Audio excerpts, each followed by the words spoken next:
On the record? All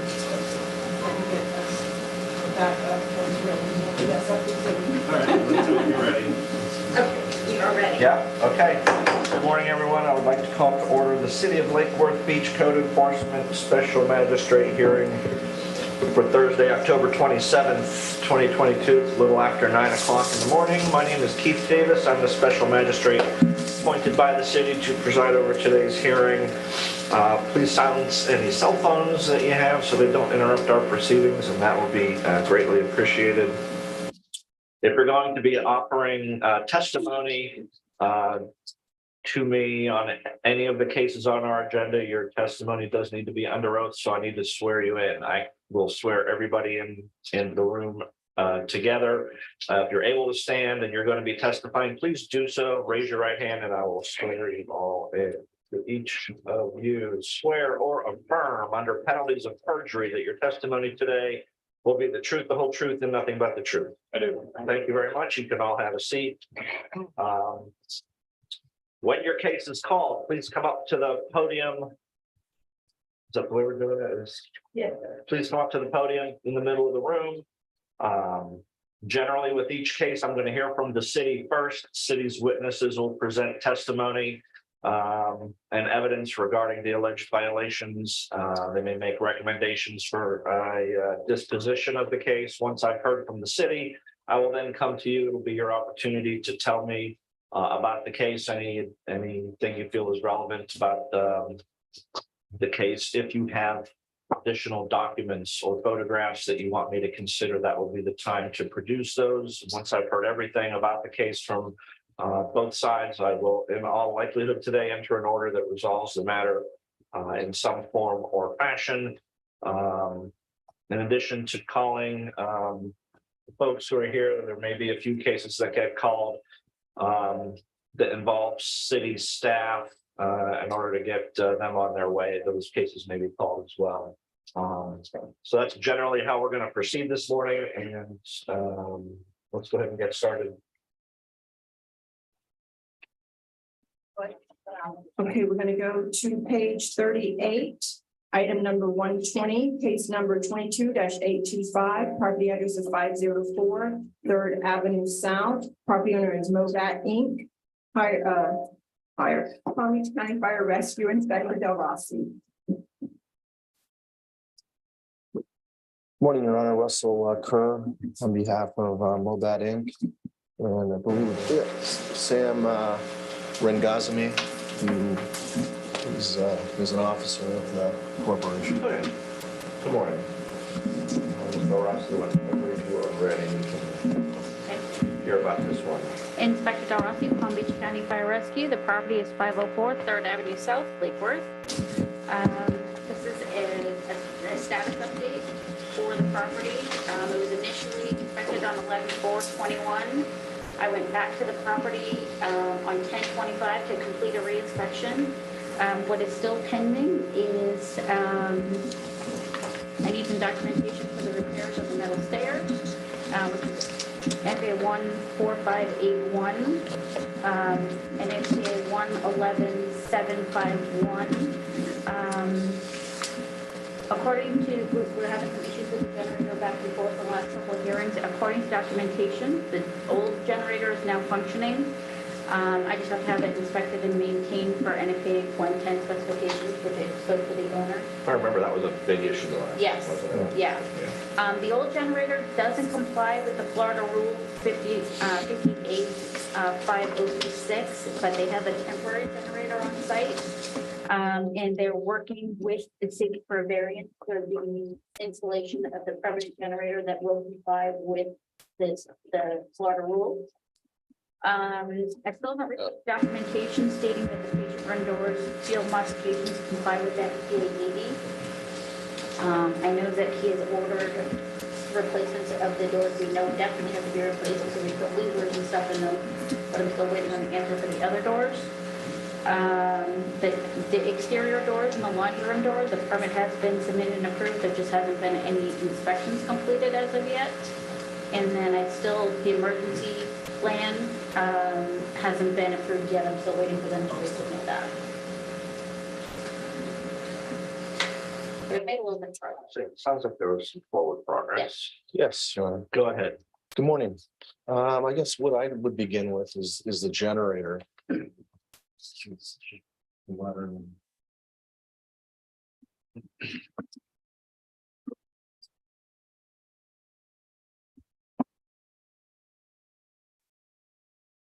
This is Jim. Yep. No problem. And here's one. Let's get rid of that. Oh, this is the, sorry, it's the maintenance agreement.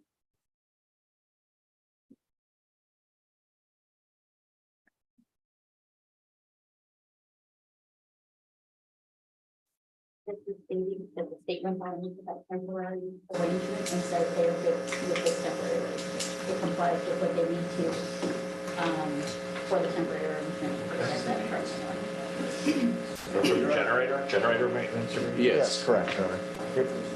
Your Honor, with respect to the generator, we have a temporary resolution, and that's the whole point of submitting that exhibit, which, you know, the state has signed off on it.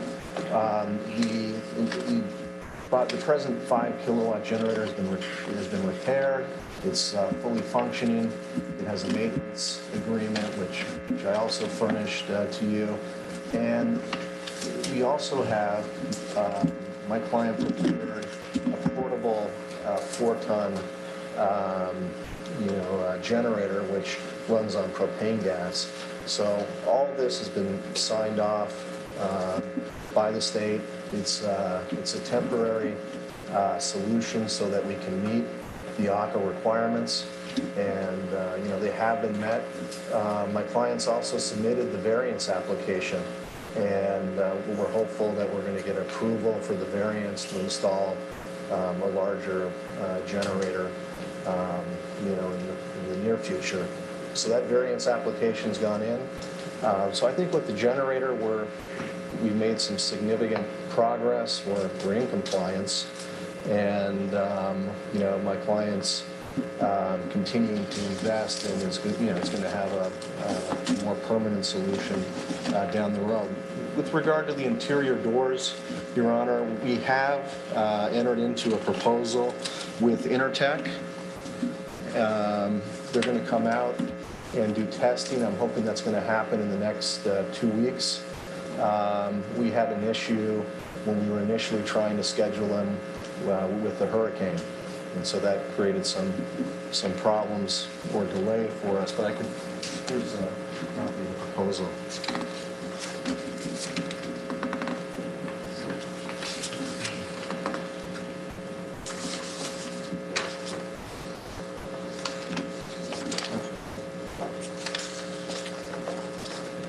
This is a sign. No. Okay.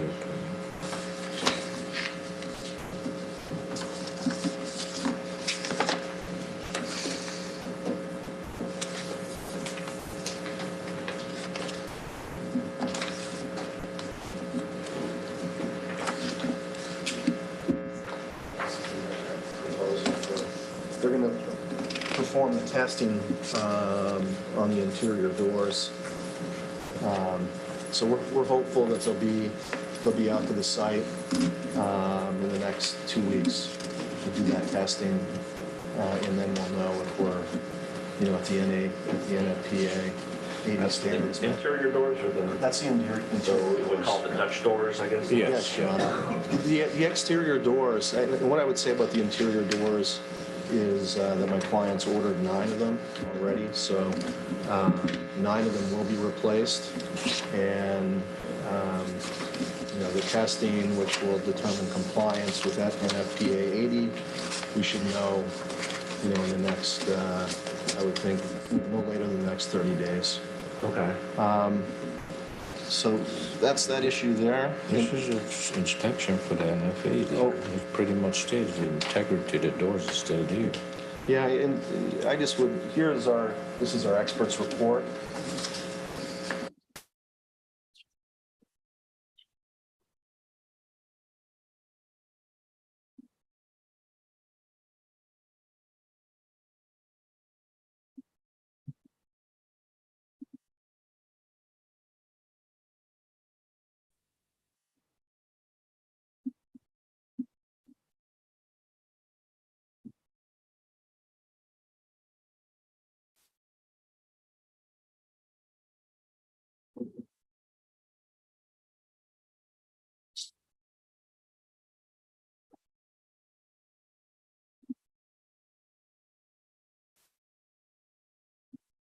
And the stair. It's got a picture of this.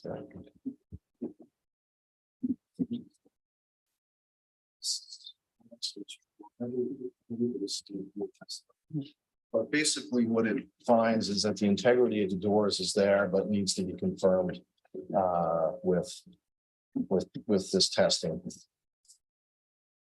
But in his opinion, the integrity of the doors, is presently there. And it's shown by the labels, Your Honor, the labels in the door. The Dutch doors have been fastened together, but you would assume that the fact that they're fastened really makes no difference. But in any event, we'll have this testing done in the next 2 weeks. The previous order referenced and report dated August 14th. I'm wondering. That may be the same Is it the report. same report? Yes, Your Honor, I think it is the same Got the report. date wrong. Because this is dated August 24th. I think the order has the order has the date wrong. So I'll just have to look at that. Is that the same report that we saw at the last hearing in August? Yes, it's, I just spoke to the gentleman on the phone before the hearing about this, and he confirmed that yes, he can verify that the field notifications that were done by the AED. Why didn't they come in to do these, that were supposed to be done for the last hearing that got postponed because of the storm.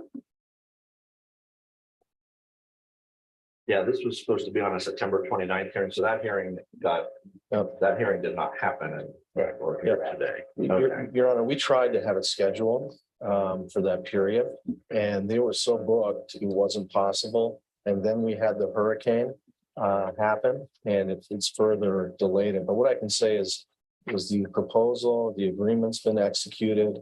And we expect to have an Intertech testing technician on site in the very near future. All right, so I'm looking at the order that's dated August 25th. It required two things to happen. It required to conduct or have conducted testing on the Dutch doors as recommended by the report, which, as I said, the order says August 14th, but I think we're talking about the August 24th order. And then complete the repairs and adjustments to the existing generator in compliance with required standards. Provide evidence that the existing generator meets shows the requirements or may be used temporarily while more permanent replacement plan is completed. So it sounds like those have both happened. Is that? Yeah, I would just like, because what's there, the location of the temporary isn't where we would like it, so I'd just like to know what time frame we're thinking for the permanent, get a time frame there. Yeah, I don't think so. I don't think this Your Honor, I complies the whole case, but I think that we at least met the two things that were supposed to be done. they have So- not had the door inspections yet. Okay, Yeah, they haven't had that done yet. That's what this is, that's what they're saying, they have to be able to get them to come out there yet. For the door. Your Honor, what and we you have, said that the scheduling made it not possible to. that's correct, Your Honor. I actually have an email where, we just didn't have any technicians available. What I expect is that in the next 2 weeks, this testing will be done. And we will know whether there's compliance with NFPA 80 or not at that point.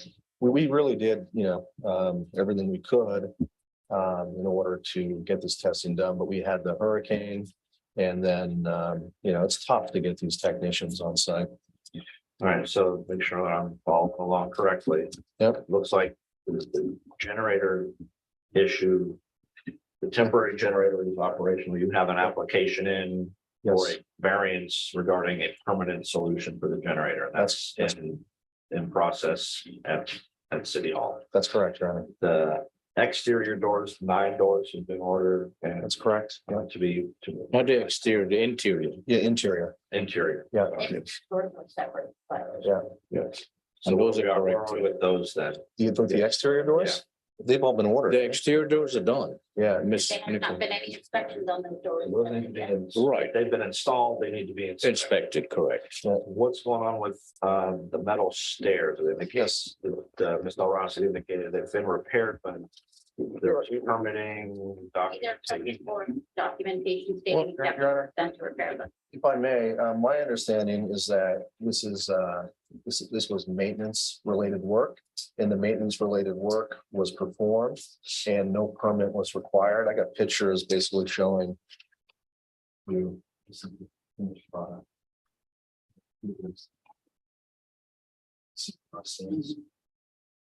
Yeah, there are actually large holes in the middle. So what I'm looking for is who repaired them and what exactly they did. Just sort of more important for her to tell Ross and see these. Yeah, you can see where the holes are gone. But there was like large open holes. So I need to know how to who repaired them and how they did it. Okay. You understand what the inspectors, She needs to know who repaired them and who did it.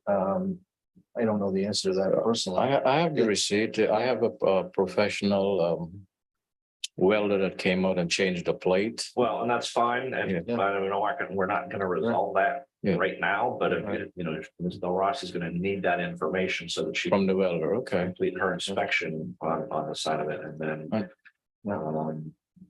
What about, so. That leaves the emergency action plan. I have to submit the book. For the CMP plan, yeah, I'll take it over today. So there's a number of things that have to be done to that.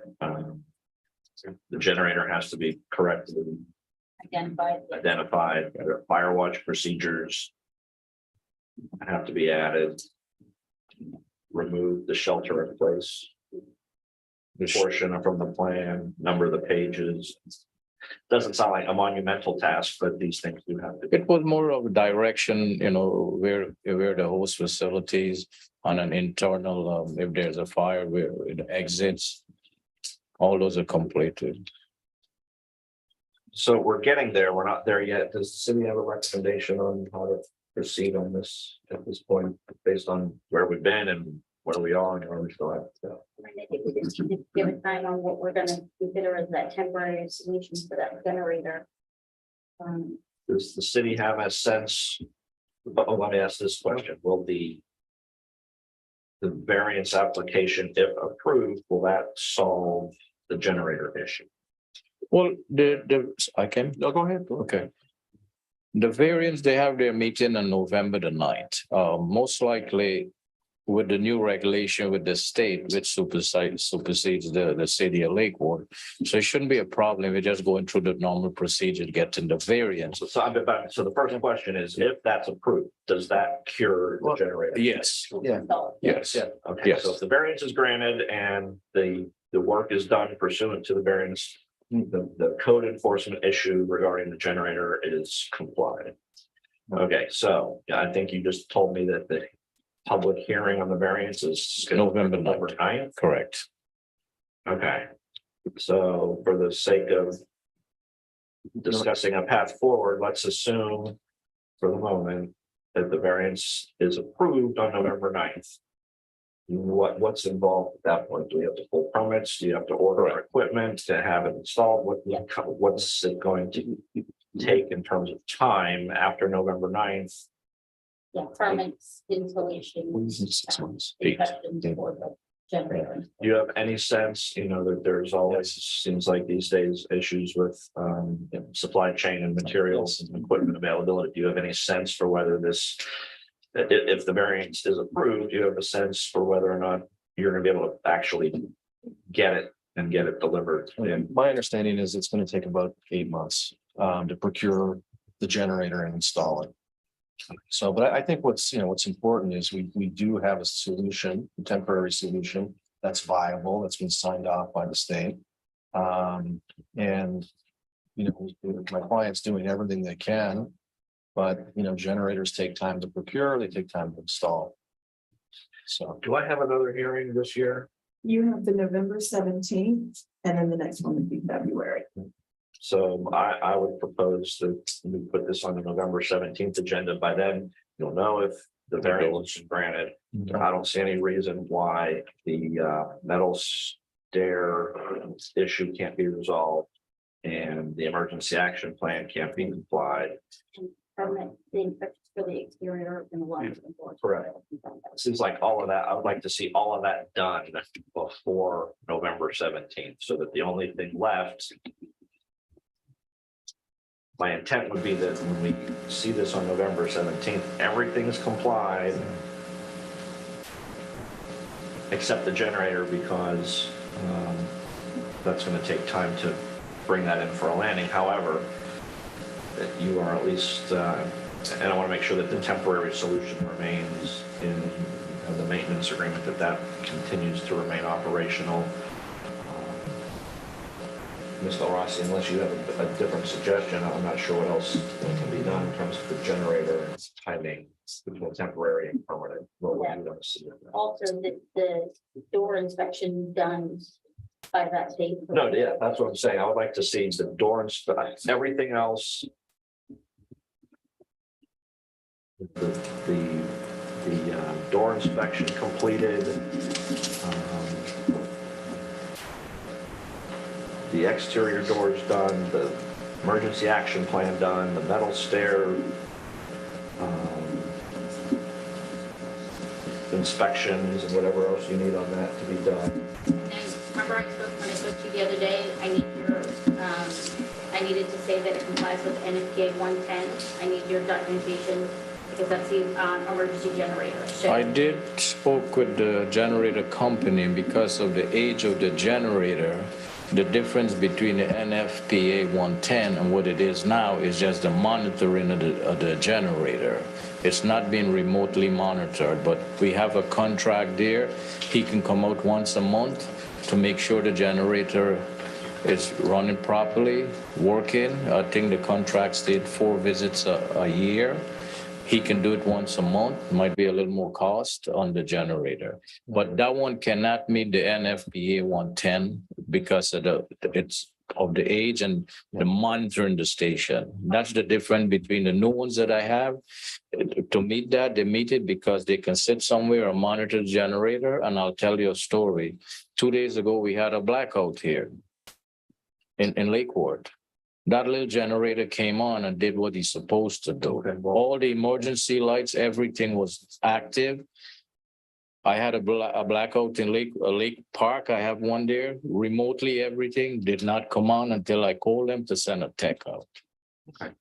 So council, is there any, other than, again, the generator, we get through the public hearing by the November hearing, is there any reason any of this other stuff can't be done by then? I think we should be able to Yeah. have it all resolved. All right, except for because my intention would be if all of that all the other things, the steps, the doors, and the plan are not complied by that day, the daily fines will start to accrue for those violations. And I think the original order assessed $250 a day. I'd be imposing those beginning, is it November 17th? You said? Yes. Beginning on that. Oh, no, no, If no. those, if the steps I got one and the question doors for and Del the Rossi. plan are not complied. And then we will see where we stand with the generator. We will all hope that the variance gets granted, and then hopefully you'll have some Quotes. bring some good information on availability and a more Okay. definitive estimate on when it can. I have one more question, Ms. Del Rossi, regarding the stairwell. What do you need from me? The certificate from the gentleman that did the work? He's a professional welder. yeah, and his contact information so I can contact him. Correct. Correct. All right, any other questions? You understand? No, we're good. Thank you, Your Honor. Is there anything else from you, Ms. Del Rossi? To November the 17th. All right, then, already stated my order, there's proper Yep. notice. We'll proceed that way. We'll see you back on November 17th and hopefully continuing with the good forward progress. Thank you. Thanks. Have a good day. Okay, we're gonna go to. We can go this way. Actually, gonna be towards the very end. It's an addition to the agenda. So let's see, 39, page 40. Item, it's an addition, case number 21-2754. It's a public request for an extension of time for compliance Property address is 127 South M Street. Property owner is Coral Baptist Church, Inc. Palm Beach County Fire Inspector Del Rossi. Good morning. Morning. All the background on this one was. Okay, so this is, church with an education building, an ancillary building as well. The last inspection report in there is from, I believe, March 30th, 22. That was the last time I had anything corrected. Or I received anything showing that it's corrected, waiting. They submitted and gotten an approval for a fire alarm installation. I have not received an NFPA 80 door inspection report. They need to add either some stairs or a landing in back of the small ancillary building. So what is on that last report is still everything that's pending. So the last time this case was here was in March, looks like the order is dated March 31st. Is that the most current order? Yeah. All right, so that order indicated that within 7 days from March 31st, respondent will allow fire rescue inspector access to the interior. Did that happen? Okay. Respondent will apply for required permits by July 28th and complete correction of all remaining violations, including all required inspections for permits by October 27th. So that's today, right? Yeah. Okay, so where are we with that? So we applied for the permits in Your July. name and. Oh, my name is Roberto Lopez. I'm the pastor at Church by the Glades. Thanks, sir. Go ahead. Yes, we applied for those permits in July and received them on October 14th. Okay, So that's kind of what put us behind a little bit with the doors and the landing. And then I think those are the only two things.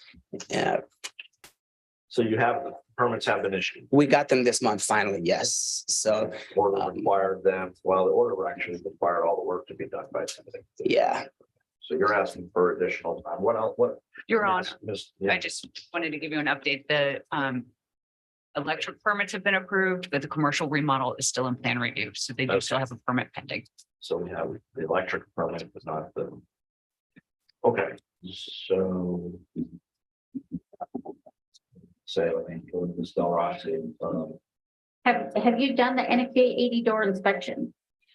not to my understanding. So the contractor that handles this is out of town. So I'm kind of here in his stead, but to my understanding, it hasn't happened yet because the doors are not complete. Because The inspection, NFPA 80 door inspection should happen first, so we know what doors comply and don't comply. oh, then yes, that has happened because they specifically told us which doors needed to be fired. Yeah, I haven't received that report. Oh, okay. I can look into that. I would need to talk to Mr. Pinsiver, the contractor, about that.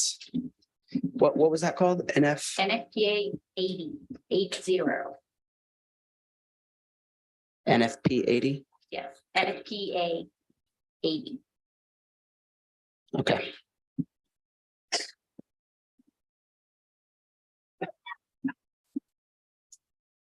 yes.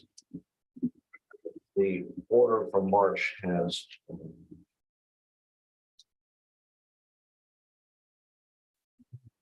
Quite a long list of alleged violations.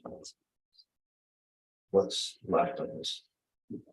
Pretty much everything is still pending. Yeah, when I got access after the hearing, there were a few things that they had corrected, but there were still like some fabric that was up, some foam that was up, so I couldn't clear those entirely.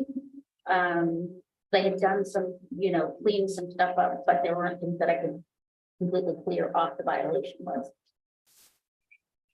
So what is there is what is still there. What's the city's position on the request for additional time? Considering that they are, the permits were delayed, we would give them some, I think would be okay giving them some additional time to comply with the permits that they have just received or are still waiting to receive. But anything that's not permit related should be accruing fines because those should have been done. And I don't know if there are things that could have been complied without the permits, but it sounds like there are. And you haven't been out since your initial. Since, way back in yeah, March, yeah. since back then, Since the beginning of April, yes, or beginning of April. yeah, Or was the end of March. Well, yeah, a lot of what I'm waiting for is documentation.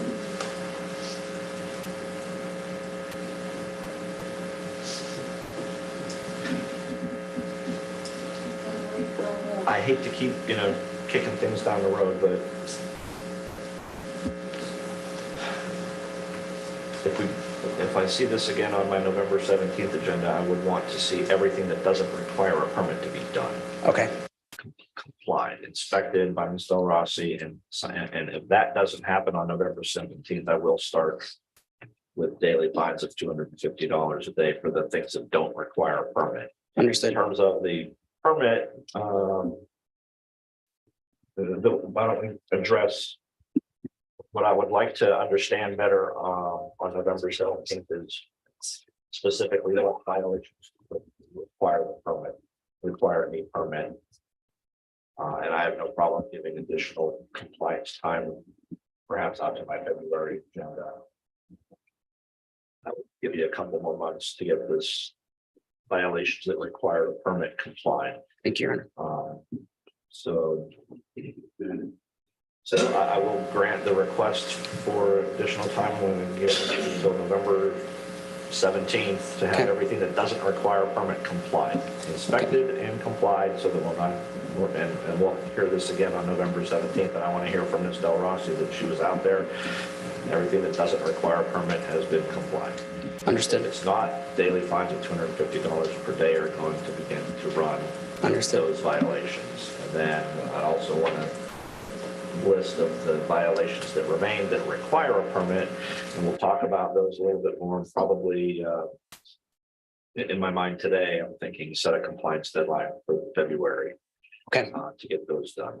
So let's do that. When would that be in February for the permit items? Okay, February 23rd. But- But you'll be back here next. in month. November 17th. Yeah, Yeah, we'll see this case again on the 17th, and that's the progress that I would like to see. understood. Okay, thank you very much. Thank you.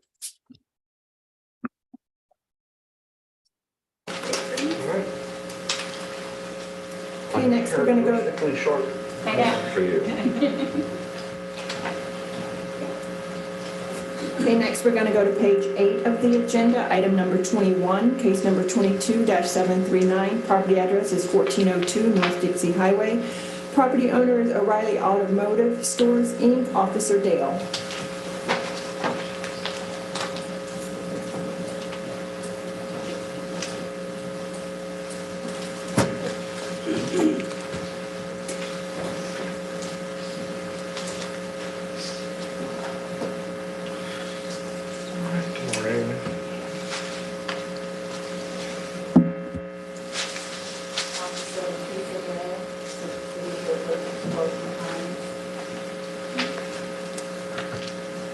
Case number 22-0739. Owner's name is O'Reilly Automotive Stores Incorporated.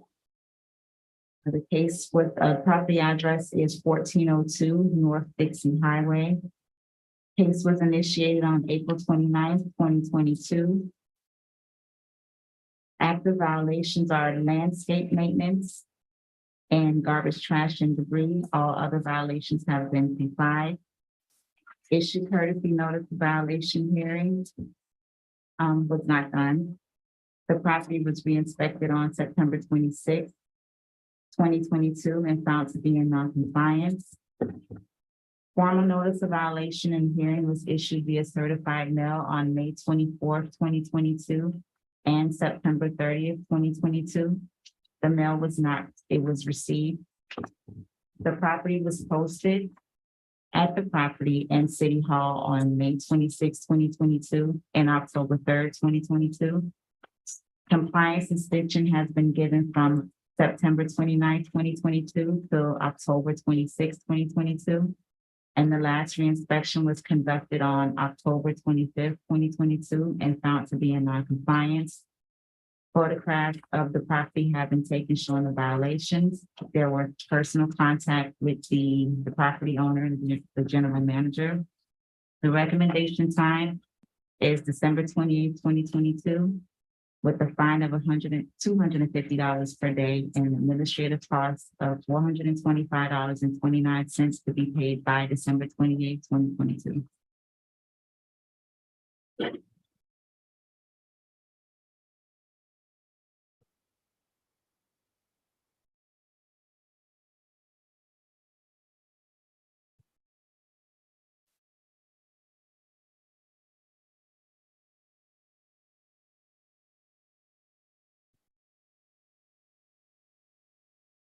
So in terms of the landscape maintenance, are we talking about the ground around the backflow preventer and the gas meter, stuff like that? So It's actually the entire site. They got an approval. It was, actually, go ahead and. oh, David McGrew, Thanks. horticulturist for the city of Lakewood. There's some missing plants that were part of their original landscape plan when they got their approval, Okay, and they need mulch. And the main issue, the big issue is the western facade that was required to have planters that are featured to soften that wall. And there's a bi-dimensional look, including a lot of work and landscape features. They did install that, but the plants in the landscape features were allowed to die. okay. So they just need to replant them and then do regular maintenance. Water them a few times a week. Keep them alive. Okay. And the garbage, trash and debris is just really, it's litter, No, I can see in the photographs that seems, and they just need to pick it up, okay. a few times a week. All right, let's do the problem respondent. Ma'am, if you can tell me your name and how you're affiliated with the respondent, and then you can tell me about the case. My name's Karina Clary. I'm the district manager of Palm Beach County for the Riley locations. All right, thank you. Go ahead. Gonna have those plants planted tomorrow. We bought a bunch of plants yesterday. They grew up a vine, they grew up the trellis.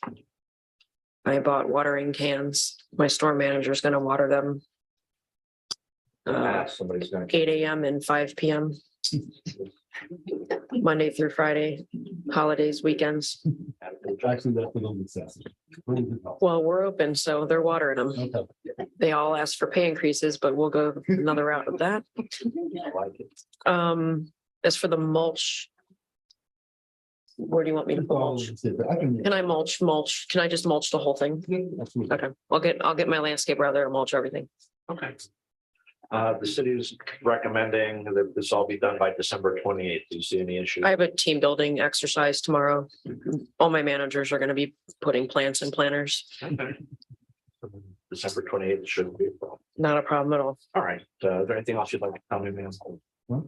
No. Thank you. Am I allowed to attach, actually, how do I stop the people from walking down the sidewalk and just throwing their trash in my planters? Can I attach a trash can with a cable and we can change the bag out, or do you not want that by the road? You'd have to ask the city that one, right? Can I attach like a trash can with like a lock cable so it doesn't get stolen? And we can just, it's the people walking down the sidewalk, just throwing their trash. And a lot of it's blowing some other locations. Yeah, I don't know about that. I don't know. I think that's FDOT right away. And we require permission from them to put a trash can on their right. We put a trash can on the property. so is my property where the I think it's where the planters are? Okay, so, okay, It would have to be, not like a regular Rubbermaid group, it would have to be that because it's not. we're just gonna clean up trash every day. All right, anything else? Going to the mulch, just to be clear, the mulch is not, it's all the turf areas, the grass areas have to stay, it's just mulching all the landscape beds. Yeah, because I have some dirt beds that have never had mulch. Can I throw some red mulch down there? Okay, we'll do that. We'll take Every it. landscape bed should be mulched. Okay. Okay. Anything else from the city? No. Okay. City has proper notice, respondent was represented at the hearing. Based on the testimony and the evidence, I will find the property remains in violation of City Code 2-75.9 and 12-18, but has complied with all other violations that were originally cited in the notice. I will accept the city's recommendation, allow until December 28th, 2022 for compliance to be achieved. If compliance is not achieved by that date, the daily fines of $250 per day will be assessed until compliance is achieved. City is awarded its administrative costs of $425.29, which are due and payable no later than December 28th. And a copy of that order. Okay. Thank you very much. Good. Thank you, sir. Okay, we're gonna go to page 21, item number 68, case number 22-951. Property address is 1325 North M Street. Property owner is Mark T. and Thomas Miller, code supervisor Hicks. Okay. You're not in there, never mind. Sorry, you're in the other room. Yes. Yeah, he was in there, so I was gonna get to go get him, but then you're here. It's 10 minutes, it's way too early. All right, go ahead. Good morning, Bobby Hicks, City of Lake Forest Beach, code compliance, case number 22-0951. Owner's name is Mark T. and Thomas Miller. Location is 1325 North M Street. Property location is also 1325 North M Street. This was on a complaint. Case initiated was on 5/18 of 2022. The existing violations on the property, close out permits 19-995, 19-1221, and 20-1211. Ordinance 23.6-1, all of areas not covered by driveways or landscape or planted living ground cover with approved material. Contact the horticulturalist. Issue courtesy notice for violation on 6/16 of 2022. Re-inspection was on 7/18 of 2022. A formal notice of violation by hearing was issued certified mail on 7/19/2022, and again on 8/19/2022. Certified mail was received on 8/22 of 2022. Posted to property and city hall on 7/20 of 2022 and 8/22 of 2022. Last re-inspection was 10/24/2022, still to be in non-compliance. Photographs have been taken to show the violations are in the file for review. Personal contact was made with the owner. The city's recommendation time to come into compliance is January 4th, 2023, or fines of $50 per day, with the administrative cost of $425.29 also to be paid by January 4th, 2023. The owner's not here, but he has his attorney, which designation of agent form is attached in the file. Okay. Morning. Good morning, and the long story short, January 24, 2023, be plenty of time for the. Just introduce yourself. I'm sorry, I'm Chris Rapp for the owner. And if that's the city's recommendation, that sounds just fine. It'll be in compliance. We've submitted. The owner's been working diligently to get this repaired. The original complaint had to do with AstroTurf, some AstroTurf strips. They were removed. Ground cover's been placed there. Like a three-part plan for getting us into compliance. Yes, and that was carried out. Then most recently, we were made to understand that there needed to be additional plantings. And the owner has prepared a plan for, Okay. before Mr. McGrew says, again, assuming that covers enough, that will work. And we think it will cover enough, but I know he's ordered these plants and things are underway. I drove by, things are starting to sprout up. So it's Okay. working so far. Mr. Hicks, have you been in touch? Are you aware of the? Both of the state, also the horticulturalist, they removed the turf and planted, which is the ground, Okay, but they still have stones that need to be removed. okay, Remove the something. okay. And your plan addresses that. We hope it does. We've been. Mr. McGrew has been working with us. We're trying to get our arms around what would need to be done. I'd say my best advice is to stay in good contact with Mr. McGrew, and it sounds like you're very comfortable that January 4th is plenty of time to bring this in for. I do, although I'm certain things will be planted by then. They won't be at their full.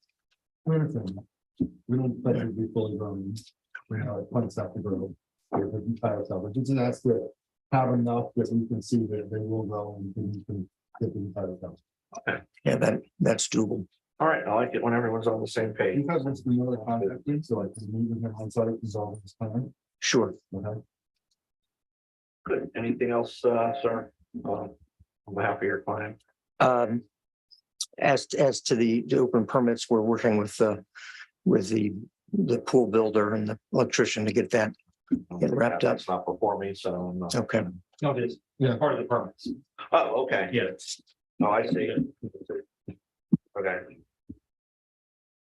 Okay, but that's in process, so that doesn't sound like that's a concern either. Anything else from the city? All right, then, Sure. January 24 for all of those things? January 4th. 4th, sorry. Well, okay. Maybe we push it back just to get through the new year, a little farther into the new year. Our case has been running since May, That's right. so the permits have been in, one of them, two of the permits are from 2019. So I think the January 4th, Based on what I've heard and what's left to do, January 4th should be, I believe, a reasonable amount of time. Okay. Assuming good faith. Which just sounds like you guys are proceeding in good faith. So I think that's appropriate. So I do find proper notice, respondent is present through counsel.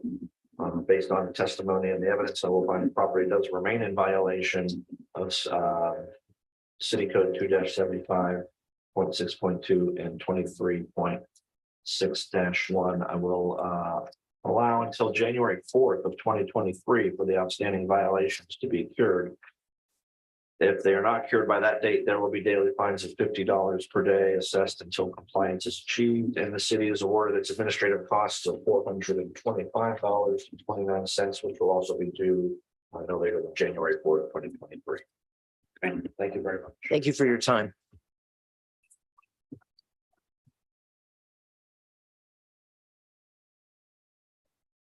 Okay, we have a big one here, sir. We're starting on page 27.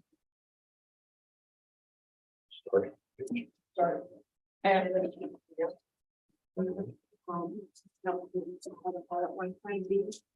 All of my was the same, so I'm hearing that the being being part and I don't know.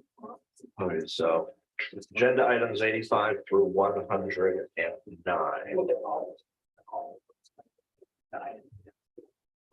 Oh, they're, okay, that's okay. Well.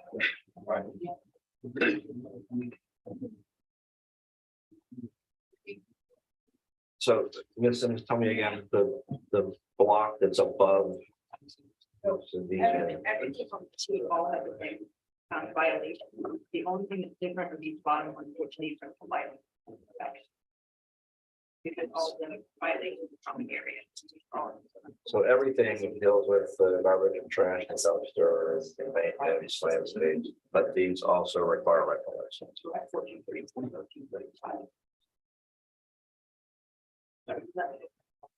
Let's call them all. Okay.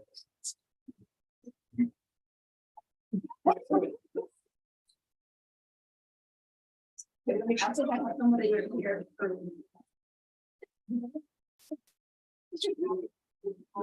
Thank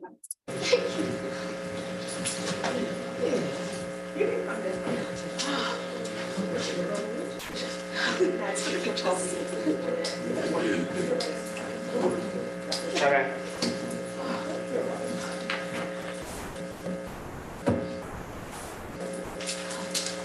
Okay, page 85. I'm sorry, 7, page. Okay, it's one of those ones. Okay, page 27, item 85, case number 21-2382. Property address is 1410 South Federal Highway, Unit 101. Property owner is Johanna Santiago. Item 86, case number 21-2383. Property address is 1410 South Federal Highway, Unit 102. Property owner is Dennis M. Guinea. Item 87, case number 21-2384, property address of 1410 South Federal Highway, Unit 103. Property owner is Lisa and Romaine Surprise. Page 28, item 88, case number 21-2385, property address of 1410 South Federal Highway, Unit 104. Property owner is Khalid Turkstani. Item 89, case number 21-2388, property address of 1410 South Federal Highway, Unit 107. Property owner is Henry Medwood. Item number 90, case number 21-2389, property address of 1410 South Federal Highway, Unit 108. Property owner is John F. and Karen A. Stratmeyer. Page 29. Item 91, case number 21-2390, property address is 1410 South Federal Highway, Unit 109, property owner is Jeanette Burke. Item 92, case number 21-2391, property address is 1410 South Federal Highway, Unit 201. Property owner is Marcel Puentes. Item 93, case number 21-2392, property address is 1410 South Federal Highway, Unit 202. Property owner is Robert Frazier, Fraser A. Robert. Page 30, item 94, case number 21-2393, property address is 1410 South Federal Highway, Unit 203. Property owner is Diaslin Carpio. Item 95, case number 21-2395, property address is 1410 South Federal Highway, Unit 204. Property owner is Noe Fields Ame. Item 96, case number 21-2400, property address is 1410 South Federal Highway, Unit 205. Property owner is Murtaza Yildiz. Page 31, item 97, case number 21-2401, property address is 1410 South Federal Highway, Unit 206. Property owner is Unique Charles. Page 32, item 101, case number 22-724, property address of 1410 South Federal Highway, Unit 207, property owner is 17 Crossings LLC. Item 102, case number 22-748, property address is 1410 South Federal Highway, Unit 208. Property owner is Sergio C. Gonzalez. Page 33, item 103, case number 22-749, property address is 1410 South Federal Highway, Unit 209. Property owner is David Mirabo. Item 104, case number 22-752, property address is 1410 South Federal Highway, Unit 301. Property owners are Ashley and Douglas Jacobs and Sandra Jacobs. Item 105, case number 22-753, property address of 1410 South Federal Highway, Unit 302. Property owner is Fiortino Investments LLC. Page 34, item 106, case number 22-755, property address is 1410 South Federal Highway, Unit 303. Property owner is Daisy Florenzia Cristia. Item 107, case number 22-756, property address of 1410 South Federal Highway, Unit 304. Property owner is Jonathan J. Crawler. Item 108, case number 22-761, property address of 1410 South Federal Highway, Unit 305. Property owner is Don and Chatterpal Bahan. Page 35, item 109, case number 22-763, property address of 1410 South Federal Highway, Unit 306, property owner is Equity Trust Company Custodian. Item 110, case number 22-764, property address of 1410 South Federal Highway, Unit 307, property owner is Dennis M. Guinea. Item 111, case number 22-765, property address of 1410 South Federal Highway, Unit 308, property owner is Christopher and Natalia Wetterer. Page 36, item 112, case number 22-766, property address of 1410 South Federal Highway, Unit 309, property owner is Jean Anouk. And page 37, item 118, case number 22-1642, property address of 1410 South Federal Highway, Unit 105, property owner is Vanessa Mendez and Mark Restrepo. And that is all of them. 118, I don't think is on my list here, so I'll add that. Okay, so honestly, the most complicated part of this is let's talk about who's here. My name is Dennis Guiney. Yes, sir. I'm the president of the association. Okay, we have a whole bunch of cases with a whole bunch of different property owners. Do you have authority, have you been granted the authority to represent everybody or not? Everybody is. Because basically, the vast majority of them have nothing to do with the process. Do you have agency authorization in your files? I have some from other folks that the owners were not able to be here. But you're the only person who's here on. I know there's several others.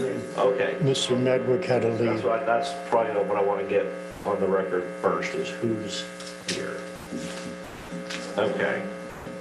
So,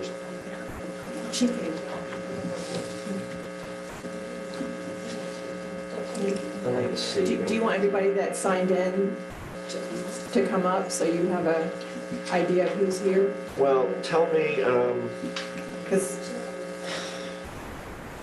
let's put everybody who's here for these cases, going to put your hands up again. Yes, ma'am, what, And you the gentleman in the green shirt, put your hand up. which address are you here on? Put your hand. 301, apartment 301, 1410, Sandra Douglas Jacobs. Ma'am, are you with the gentleman? Sandra. You're both here for unit 301? Okay, going along the back, who else is here? Yes, ma'am, what unit are you here on? 109. Unit number 109 is here. Who else? 206. 206? Thank you. Who else? Yes, ma'am. 101. Say that again? 101. 101. Thank you, ma'am. Number 101. Any other units present? Yes, ma'am. 303. 303. 303? Mm-hmm. 303. Who else? Yes, ma'am. No, not me, Oh. but she doesn't speak English, so if you need me to translate for her, I'll be more than happy to. do so. Okay. That's what she was struggling with. All right, let me get to that issue in just a second. So, all right, I have 301, 109, 206, 101, and 303. Who else is here? What other units are represented personally? 102 and 307. You own 102 and 307? Yes, sir. And Mr. Medwick in 107 was here, but he has some health issues and had You had to. to leave? Yes, sir. Okay. What was that again? Medwick, unit 107. Agenda item 118 is also. Krista, is 118 one of the ones that requires the rental license or not? Yes. Yes, so we put that down.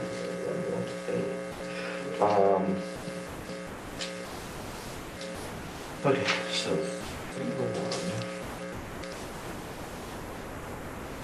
109, 206, 101, 303, 102, 307.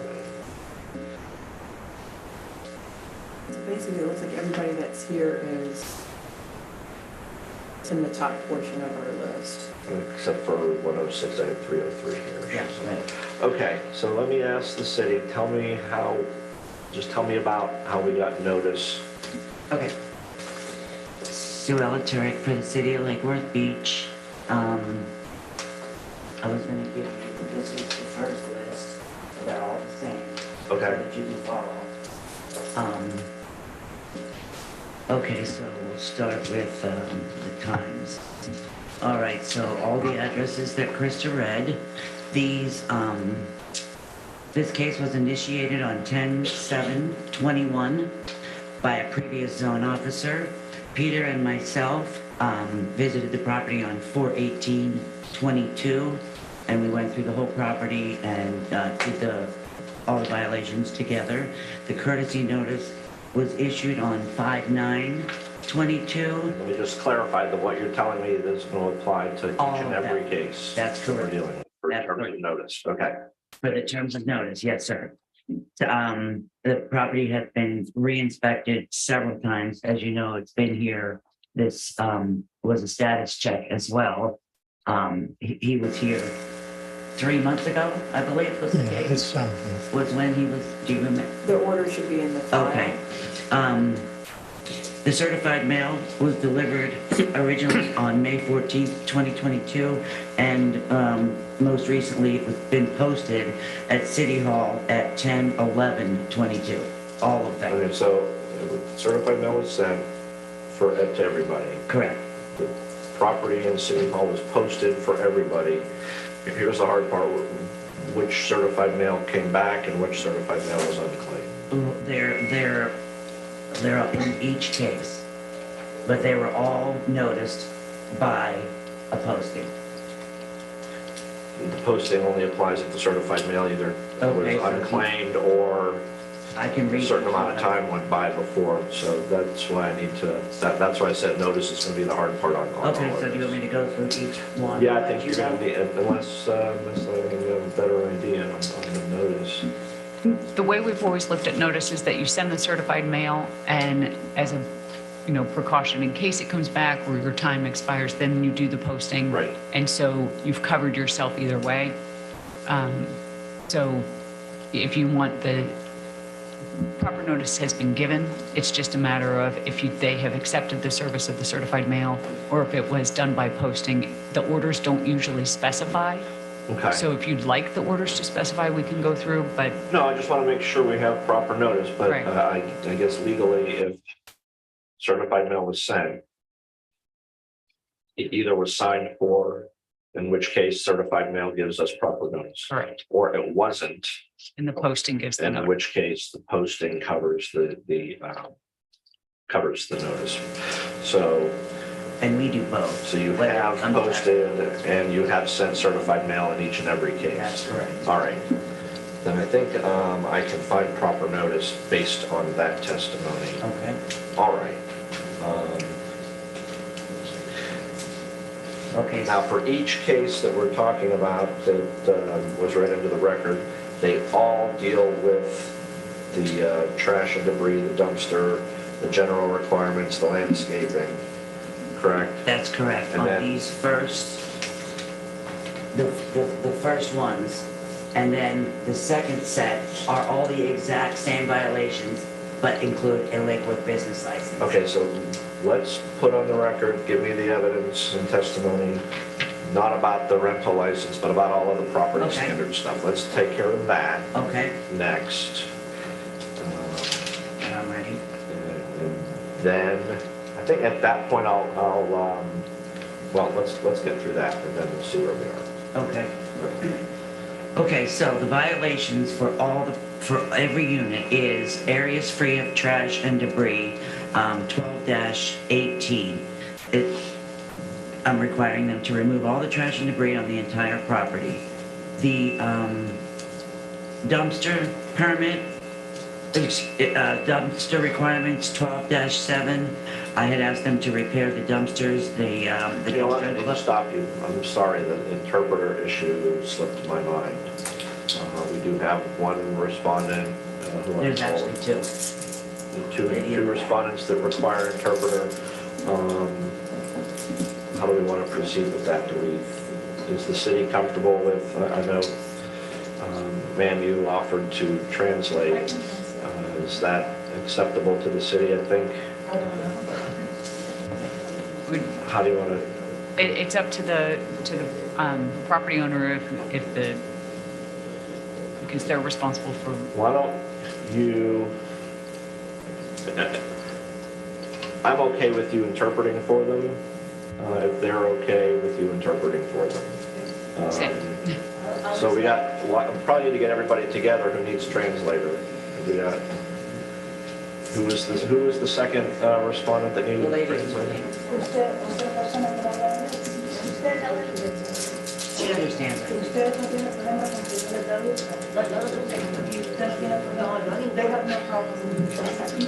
All right, well, I probably makes sense for all three of you to be, so why don't you come up? Well, just so that she can hear you and you can hear.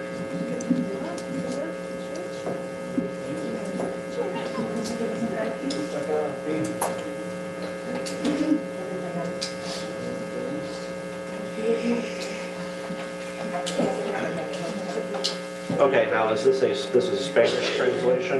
Is that correct? Is this Spanish? So I'm going to swear you in as an interpreter, just so that the record is clear. If you can raise your right hand, do you swear or affirm that you will accurately translate from English to Spanish and Spanish to English the testimony for these cases? Yes, to the best of my ability. Thank you very much. Okay. Is the city good with that? Yes. Okay. So, Ms. Turk, go ahead and start your presentation. Okay. And you're gonna, I guess, I'll start try and be, quick.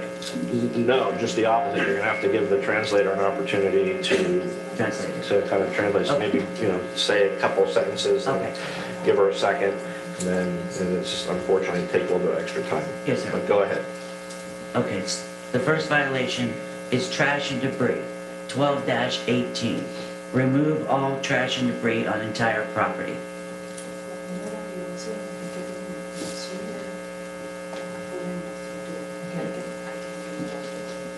Okay. Okay? Yes. Dumpster requirement, 12-7. The dumpster has been repaired, but they need it to stay clean, sanitized, and remove all trash on the ground in the dumpster area at all times.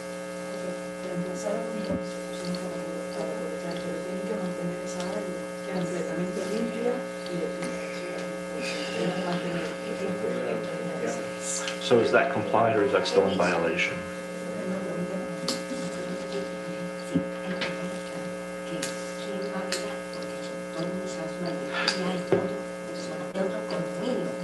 So let me, this is not going to be a time for you guys to ask questions. What I just need is for you, Ms. Turk's going to testify, you're going to say what she said. I'm gonna say what she said. I will have they will have an opportunity to speak to me, but if we do it like this, it will Yes, be I here all day long. So it's just, right now, it's still in that direction. We'll go back the other direction in a little bit. Yes. Okay, go ahead. General requirements, 2-75.62. Clean and repaint the entire building. Repair all torn screens.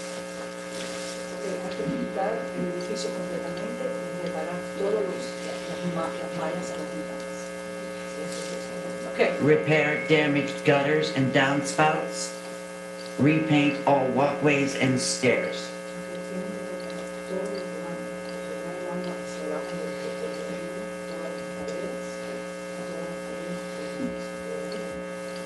Landscape requirements, 23.6-1. Replace all missing ground cover in the front and rear of the property with approved landscape materials.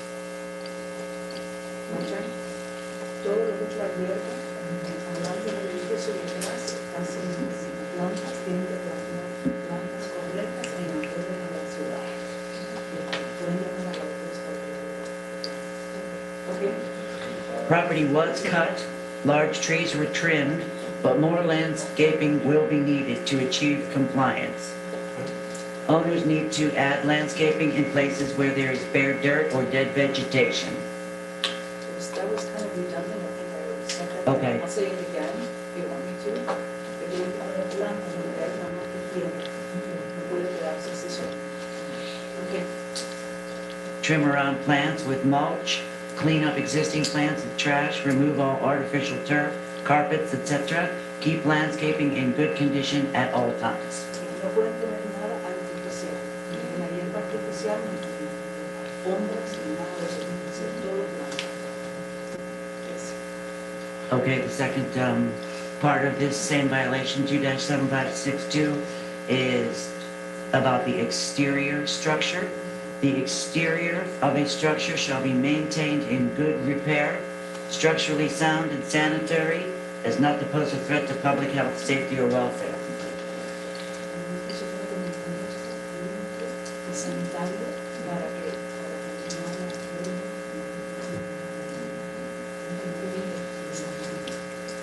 Obtain permits for structural concrete restoration. Exterior structural repairs need to be done pursuant to engineering report on file. Hay un reporte de un medio que dice que el concreto está, no está sólido, se está desmoronando. Hay que repararlo, tiene que buscar un ingeniero, de acuerdo con el reporte del ingeniero. Threshold inspector to oversee all work. Unit 106 needs permits for renovations. 106 necesita permiso para renovaciones.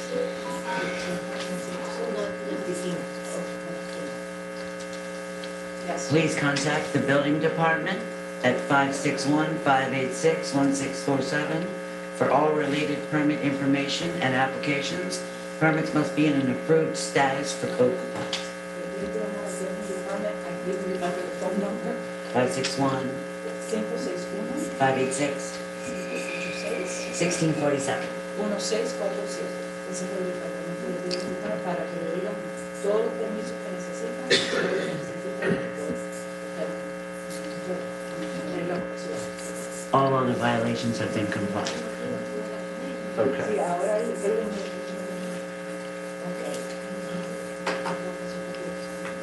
All right, I'm going to go, so I'm sorry, sir, tell me your name again. Dennis Guiney, Mr. Skyannon, you are the HOA president, is that correct? that's correct. Do you have any questions for Ms. Turek about the violations that she has put on the record?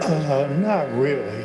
I can, I totally agree. This isn't through any act of contemptuous or indifference to any rules or regulations. We had a management company that took us to the cleaners.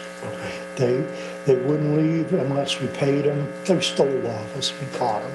They wouldn't leave unless we paid them the rest of the contract. Okay. So when they did leave, we had all these fire issues. The elevator was down, the inspection failed, the insurance was going to be canceled, and we had these problems with the city. All of it was dumped on us at one time. It's what the issue is mainly is the building needs major construction, major repairs. We hired the Helenas Engineering Company to go through it, and they wrote up an extensive report on it, and I'll give it to anybody who would want it. We have estimates on what it's going to be, and the cheapest estimate was $570,000, which is 6 times our annual budget. And we had people living there do the lawn and the maintenance, which just didn't work out, And we're going to hire a professional lawn company to do it, but we got to take care of the $570,000 we owe first. And so all of the violations we're talking about right now, we haven't gotten to the rental related, but all of these property violations, these are all common elements, is that correct? They're all common elements? Yes, I believe so. None of these are individual issues? Not that I'm aware of, but I'll go look through the paper. Okay.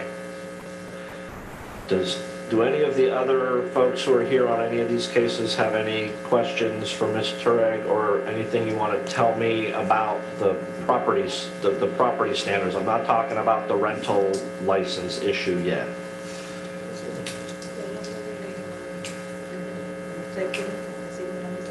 They have several things they want me to tell. Okay, come on up. You want to come up? If they want to testify, yeah, I need them, you guys come on up to the microphone.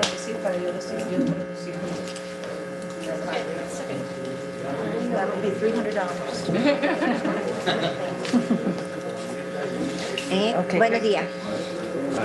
Good morning, Okay, tell me your ¿qué quiere name decir? and your address. Su nombre y su dirección. Daisy Cristian, 1410 South Federal Highway, Unit 3, Silo 3, Lagos Beach. Thank you, ma'am. So go ahead, kind of go a little bit slow because you're going to have to I'm going to have translated whatever you say. Dime lo primero que tú quieres dejar de saber ahí. Lo primero es, 1, no se está recogiendo dinero por la asociación para hacer esos arreglos. Okay, first thing is there's no money being collected by the HOA, by the association, from tenants in order to do any work. O sea, por lo general, no se está pagando la asociación trimestral porque es demasiado alta. Ve traduciendo. No se está pagando trimestral. El trimestre de asociación, porque es muy alta. Now she's saying that every trimester, the association fee is just astronomical. Okay. And it's not being paid. Incluso nos están cobrando desde el año 21, enero del 21, nos están cobrando un aumento que no fue aprobado en la reunión de octubre del 20. O sea, Eso es demasiado. ajá, Since January, actually, it was a lot. Since January of 2021, they have been, desde enero 21, están pagando. sí, nos están cobrando. They're charging the tenants, but they did not approve that amount in the 2020 budget. Y no fue aprobado en octubre del 20. Ya se lo dije. Since October 2020 was not approved, and yet they. Okay. La asamblea no lo aprobó, pero nos lo están cobrando y lo pagamos. ¿Entiendes? Pero ya. Okay, tranquila. Relax. She's upset because they've been paying. I got that. Yeah, they've been paying, and it was not approved by the Assembly of Residents. Okay, Lo primero es una estructuración sobre el tema. Es un condominio que no tiene piscina, biblioteca, gimnasio, locales. To start off, it's a building that doesn't have a pool or amenities of any sort. Okay. Para un dinero tan alto a pagar. ¿Qué es lo que pagan? La asociación. Por el caso mío, 1,026.74. Trimestre. Okay, they pay $1,026.74 trimester, every trimester, every quarter, I guess. Y un condominio que no tiene nada. Demasiado alto el precio que están cobrando. It's very expensive. Okay. Hay que empezar por poner un precio justo de acuerdo a las condiciones del condominio. Okay. She wants a just HOA amount for, in accordance with what the building provides, which is, she says, no amenities Okay, at so all. I'm gonna stop her there and I need you to. Those are her. Yeah, so. I am, my job is to rule on the code enforcement case. I understand. No, I need you to, but you need you to tell her that. El trabajo de él es él tiene que hacer una regular de acuerdo a lo que ha pasado con el código. Esto no es que ustedes están cobrando mucho o menos. So I explained that it's not about what she pays, it's about the code. I have absolutely no authority to Pero rule entonces no hay dinero. on what the No HOA hay dinero para pagar. does or what kind of money it collects. That's. So she's saying that she understands, but Okay. that there's not going to be any money coming out from that, to be able to cover all. No hay dinero entonces. No hay dinero para pagar. Lo que hay que hacer. Yeah, and from everything I've heard, I understand there's a financial issue with this. I get that. I So there, understand. yeah. Okay, ¿y usted quería decir que él no era de la board? Yes, only clarify, Mr. Dennis is a good collaborator, but not is the president. He is not actually a member And no- of the. Oh, sorry. No, me lo quiere decir en español para yo decírselo mejor a él. It's the same. Okay. He's He not- says he's a collaborator only. He's not an not a officiant. pre- He's not a member Yes. of a president of any association. He's just a collaborator. Yes. So he has no title, And no board. and there is no board. No board right now? Officially, there is no board, Yes. there's no president of an association, and he is not a president according to these ladies. Since August 2021, since August. Okay, Okay? Thank you. thank you, ma'am. Do you want to Yes, thank you. clarify that or respond? Okay. The maintenance that we charge is the same maintenance that was in effect when we took it over. There's a box outside the rec room for the checks, and we also have a mailing address that they're well aware of. Okay, and again, I'm not here to. Yeah, I'm saying, but- Your HOA issues Sure. are not anything that I any authority to even opine on.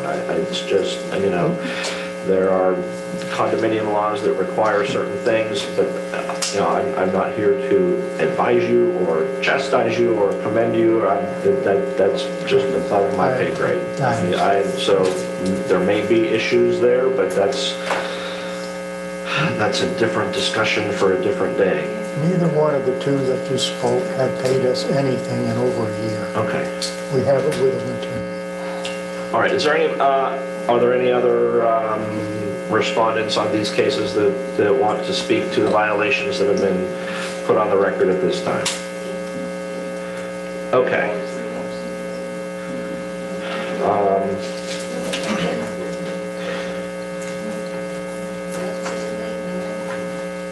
So, Ms. Turek, the violations that were, tell me the code sections of the violations that remain, that haven't been cured. Everything I read. So, is it 12-18? You want me to read it? Yeah, you can just give me the code sections. 12-7, 2-75.62, 23.6-1. Yep, okay. That's what I have. 27562 is split twice, but it's one. Understood. Under one. Okay.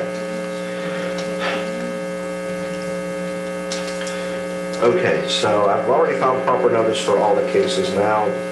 Based on the testimony and the evidence that I've received so far, I am going to find that the property remains in violation of City Code 1218, 12-7, 2-75.6.2, and 23.6-1.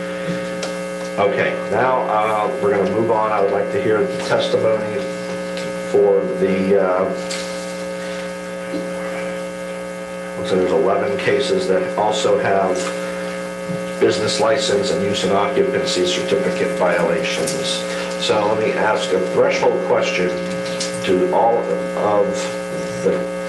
are the alleged violations the same for each and every one of those cases? Yes, sir. So your testimony will apply equally to all of those remaining cases. So go ahead and tell me on the record now what those violations are. Okay, the violations are garbage, trash, and debris, 12-18. No, I've done that for everything. All that's left now is business license and use and occupancy for the cases that have those violations.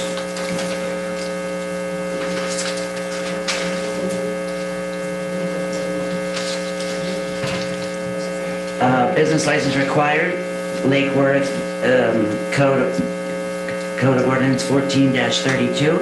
Please apply and obtain a City of Lake Worth Beach business license.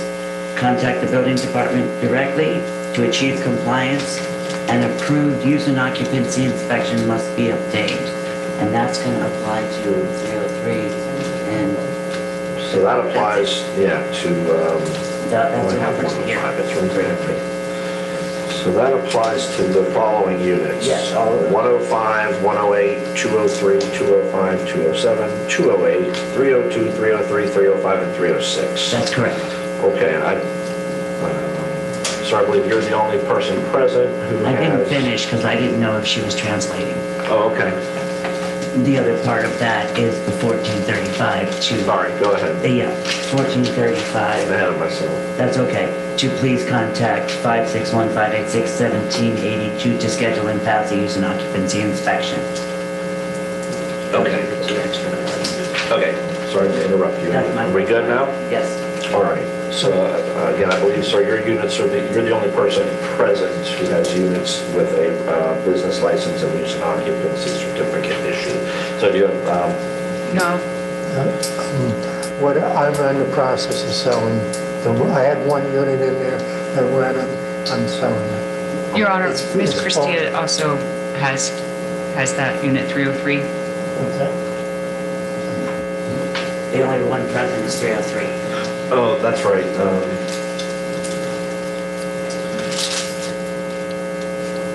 Okay. So you're in the process of, are you renting it right now? Yes, sir.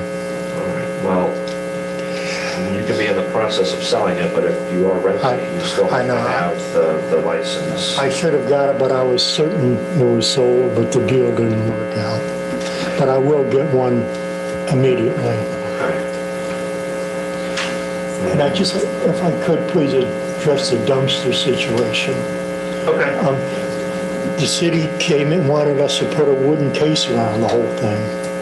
And they took all our guest parking, and what it's made it very convenient for is everybody in the south end of Lake Worth to use it. And they just throw it over the wooden case.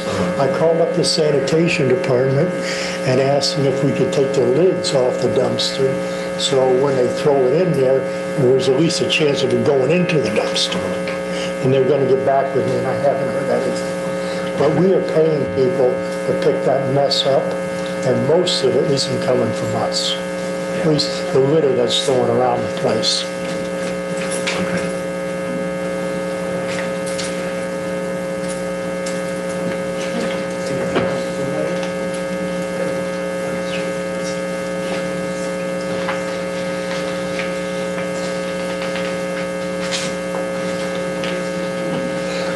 What we plan on doing is getting cameras in an attempt to stop it, but everything takes second place to the major restorations that we have to do. Okay.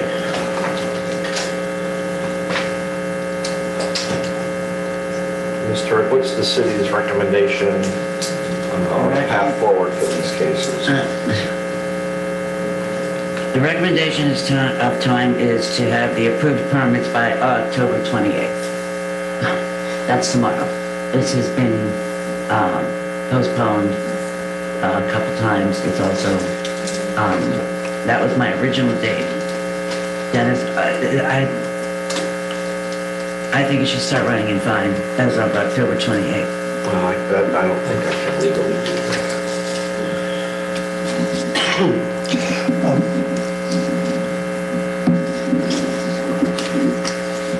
Yes, sir. A lot of what they talk about repairs is incorporated in the plan that we're doing to redo the whole building. This is the engineering report, not furniture to anybody who wants it. It is quite extensive. The lowest bid was $570,000. I went ahead and got them over there. I got the 3 contractors, and we agreed verbally to hire a company called Promar, and Promar said, we'll write up the contract as soon as we get it, we'll get up with you, and I asked them to please expedite it. Okay. I understand there are financial issues, but do you think you can have permits applied for within the next 30 days? If the contract, it's all up to the contractor. You know, I'll sign the contract as soon as he gets it to me. And, you know, I've asked him repeatedly to expedite the thing, and I'm certain they would apply for permits as soon as possible.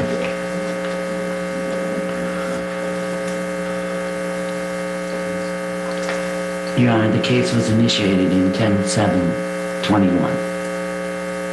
Has it been to a hearing? Yes. It was, it came in front of the other magistrate in July, and she continued it to September, and of course, we didn't have one last month, so that's why it's here today. Okay. Can you tell me what the discussion was in July? What was everybody contemplating with where we would be at this point in time? Permits in the system approved. So tell me what's been going on since July when this was here previously. We got the engineering company first, and they took a while to get this report all done, which we needed to get the contractors. As soon as they got it, we got the contractors over there. They had to write up the bids and everything, and we did it as quickly as possible. I don't know there's nobody in this world that has walked this earth that wants to see this done any more than I do, believe me. It's been a damn nightmare. Well, I'm not going to, I'm going to give you some time to get this under permit. I think February is too long. What's the, and I think probably November is just setting it up for failure. So what are the hearing dates in December? We don't have one in December, so then January would be the 26th. Well, I'm going to let my colleague look at this again on January 26th. Okay. And I would set a, what I want is permits by then, by January 26th.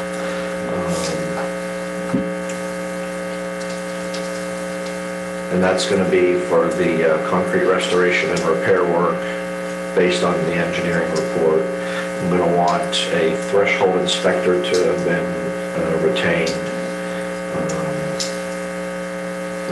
I would like, and I want to see the work that doesn't require a permit, which should be, does the ground cover replacement require a permit? No. No. So replacing the ground cover with the approved materials, wherever you need mulch. You said there was artificial turf that needed to be removed. There was some artificial turf that needed to be removed. So that, That has been removed. okay.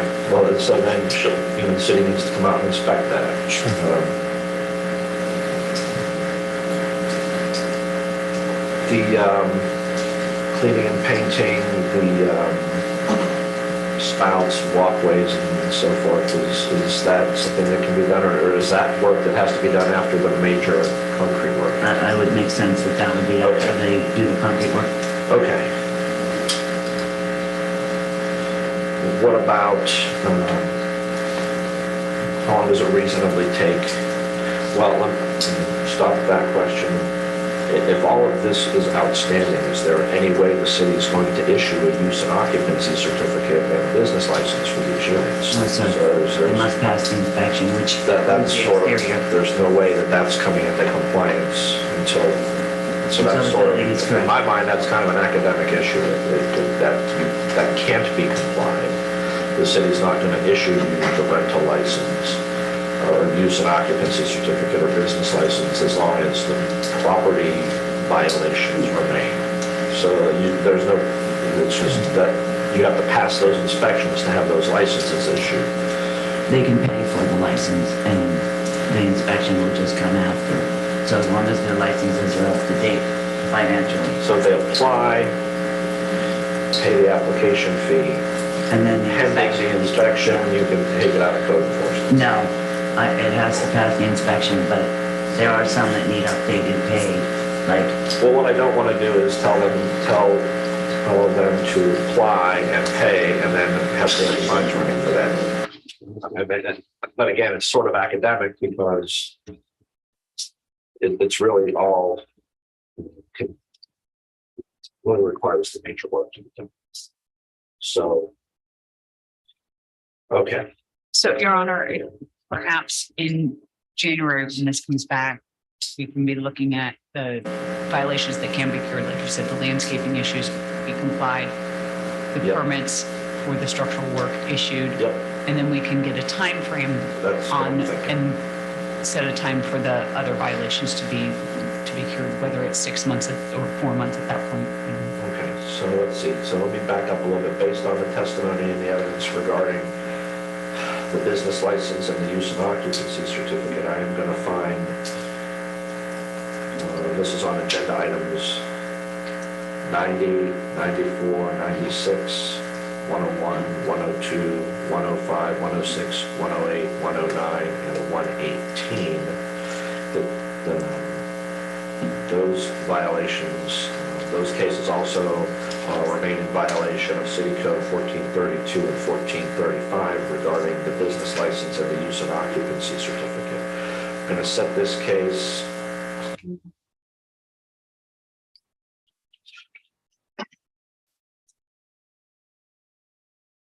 January 27th, you said? 26th. 26th. I don't know what you want to call it. If you want to call it a status hearing or whatever. Do you want to do a status fine assessment? Fine assessment, because my intent is on that day I want to see permits. I want to see a threshold inspector hired. I want to see all the non-permit required work to be done, that ground cover, the mulch, the artificial turf. I want to see that the trash is picked up. Everything that can be done without a permit, with the exception of painting, because it doesn't make sense to paint and then do all the concrete work. So I do want to see all of that. And if it's not done, does the city have a recommendation on daily fines for not meeting those deadline, or that deadline for those violations?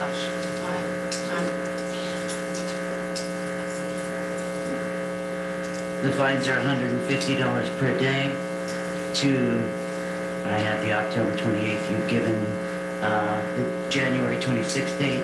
So we'll go with that, January 26th. 425.29 to be paid by January 26th. And a fine of $150 per day, starting January 26th. All right. I have a question from a respondent. Yes, ma'am. I'm going to need you to come up to the microphone so that so I can hear you and so that the record can get you.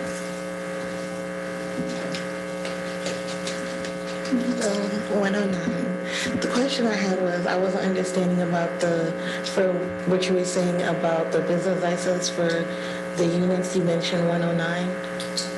No, the business license, 109 is not one of them.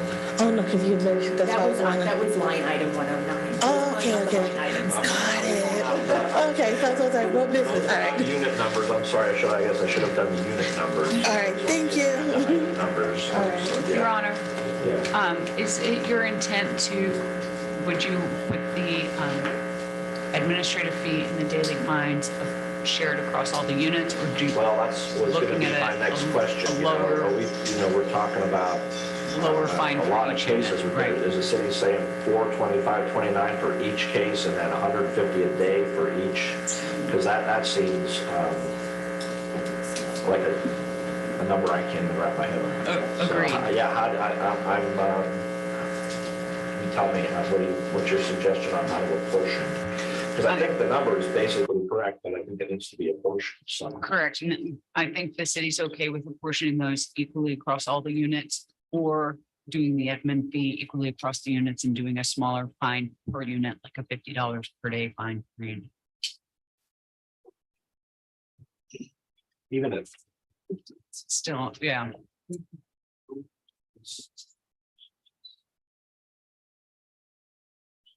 I think apportioned overall. I mean, Because you got 26 cases, Right. even the $50 a day. It's a lot, right? Huge.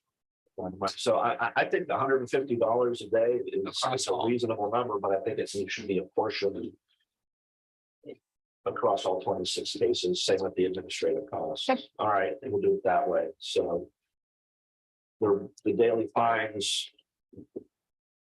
if they start to accrue, are going to be $150 per day divided by 26 units. Which is $5.77. What is it?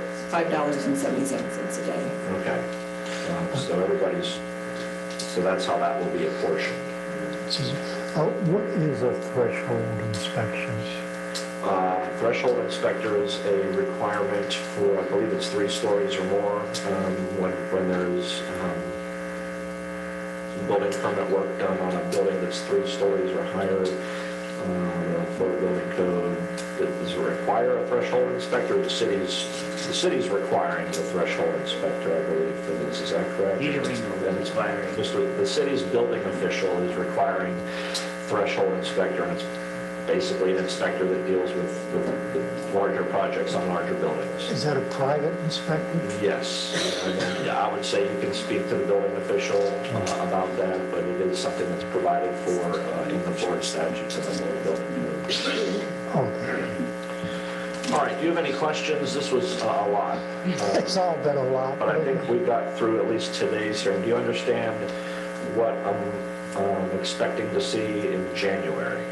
Yes, sir, do. Okay, then is there anybody else who has anything else for the good of the order? on these 26 cases. All right, I appreciate you all coming in. We'll be preparing orders. Everybody will get an order and. I have some questions. Oh, all right, let's come on up to the microphone, ma'am. Tell me your name and address. Sandra Jacobs, 1410 301. Yes, ma'am. I know that one of the problems with the dumpster is that people park in the no parking space, Okay. and they're not even people that live in the building, in the condo. They're from wherever. So the garbage truck comes, And I can't pick up the dumpster. beeps the horn. Nobody comes out and moves the car, and then he has to go on. So it's not getting picked up because people park in that space, and there's no parking signs. Do you have a tow company or companies on? Yeah, we have used one of them. We need to start using them a little more aggressively to get those cars out of there. The whole, I don't have a better suggestion for you than that. If they're not legally parked, have them towed. the whole problem is this was built in 1973. At the time, most families had one car. And right now, we have 26 units, and we have 26 parking spaces, no more. They can't park on Federal Highway, or only the two streets on the side. And it is a mess. I hear what you're saying. I wish I had a silver bullet for you, but I do not. Did we have one more? Ma'am, did you have a? She just wanted me to let them, to translate for them the conclusion, the resolution. So if you just give me a second, I'll let them know. Okay. Él tiene que volver el 26 de enero para tener todo el permiso, todo un plan para arreglar todo. Porque mientras tanto, si el 26 de enero no está todo resuelto, le van a cobrar $5.77 a cada inquilino. $5.77, porque es 150 diarios, pero cuando lo van a dividir en 26 apartamentos, va a ser $5.77. ¿Qué otra pregunta tiene? La pregunta es que, con qué le vamos a acercarnos se va a acercar a la gente para que pague incluso la asociación. She's her final. I let them know about the January 26th and the resolution and the amount and Okay. $5.77 per person. Okay. But she's very concerned. Her concern is huge about the fact that there is no association and there's no collection, and if there's no money being gathered and put into a coffer, how are things going to be ever maintained and kept up? I hear her concern. That's her. I understand And I her explained to her concern. that this is not something you can rule on. There's nothing I can do to help on that concern. It's just very frustrating I because if there's understand. no money, I wish there was more that I could do for that issue, but there is not. I understand. Okay. Él no puede continuar con esta situación que no es nada de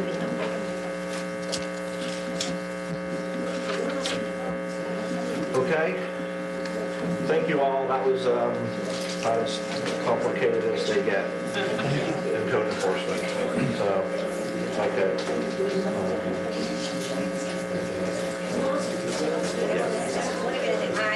Are we good to move on? to- Yes. Can we take a minute to just let everybody clear out? Let the room clear. And then we'll proceed. In fact, let's just take a 5-minute recess. We'll off the record first.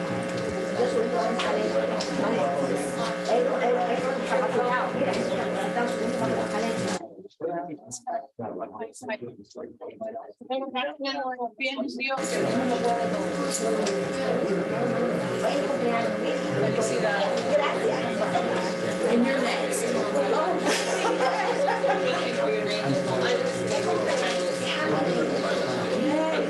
Our puppy's home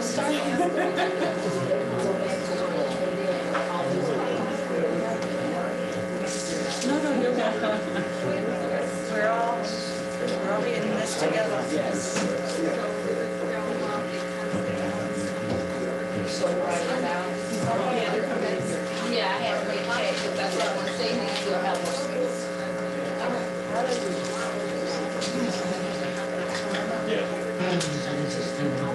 One more. Okay.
Right. We just get us back on.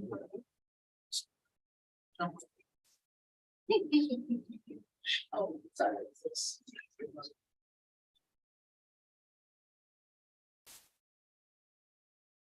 Okay, we're gonna go to page one of the agenda, item number one, case number 21-2211. This is a public request for a land reduction. Property address is 301 8th Avenue North. Property owner is Gabriela Noel Mazon and Giovanna Dominguez Timur, Office of Dorsey.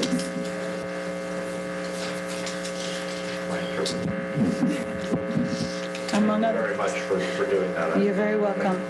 We're all in this together. Greetings, Code Officer Kathleen Dorsey for the City of Lake Worth Beach Code Division. Case number 21-2211. There's a lien that exists at the property address 301 8th Avenue North in Lake Worth, Florida. The property is otherwise free of all standing debts and due to the city, and all administration costs assessed in the underlying code compliance case for the lien has been paid. The owner does not have any other property in the city of Lake Worth that have active code compliance cases.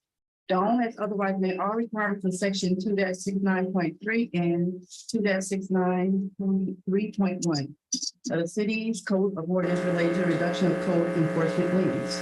The lien exists for the property totals to $8,850. The city will reduce the lien down to $885 to settle and release the lien.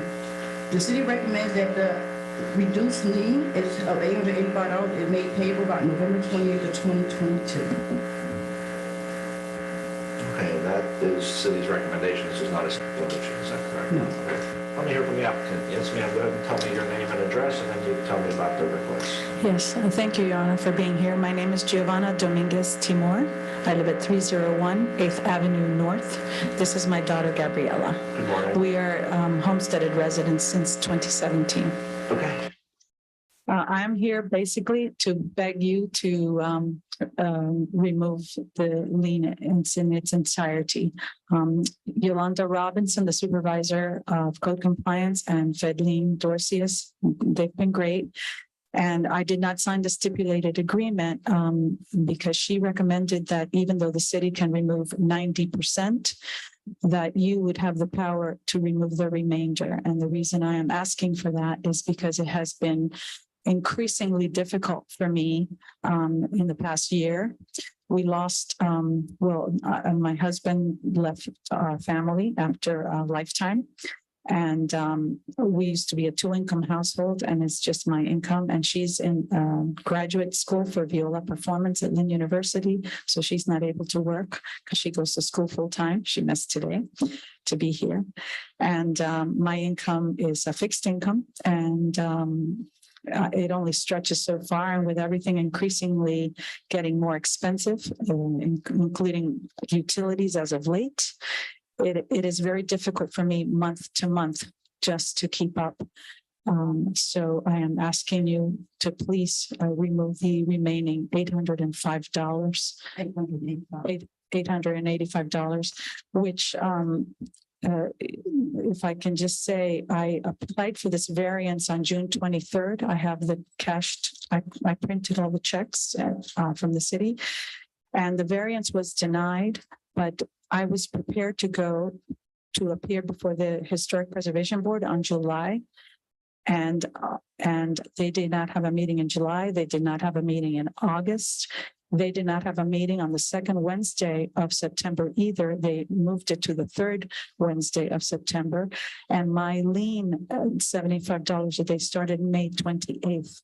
And it didn't matter that they didn't have meetings, and it didn't matter that I was prepared to go in July or even August. And it kept accruing despite the fact that I could not appear. If I would have been granted the variance, my violation for the 29-foot section offense would have been cured. I didn't know whether it would have been cured or whether I would have been assessed at that moment, denied, and then the lien would have been much smaller. I even calculated, I counted the days, if there would have been a meeting in July, if there would have been a meeting in August, and if there would have been a meeting in September on the second week, as is ordinarily done. But they were still doing auditions, not auditions, I'm sorry, auditions from our music. Yes, they were still doing interviews on August 25th because they were short people for the Historic Preservation Board. So as a result, I was still being penalized daily, even though I couldn't even appear. So I think it's reasonable to request that the remaining $885 be forgiven me and my daughter in light of our situation and in light of our efforts to try to clear this up. Thank you. I'm saying. This was a.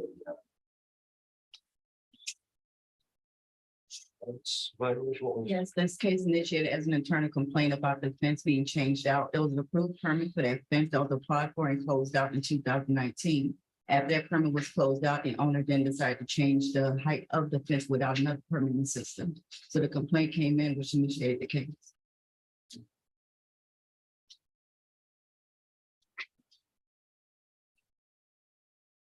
So you did a stipulated agreement back to the original. Yes, I did. But I had intended on filing for a variance, which I was allowed to do after 1 year, and that is exactly what I did. The reason that the code states that the fence without a setback can only be 4 feet high, but along this 29-foot section, my daughter was, it wasn't giving us privacy or security, and my daughter was constantly being harassed. So I took it upon myself to just elevate the fence, just that little section to 29 feet, and it stopped the harassment. It was wonderful.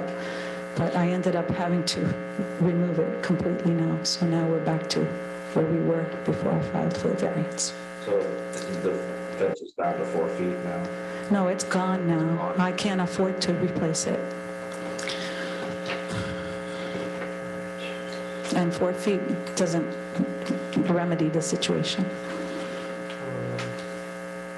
Was there anything that you wanted to add? No. Okay. Ms. Robinson, anything you wanted to add? No, she just. I appreciate them coming into voluntary compliance, and they work well with the city, and I just wanted that to be taken into consideration as well. Okay. Thank you, Yolanda. Anything else, ma'am, that you'd like to comment? Okay.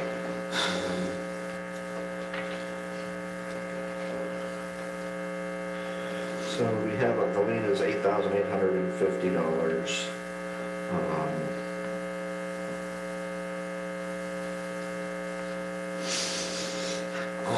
reduce that down to $100. Thank you. Can you pay that within 30 days? I can pay that today if necessary. That I can do. It's on order. If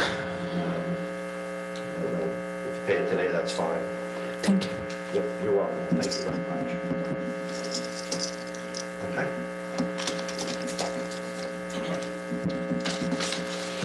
Thank you for that. Thank you. Okay, next, we're gonna go to page 12 of the agenda.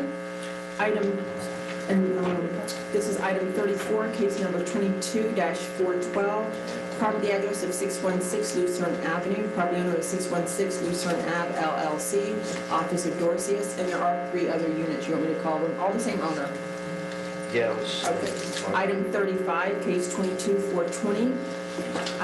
Property address of 616 Lucerne Ave, unit 4.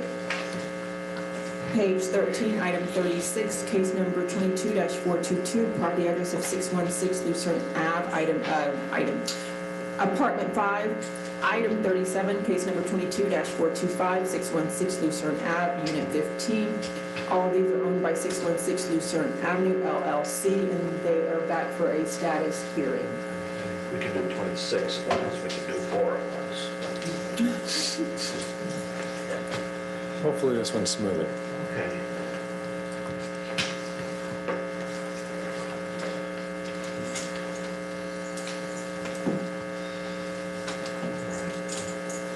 All right, where are we with these? All right. Greetings, Code Officer Federline with the City of Lake River Beach Code Division. This is a status hearing for 616 Lucerne Ave for case number 22-412, 22-425, 22-422, and 22-420. The dumpster enclosure permit was approved by the Building Department and Public Services on 10/26/2022. Okay. The only existing violation that currently stands is 14-32 for the business license. Okay. 14-35 use not to be inspection, and 15-39 for abandoned property. What's the abandoned property? The vehicle is a vehicle that's parked on the property, a gray Mazda with expired registrations from January 1st of 2022.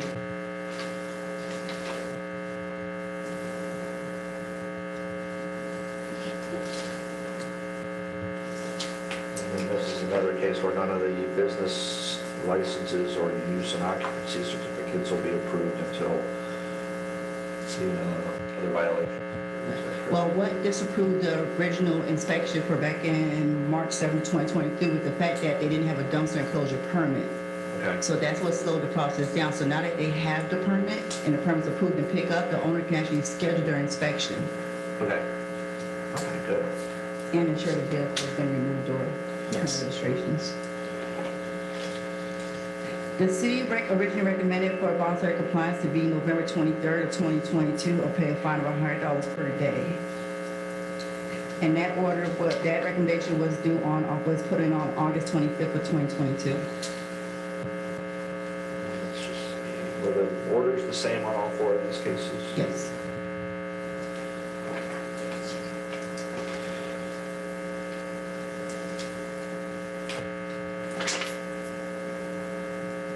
Property being violation, set a status hearing for and assess the administrative costs. All right, let me hear from the respondent. Yes, sir, go ahead and tell me your name and address, and then tell me what's been going on since we were here last. My name is Gus Ross, address 935 Indigo Point, Delray Beach, Florida, 33483. Last time we were here, we had an issue, we had 3 permits that were denied. The dumpster wrap variance, the gentleman was let go. Ultimately, it's taken a few processes. Now we have the permit approved. We've been waiting for this, so we're gonna get the work done as soon as possible. I know because they're pouring a dumpster pad, concrete is really hard to get a hold of right now. But as far as I'm concerned, we've already paid, and it's really up to the vendor and their concrete supply in just getting it done.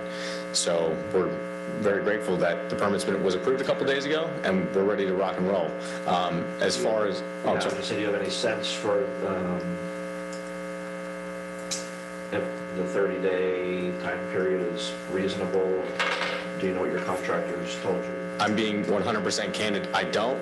only because from what I've heard with concrete and just some of the pool contractors who use a lot of concrete, it's one of the most difficult things to get a hold of right now. I wish I could, give you a crystal ball and tell you when it would be available.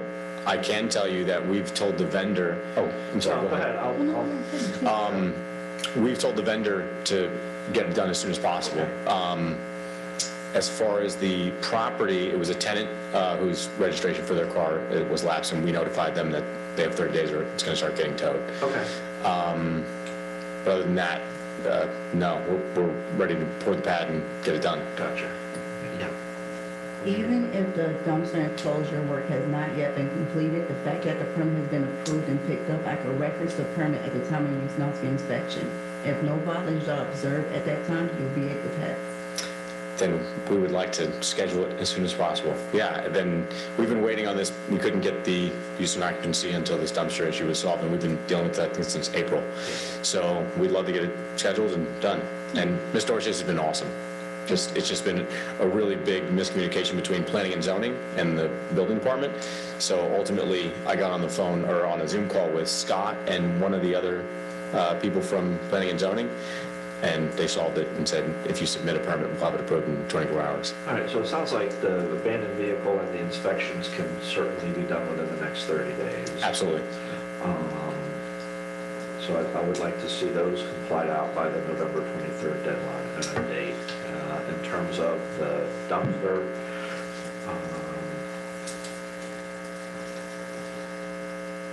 let's go,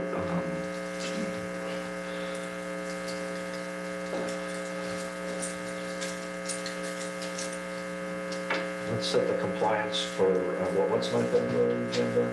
The 7th?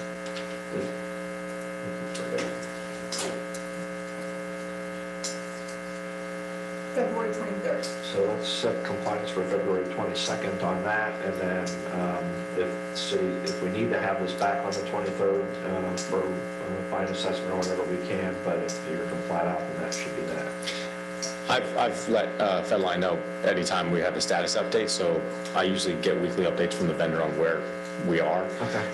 When I have them, I'll update her and hopefully be all wrapped up. Okay, so make sure there's no questions. November 23rd, I want the vehicle complied and the inspection for the business license and the use and occupancy certificate done, and then by February 22nd, the dumpster done. Sounds good. Special magistrate, I believe November 23rd might be difficult for the officer for the use and occupancy inspection. She's booked up through the end of November already. Okay. Busy. Let's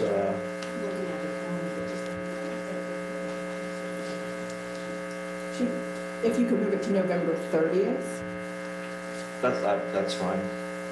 November 30th, so that gives an extra week for those. It sounds like an extra month. Well, I'm sorry. No, I'm sorry. I apologize. It's actually. Yeah, absolutely. Yeah. Okay. So ordered, and just double checking. Yeah, the city got administrative costs in the original order, so I don't have to deal with those, that are taken care of. All right, any questions? Nope. All right, and then so I'm ordering a copy of it. I guess you actually have 4 of them. Yeah, we did a unity of title. I'm not sure if we can condense this down to one, but we'll take 4. I mean, I'm just saying what they put in front. I gotcha. Okay. Thanks. You got it. Thanks. We'll see you. All right.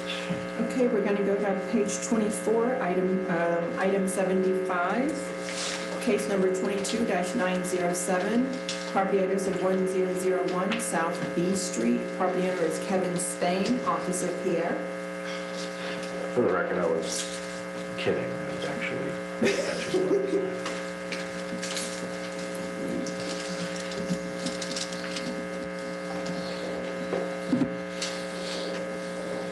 Thank you.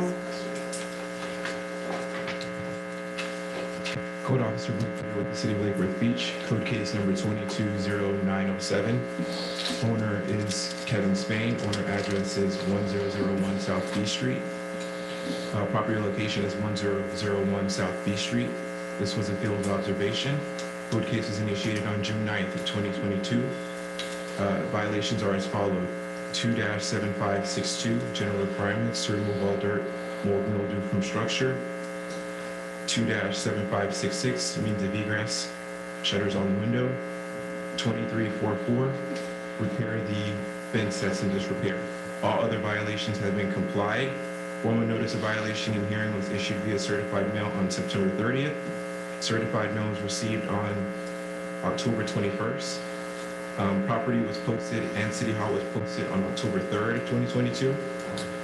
Property was re-inspected last October 24th, 2022. Contact was made with the owner and pictures are in the case file. The recommendation time is November 28th. For a fine of $50 per day plus the administrative cost of $425.29 must be paid by November 20th, 2022.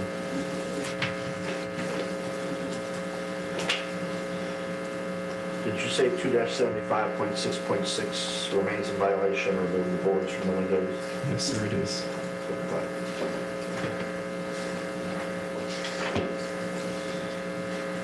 Yes, sir. Go ahead and tell me your name and address. Kevin Spain, 1001 South P Street. Thank you, Mr. Spain. You can tell me about the case. I don't have no boards on my windows. Okay. There's only 2 windows that have awnings are down. Okay. All right. As far as the algae on the house, I can only do what I can do because I work 6 days a week. I lost my wife about 3 years ago, and I work nights. Right now, I'm going on 2 hours sleep. I got done at 6 o'clock this morning, and I drive tractor trailer. You know, and coming here sitting all this time, you know, they should take the cases that are the longest to the end. You know, I understand what's going on, but to come here and do the best I can do. I'm not a machine. Nobody is. You know, and I feel like we're being treated like HOAs. You know, if we're HOAs, that's one thing, but you know, I own my house. I pay my taxes. I pay my utilities. You know. If people work with people, that's fine, dandy. But you can't, like, you're ganging up on people like this, you know, and it's not fair. You know, I can do the best I can do. When you got one day to do things, you know, laundry, cooking for the whole week. You know, what time you got? You know, you get home from work and you have to go to get sleep, and then you got to get ready to work again. Because I got to get ready to work for 5 o'clock today. And I'm 2 hours sleep. Now I'm going to go drive tractor trailer. That's not right. And I told the inspector I work nights.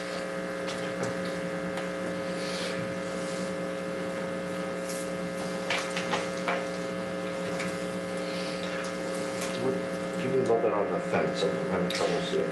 Yeah, so the fence is in the alleyway towards the back of the property. You can see that it's pretty much in disrepair. There's a wood panel just hanging from it. It's one of the pictures. You should see it.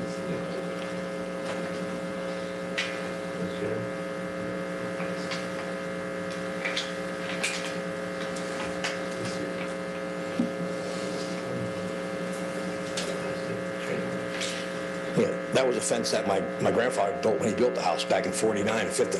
Yeah, it's a 3-foot high fence, and then he made his own posts, and on top he did, well, actually, back when lumber was real 2x4s and 2x6s, because he used to work for Tuppy's Lumber Mill. And then he put that at the top as a rail. As far as, yes, some of those got to be replaced because, you know, the concrete cracked or anything else. I understand that.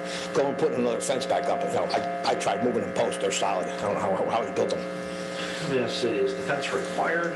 In other words, if you remove the fence, would that be a way to comply? Yes, he can remove the fence if he switches, but because I'm not suggesting you have to do that. I can put new rails on top. You know, that's what the problem is, what he's talking about. Because it's the 3-foot high fence, so it goes, the 3-foot high fence will come up to like the bottom of the rail, you know, and that's the way my grandfather built it in 49. Yeah. Either repair or remove. Yeah. And the awning, I think the city's code requires those awnings to be opened and not closed. The only reason I got them there on closed because, you know, hurricane season, you know, you could, you know, gets out of the way, but I can, you know, that's no problem. I can open that back up. Yeah, that'll take care of that. Yeah. And then the algae off the house, that's just normal. For you. And what's the other violation? Remove the dirt, mold, mildew on the structure. That's the algae. It's like a pressure cleaning kind of thing. Pretty much, yes. Well, sir, I appreciate what you're telling me, and that you work hard, and it is certainly not anybody ganging up on you or anything that's personal. But when you are a property owner, you're required to maintain certain minimum property standards. And when I've been shown these violations do exist, some of them should be pretty simple to cure. Raising the awnings takes care of that one.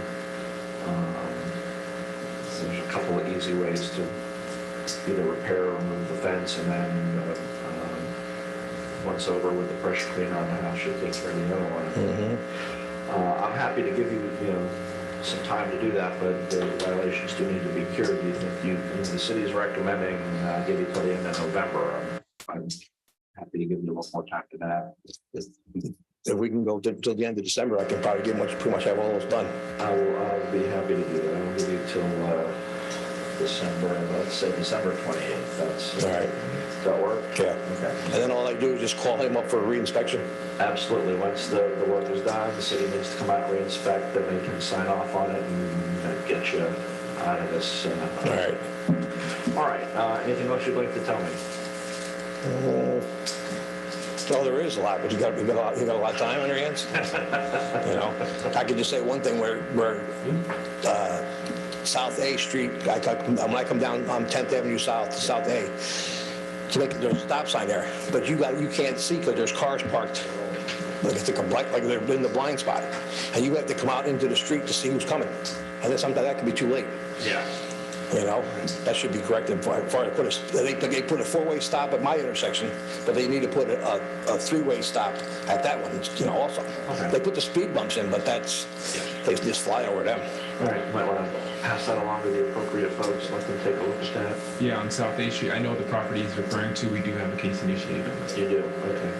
That's where they park on the corner, on the right of the corner. You can't see. Yeah. Okay. Anything else from the city? No, that's it. All right, then the city has proper notice. Mr. Spain is present. Based on the testimony and evidence, I'll find that the property remains in violation of City Code 2-75.6.2, 2-75.6.6, and 23.4-4, but has complied with all other code sections that were cited.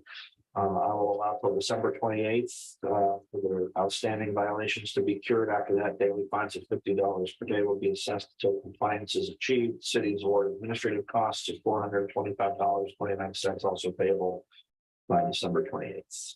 We'll get a copy of that order. All right, but if everything's been all taken care of, I don't have to pay none of that, right?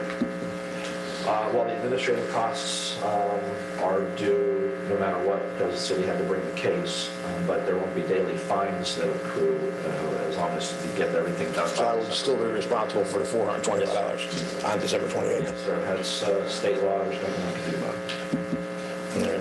Okay? All right. Thank you. Thank you. Yep. Okay, we're going to go to the authorization of foreclosure agenda, page 3, item number 9, case number 21-2053. Property address is 1800 Madrid Avenue. Property owner is 1800 Madrid LLC. This lien was recorded on February 11th, 2022.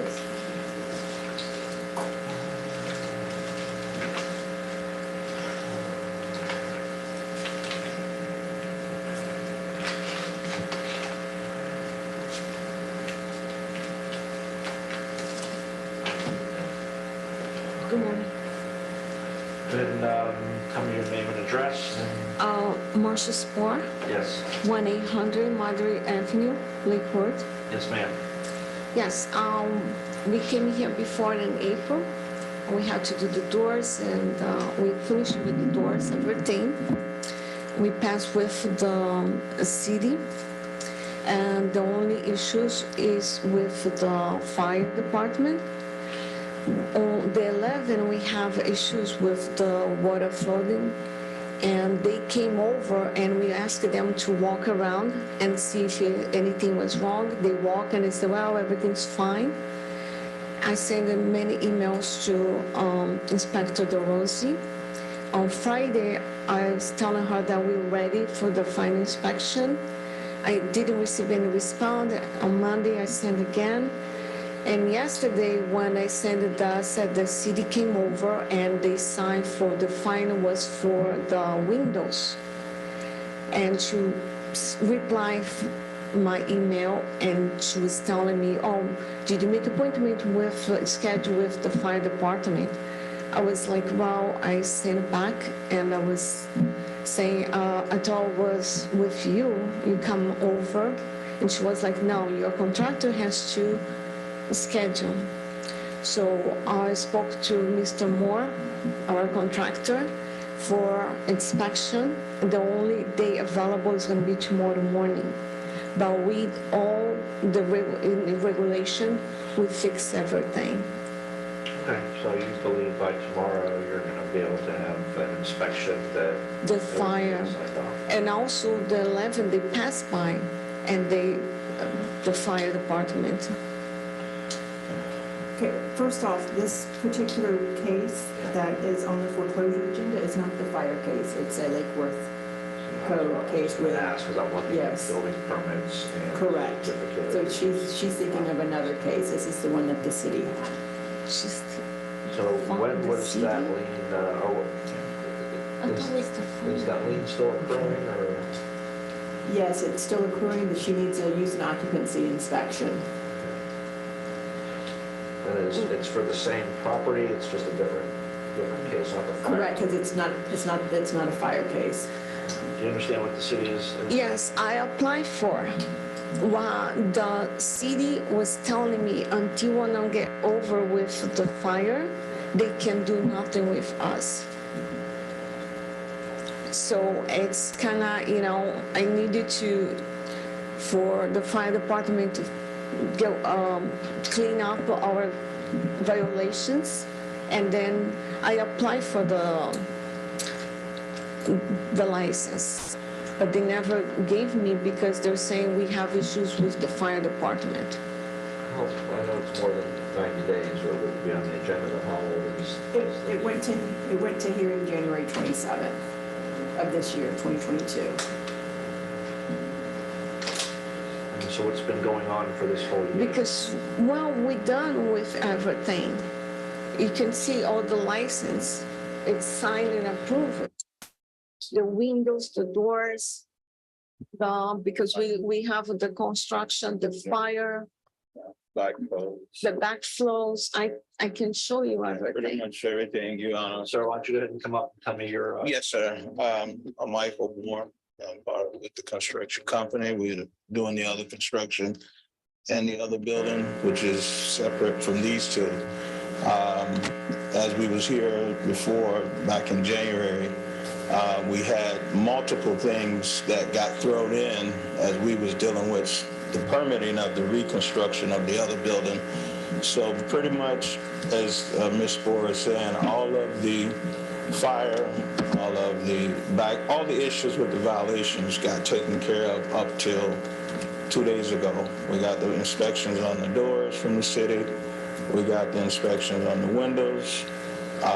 The fire contractor that they hired, he's been keeping up with everything. She has documents on the annual reports. Everything that was in the violations, they've taken care of that. The only thing got left off is the fire inspection. When she spoke with Ms. Del Rossi a day or 2 days ago, she said, we got to call the fire for the doors to get them out there, which she was saying that she thought that Ms. Del Rossi was the one who was going to come out. So she said to have us call, which we did. We called, the inspector would come out in the morning from Palm Beach County to do the fire inspection. I believe that was 3 weeks ago when the fire alarm had went off. Fire department came out and they went through all the buildings. They was there. We was there working in the other building. They did an assessment on all the buildings, and at that time, you know, he said nothing was wrong. The fire marshal that came out with the rest of the department. And that was just on some type of, you know, I think they were saying maybe some dust or wind set off the sensor, and then they all came out, you know, to check things out.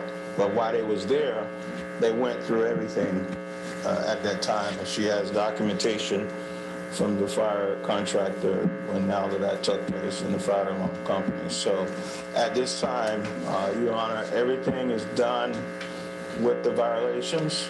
except tomorrow, once the fire inspector come out there to do their inspection. How much is approved? What the amount of lien is? For ours. Yeah.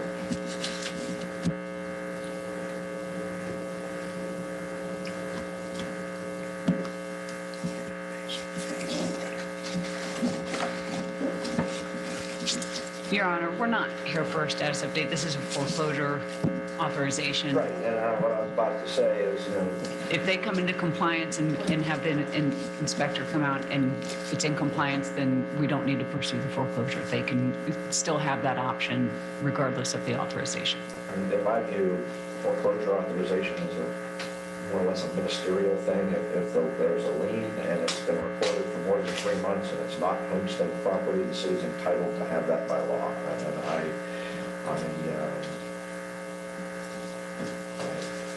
And I'm not sure I've ever not granted foreclosure authorization when it's available. Right. So I was going to ask, if in fact this is going to be complied out the next day, do you still want foreclosure authorization today? Or do you- Yes, Your Honor. Okay. Because what it means is that before anything can happen in terms of any kind of lawsuit being filed, the state law requires the city to get foreclosure authorization from the magistrate, which is a step, it's like step one in process. But the city's entitled to that. What I have heard on the record is that this lien has been recorded for more than 90 days. This is commercial property, so it's not homestead. So the city's entitled to that foreclosure authorization. You should still proceed with getting your Yes. inspections, getting the property complied out, Yes. getting that inspected. Then you're going to have to deal with whatever. How much? 24,000. So it's up to $24,000. That will stop accruing when you're found in compliance, but then you have to deal with that lien, either pay it or ask for a lien reduction. The city has procedures for those things. So I'm glad that you're getting to the end, but I am going to grant foreclosure authorization because as I said, I feel like it really is just a ministerial thing. That the conditions are met, and conditions have been met in this case. You should still pursue to get the compliance done, get it inspected, and then deal with that way the fine stops accruing, and then you can deal with that fine. Right, and let me just say this, Your Honor, in January, the issue was when we had to get these doors and window permits, we was already in the process of, with the engineering firm, to do the renovation on these other two projects back in September. The issue was their banking that's doing all the construction, they could not do everything at one time, so they just told us to do everything accordingly to what they was able to loan them. So we started on the biggest project first, and then we said we'll take care of that permit, get that closed, and then we'll go to building 2. So that was the beginning preparation before we even started coming in here.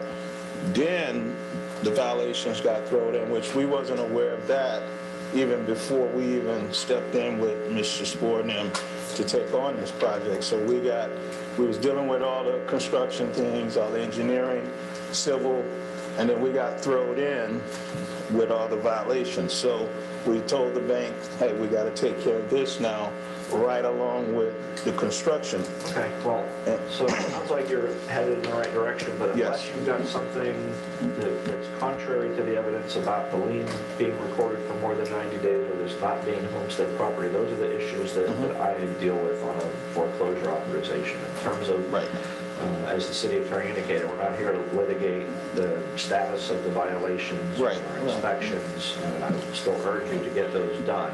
Right. But I do grant foreclosure authorization based on what I've been presented with. Well, I'm sorry, Very but briefly, ma'am, I've Yes. entered my order, so honestly, unless it's about the amount of time the lien has been recorded or the fact that it's not homestead property, that's the only thing that's important. I tried to talk to the city many times. They were saying until I'm not done with the fire department. I could not do it. I understand. I understood that the first time you told me. You don't need to repeat yourself. I've still got about 100 cases on my agenda today. I have granted foreclosure authorization. Because we have family working there, you know, we have, I understand. we have almost zero people working there, so it's hard I've for entered my us to order in close. this case. You'll get a copy of that order. I hope you take my advice to heart, continue forward, get the property complied out, and get it inspected, and stop the lien accrual. That's the best thing you can do, but I am granting foreclosure authorization. Thank you. Next, we're going to go to page 20, item 65, case number 22-710. Property address is 1821 7th Avenue North. Property owner is Geneva Bays 5 LLC. Supervisor Hicks.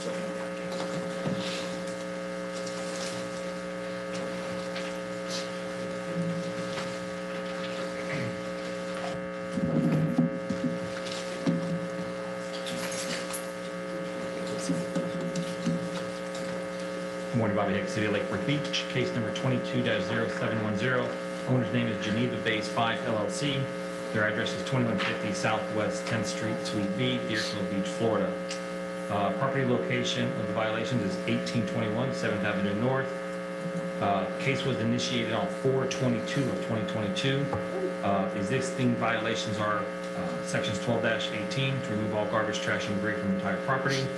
Section 14-32 to please apply and obtain a City of Lake Worth Beach business license for units A1, A4, A8, A9 is operating outside of his business license, Unit B7 and Unit B8.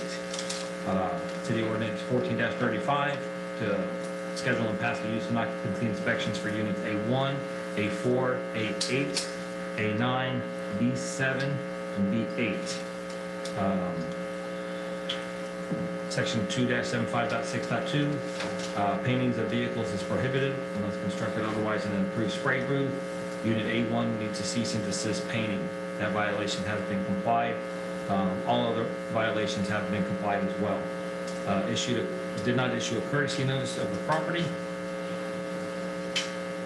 Formal notice of violation by hearing was issued certified mail on 5/23 of 2022. Certified mail was received on 5/26 of 2022. We posted a property on 5/25 of 2022. Last reinspection of the property was 10/24 of 2022. Photographs have been taken of the violations and added to the file for review. I did have personal contact with the property management, which they have designation of agent forms attached in the file. City's recommendation time is February 27th of 2023 for compliance, or $100 per day fine plus the administrative cost of $425.29 to be paid by February 27th of 2023. Mr. Hicks, I wasn't clear. Is the violation regarding registering vehicles? 1539, I'm sorry, 1539 to please remove all unregistered vehicles. That's still a violation? That's still a violation, yes, sir. And then 2275.6.2 That's is still in violation? It is not. That's complied. That was Unit A1. They were painting inside the paint booth. All right, so 1218, 1432, and 35. Are still active. 1539. 1539. Got it. All right, let me hear from the respondent. Yes, sir, if you can tell me your name and address, then you can tell me about the case. Good morning, almost good afternoon. My name is Aaron Goldberg. I have Tahira Myers with me as well. We've been working at all the items. We're chiseling away at all the items. Some of them have been ongoing. Some of them have required permits and whatnot, so it's taken a little while. We're very close. We appreciate working with us on the time. There's a few items that may take a little while with the tenants' business and business uses and their licenses. So that's really the main item that we're concerned about as far as timing goes. Otherwise, we're going to be there often to handle the other items. Well, the city's recommending about 4 additional months to get this wrapped up. seems to me if there's good faith effort, you should be able to take care of it in the next 4 months. Totally agree. Okay. All right, anything else, sir? Anything else from the city? Okay, the city has proper notice. Based on the testimony and the evidence, I will find the property remains in violation of the city code, sections 1218, 1432, and 1435, and 15-39, but has complied with all other code sections that were cited in the notice. I will accept the city's recommendation. I'll allow until February 27th of 2023 to cure the remaining violations. After that, there will be daily fines of $100 per day until compliance is achieved. The city is also awarded its administrative costs of $425.29, which are due no later than that February 27th deadline. Thank you very much. Thank you, Bud. Okay, we're going to go to page 13, item 38, case number 22-502. Property address is 905 North K Street. Property owner is James G. and Tanya L. Finnegan, Officer Dorcius.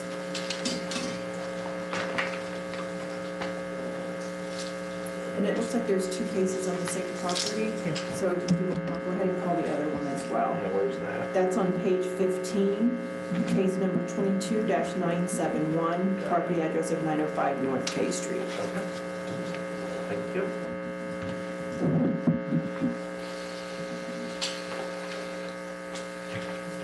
Greetings, Code Officer Fred Lane, the City of Lake Worth Beach Code Division. Case number is 22-502 and 22-971. Owners James and Yatana Finnegan.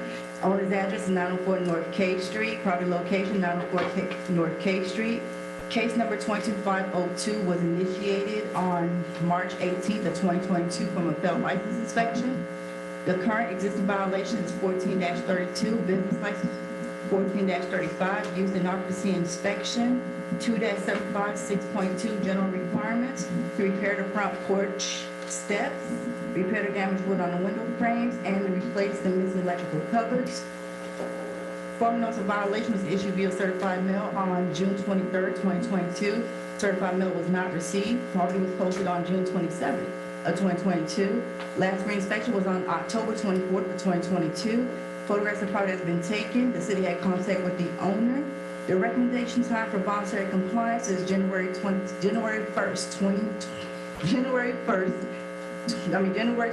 2023, or pay a fine of $75 per day plus the admin cost of $425.29 to be paid by January 27th of 2023.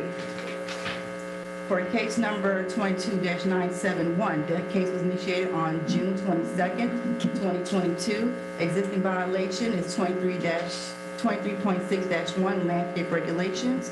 All other violations have been complied at this time.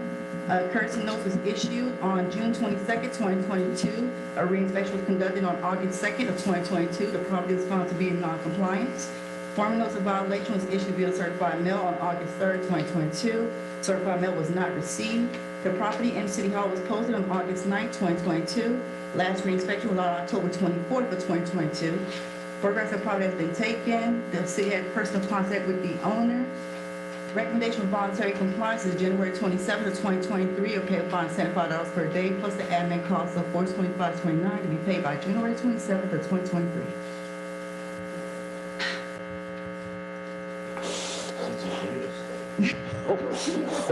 That was a lot. Is there a reason that the cases were, it was just split into two cases? All right, so when I did my reinspection for the failed license case, motor violation was observed that was not observed on March 18th of 2022 during the use and occupancy inspection.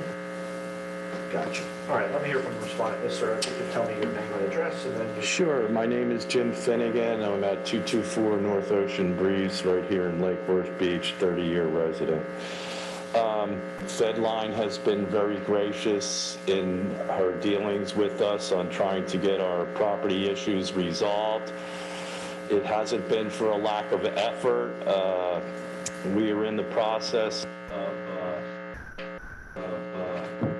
completing an ADU in the back of this property, and we're kind of caught between a rock and a hard place. We've done what we can do. We put electric in. We, put in sprinklers for our sod. We have electric electric going back to our ADU. However, every time we ask the city for power to go to that ADU, which have to power up our sprinklers so we can lay our sod to resolve that issue, we can't get anywhere. They're saying that we need, the master permit for the ADU. So we're trying to figure out, what we need to do to get power there so we can at least take care of that. Our other big issue has been an issue like most people have, and that's with an architect. It took us 3 months to get onto our architect's list so we could redo our front porch. And every time there's a revision or something, it takes another 5 to 6 weeks for him to get it back to us. And this is with me being like a collection agency and calling him and emailing him every other day. We need it back. So that's really what's been holding me up. Okay. So the city's recommending January 27th as a deadline to bring this in for a landing. Do you think that's doable, or are you requesting additional time? I'd like to have another month past that if that's possible.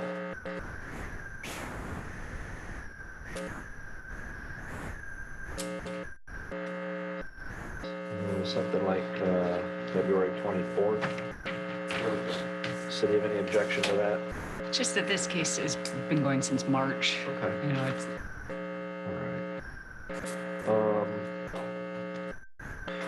Is the city seeking administrative costs separately on both cases? The reason I ask is the way, if the second case was born out of the inspection on the first case. we can combine them. That's fine. One administrative cost for both, that would be my preference.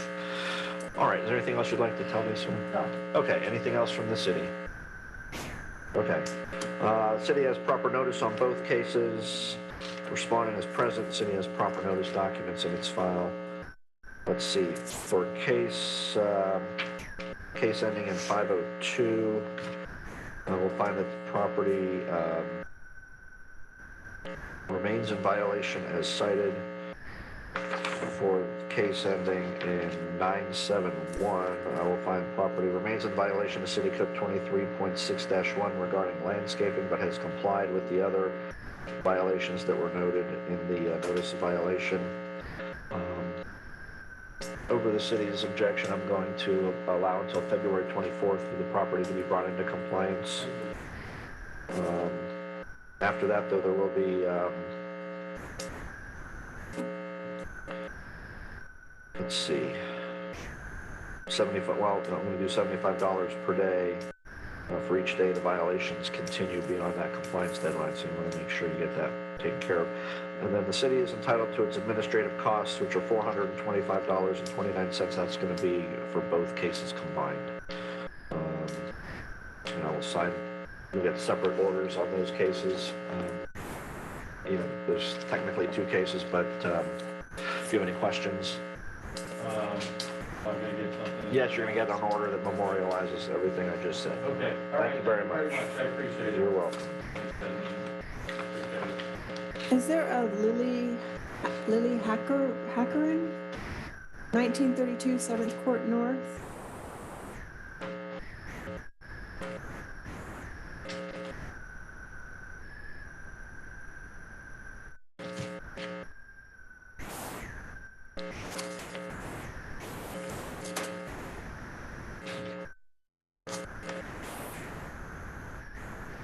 Bear with me, I'm trying to find where we're at here. Okay, we're gonna go to page 12, item 33, case number 22-207. Property address is 627 North Palm Way. Property owner is Carl F. Pollock, Rachel L. Pollock Estate, Officer Dorcius.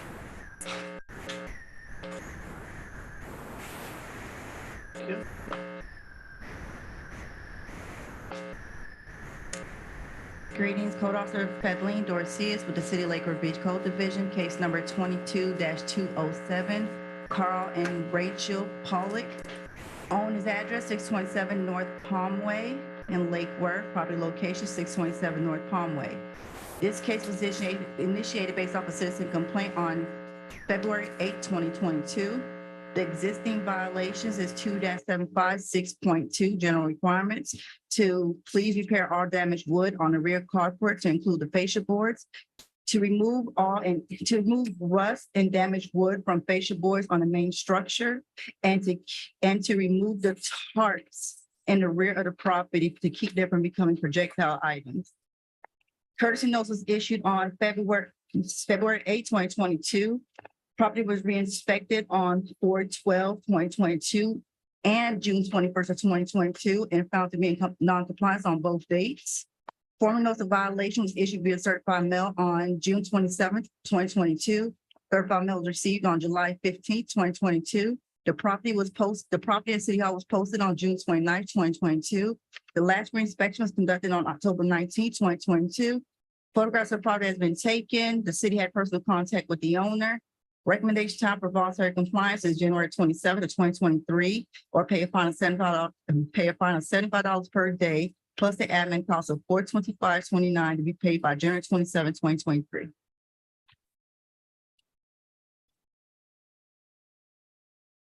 And all other violations has been complied except for 2-756.2.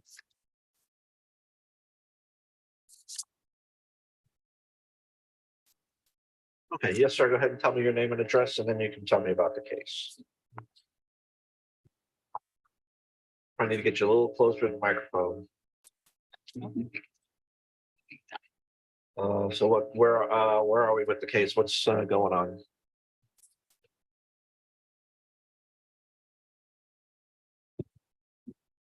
Overwhelmed with this, and I'm having a hard time to cope with it and take care of it. Well, it looks like you've gotten a lot of the violations cured already. It looks like there's just a couple things left to do. The tarps in the back need to come down, and then there's some wood repair to the fascia boards is all that's left. You understand what the remaining issues are that need to be fixed? Yes, All right. I had the tarp as for privacy, because my truck was stolen from in front of my house, and I had generators and stuff in the carport in the back there. That's what the tarp was for Well, privacy. depending on how they're secured, that may need to be, I don't know what needs to be done exactly to cure the violation. The city's concerned about them flying loose, if I understand the testimony correctly. So that's going to need to be resolved somehow. I don't know if they have to be removed or if they can be properly or better secured so that there's not a danger of them flying away. You need to work with the city on that, and then the fascia board work. The city is suggesting that you be given until the end of January 27th, to secure those violations. Do you believe you can finish that up by then? I hope so. I'll try. Okay. All right. Is there anything else you'd like to tell me, sir? No, I'm sorry that, that Can I ask you a question? Yes. I referred you to Healthier Lake Forest. Have you been in touch with them? Because they've been trying to reach out to you so they could try to assist you with complying with outstanding violations. nobody's contacted me. Remember when I taped the door hanger to your door, I left Carmela's information there. Have you been using it? Because I referred you to Healthier Lake Forest just so we can assist you. I didn't understand what that entailed or what that would do for me. Okay. All right, well, it sounds like I'm overwhelmed. I'm having a hard time to deal with this. Okay, well, like I said, it looks like you've done a lot of things already. There's a couple things left. I'm sorry you feel overwhelmed. I don't think it's as complicated as I think that it's doable. And it sounds like the city has also given you some information on some folks who can help you out. Maybe you can provide that again. And feel free to take advantage of that. there anything else from the city of this one? Okay. Anything else, sir, that you'd like to share on this case? Not that I can think of. All right, well, in this case, the city does have proper notice responding as president of today's hearing. Based on the testimony and evidence, I will find property remains in violation of City Code 2-75.6.2 has complied with all other violations that were originally listed in the notice. I will allow until January 27th of 2023. It's about 3 months to finish curing the outstanding violations. After that, though, there will be daily fines of $75 per day until compliance is achieved. The city has awarded its administrative costs of $425.29, which will also be due no later than January 27th. I will sign an order that explains all that, and you'll get a copy of that order, sir, okay? All right, thank you very much. Okay, next we're going to go to page 4, item 12, case number 21-1929. This is a public request for a lien reduction at 1232 South L Street. Property owner is Property Investments Plus LLC, Officer Turek.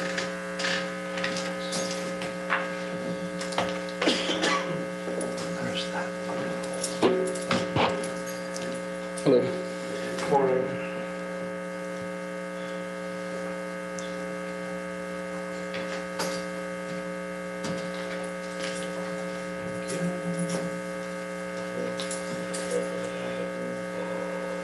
Sue Ella Turek for the City of Lake Worth Beach.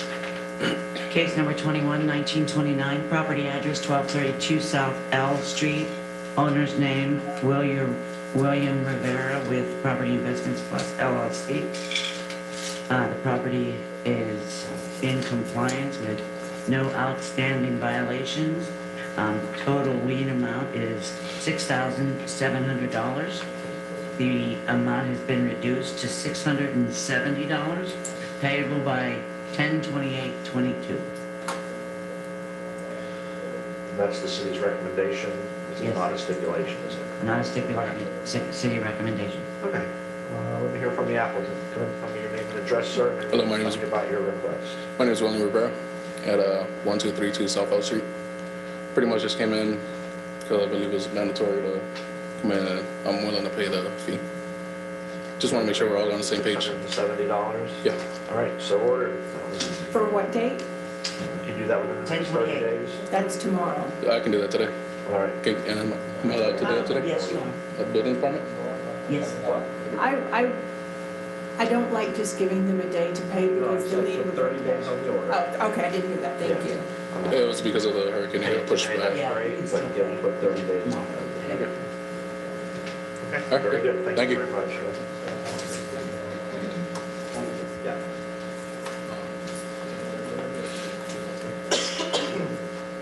Okay, now we're going to go to page 26 of the agenda, item 84, case number 21-613, property address of 1202 South Federal Highway. Property owner is Heber DeCampo, Officer Turek. I'm sorry, Krista, what was the 1202 South Federal Highway.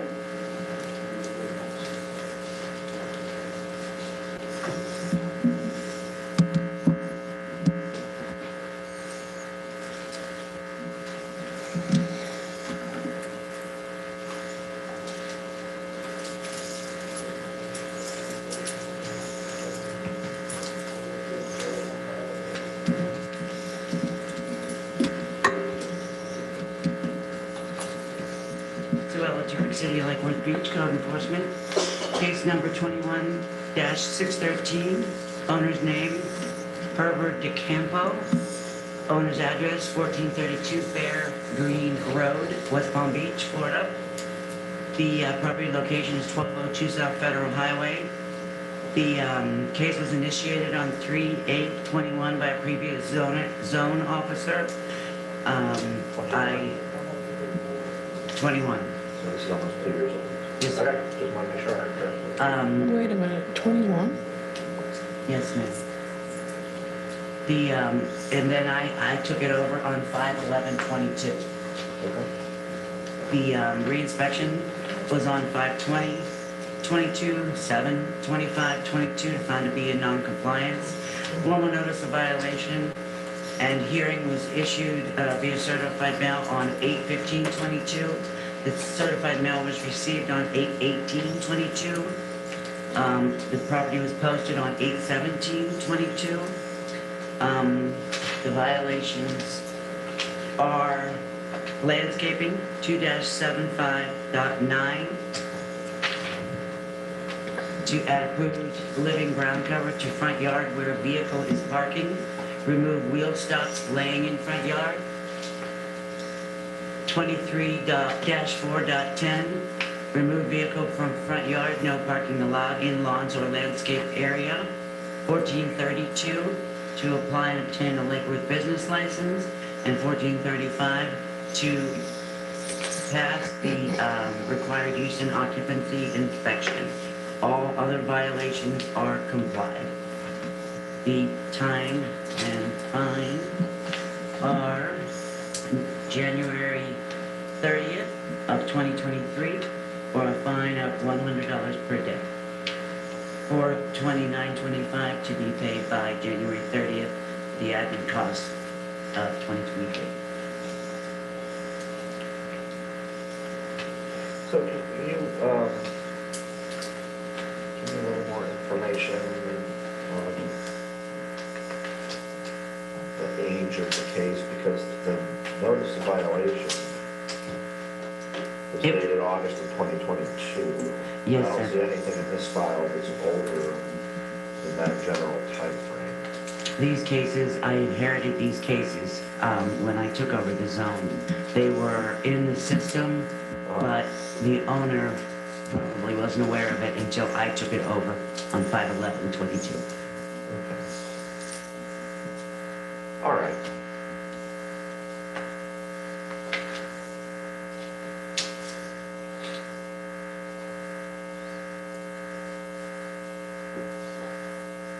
So replace rotten wood on the structure. All the violations have been complied. That's all compliant? Yes, sir.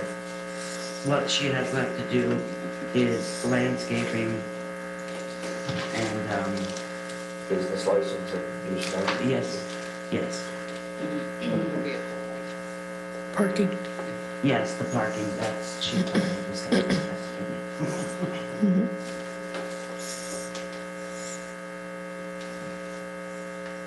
So 2-75.9 and 1432 and 1435.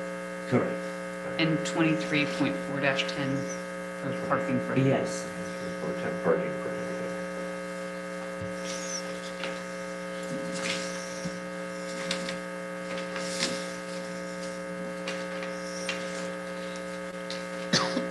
Tell me a little bit more about the parking. What's going on? Okay, so the tenant is parking in the front yard. There was no real driveway there to speak of, so I cited for parking on the lawn. We've since, I've had conversations and in contact with the owner's daughter and the owner.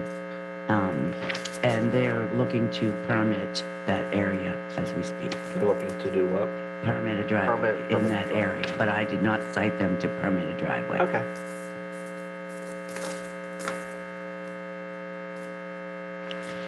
All right, yes, ma'am. Go ahead and tell me your name and address, and then you can tell me about the case. My name is Cynthia Campo. I'm the owner of my daughter, as well as the domestic associate for that. Yes, ma'am. That's elderly, just part of this. Sure. Maintenance here. My address was. Okay. So, as Zoe said, I wasn't aware at all about March 21st. I know we dealt with things back in 2019, use and occupancy, and that was all taken care of. So I first heard about it when we spoke with Sue Ellen May. And we just basically everything she had was just from this letter. We've been working on it. You know, my dad doesn't give up, and he loves to, that's his job. He goes to work every day when he's 75 years old and has health ailments. And, so he's been working on them. Also, we requested a survey, which took almost 2 months to get back before full permit for Roger Wood, all those steps. So as of September 30th, I did go to the building department to pay the business license. And then scheduled the use occupancy inspection, which happened on the 14th with Suella. And that's where we determined that everything, pretty much all the violations have been taken care of except for the landscape and parking. Okay. That actually got a call from David yesterday from the building department, and we're scheduled to meet on November 2nd Okay. to go over both those items. So, go over on the right page, the right path to pull a permit for the parking, since this is that's necessary. The reason why we're doing the parking is actually the original blueprints, which I pulled also from the file of that property. There's always been a parking there, and that's why I agree that it hasn't been maintained, and it's just been overgrown with, weeds and we actually tried in 2019, one of the recommendations was Scotch Park in the yard, and we did plant sod, but with the sand and, Yep. it's gone now. It's probably, we probably see a few little bit of them. So we will put it back to original plan as the way the house showed with parking there. There is a curb cut in the driveway at Federal that, is for driveway. Okay. So, we'll just do it properly and pull the permit. And then we'll go over with David as to the landscape. Yeah, right. So city's recommending a compliance date of January 30th, which is very much 3 months. As long as the permit's worked out, which hopefully we won't have any hiccups on that if Yeah, I think if you stay in touch, okay. All right, I think that's a reasonable time frame as well. Is there anything else you'd like to tell me? No. Okay. Anything else from the city? No. Okay, the city has proper notice. Respondent is present at the hearing, and you have the proper documents in your file. Based on the testimony and the evidence, I will find the property remains in violation of City Code Sections 1435 and 1432, 23-4.10, parens A, parens 3, and 2-75.9. We'll find the property has complied with all other code sections and violations that were cited in the notice. I will allow until January 30th of 2023 to cure the remaining violations. After that, daily fines of $100 per day are assessed until compliance is achieved, and the city is awarded administrative costs of $425.29. That'll be due no later than the January 30th, 2023 deadline. I'm sorry, I don't want to interrupt you. 1432 and 1435. The inspection failed. Oh, okay. So Yeah, you still when have you to get get- your drive, I have. Sorry, it's not. The business license isn't effective until you pass the inspection. Oh, okay. So you have to get the reinspection. I think once the landscaping is done and the Correct. permit for the parking is the issued, permit then approved. The work does not have to be completely done for this to Right. comply, it just has to be approved. The permit. Let's have the permit. Yes, ma'am. yeah. Okay, all right, thank you very much. Thanks.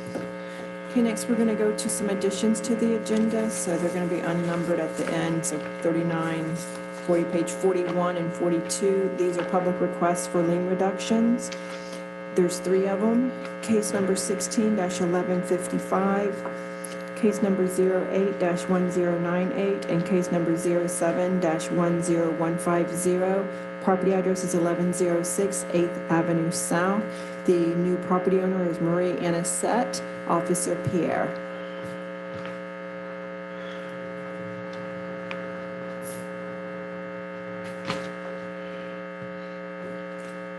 Thank you.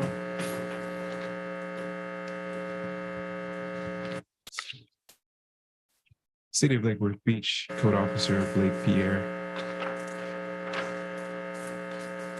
Is there anyone that you wanted me to do first, or? Whatever. Okay, so I have the 07-10150 first on my sheet, so I guess I'll do that one first. So the case number is 07-1050. Property owner is Marie Anisette. This is a fine reduction. There is a code enforcement lien on the property located at 1106 8th Avenue South for violations that are now in compliance. The property is otherwise free of all outstanding debts due to the city, and all administrative costs assessed in the underlying code compliance case for the lien have been paid. Owner does not have any other properties in the city that have active code compliance cases. Owner has otherwise met all the requirements of 2-69.3 and 2-69.3.1 of the city's code ordinance relating to the reduction of code enforcement liens. The existing lien on the property is total of $772,650. The city recommends to the special magistrate that the order to be entered reducing the lien to $36,844.60 payable by December 30th of 2022. If the city does not receive payment by December 30th of 2022, the existing lien amount of $772,650 shall be reinstated. Tell me again the number that you're recommending if you reduce to $36,844.60. Your Honor, do you want him to go ahead and put the amounts in for the other two cases? Yes. Yeah. Okay. All right. I'm just curious, is that a percentage of the 700 and? Yeah, that is a 200% rule.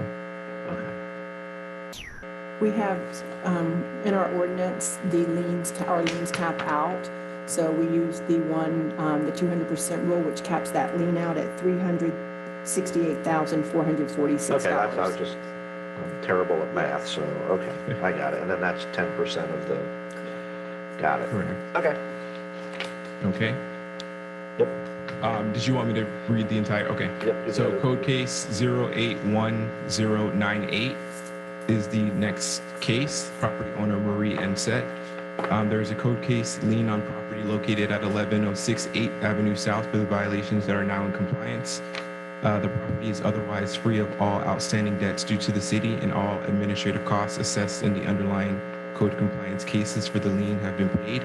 Owner does not have any other property in the city that have active code compliance cases. Owner has otherwise met all requirements for code sections 2-69.3 and 2-69.3.1 of the city's code of ordinances relating to the reduction of the code enforcement liens. The lien existing on the property is a total of $112,150. The city recommends to the special magistrate that the order be reduced to $11,215, payable by December 30th of 2022. If the city does not receive the payment amount by December 30th of 2022, then the lien shall be reinstated to $112,150.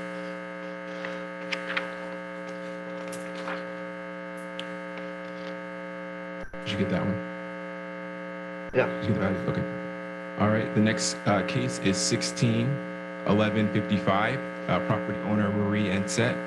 There is a code case lien on the property located at 1106 8th Avenue South for the violations that are now in compliance.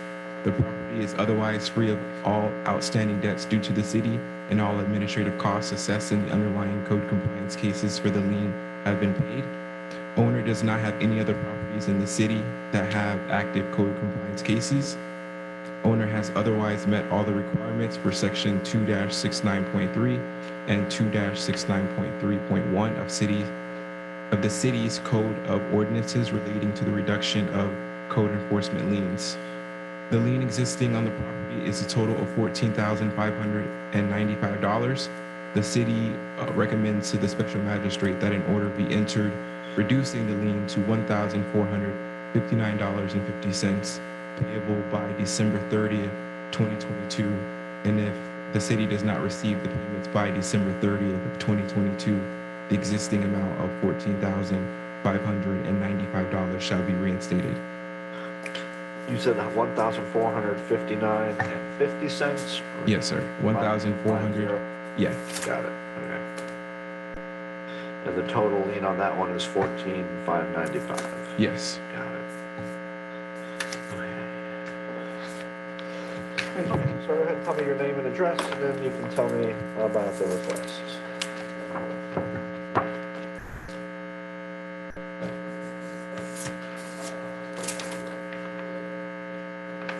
The microphone, yeah, let's see if we can get that microphone back on.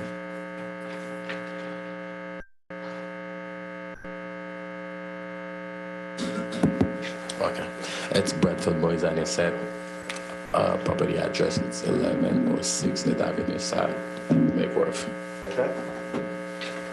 I'm the owner of the property. The reason I'm coming before you today is because we purchased the property with a several lien on it, and property was a very mess, and we did do a lot of work on the property, and when COVID come, it's just put us down. Right now, we don't have any money. We broke, but we borrow a lot of money to do work on the property. And you can ask the agent who look at the property. Everything looks so nice, and we come to a point. This property put me on stress and gave me blood pressure. I don't know what to do with it. I'm sorry, there was an error made on one of the lien amounts for code case 161155. I know he was still speaking. Yep. The actual lien amount, the total is $145,950, and it will be reduced to $14,595. Pesky decimal points. 14,595 is the Yes. recommendation. Off of 145,950. Yes.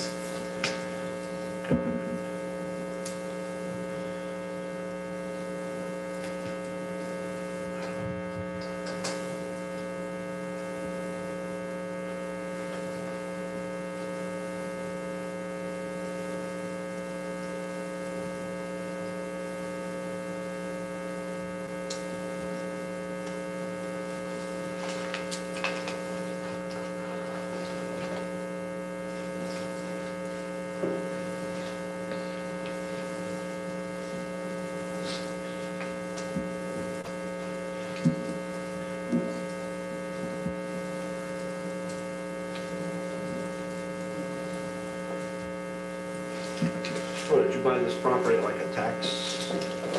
No. Bought it? Yes. So the property has close to $1 million in liens on it, and it's worth about, what did the property appraiser print out? That's old. We does a lot of expense. We spend a lot of money on it right now. Tell me what you did there in terms of. We just done a roof on the property, and we didn't thought it's gonna cost that much. Right now, everything's so expensive. We pull a permit and then done roof. Roof costs a lot of money, and we done a fence permit. Even the fence these days is so crazy. The fence costs about like $8,000 to put a fence on the property. Your Honor, the city has been working with the property owner and requesting receipts so they could discount the lien more based on the money spent to improve the property, and those receipts have not been provided. But I know, but I thought there was requiring for receipt if you're going to get it before the thing, before to come to the magistrate. I thought that's if I get the paper signed before. That's what I thought they're gonna need the receipt for, because all we put permit on it. Panel sell a lot, cost like $90, and you can tell the property take more than 40 panels, and we put permit. By a contractor, it costs money. Roof costs money. To put a brand new roof these days, it's crazy. So everybody understands that, but it's important for the city to know, and that's why I'm asking now. It's important for me to know how much, not just that you spent a lot of money, I want to know how much money you spent to do the repair work on the property after you bought it, because that's important in trying to decide what to do with these. I know, but this property just stressed me out a little bit. It's bring me to blood pressure. Yesterday I was supposed to meet with Crystal to bring some receipt, and I forget if I have a stress test at the doctor's, and I call Crystal and I tell her, but I have canceled checks from my bank account. Do you have them with you?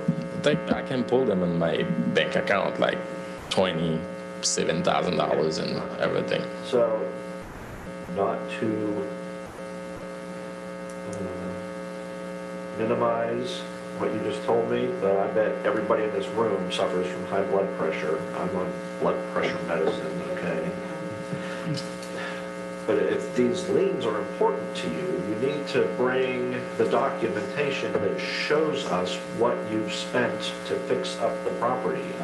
You know, I'm not prepared to grant anything beyond what the city is recommending without seeing some evidence from you on what what you've done. Now, I'm happy to give you an opportunity to do that and reschedule this for another day for you to bring in your documents or get them to the city in advance and try and work something out. But, you know, hearing you say I spent a bunch of money and I'm really stressed out is not going to get you anywhere with me. I need to see some evidence. So, you know, according to the property appraiser, this property right now is worth about $200,000. Like I said, there's almost $1 million worth of liens. So, you know, I understand you're in a situation. I would not want to be in that situation either. However, in order to do something to try and help you, I need you to bring in evidence of what you've done. So, But, I'm sorry, but everything I've done, they done with a permit. Permit costs money, and job been done and inspected. It's not like I'm lying.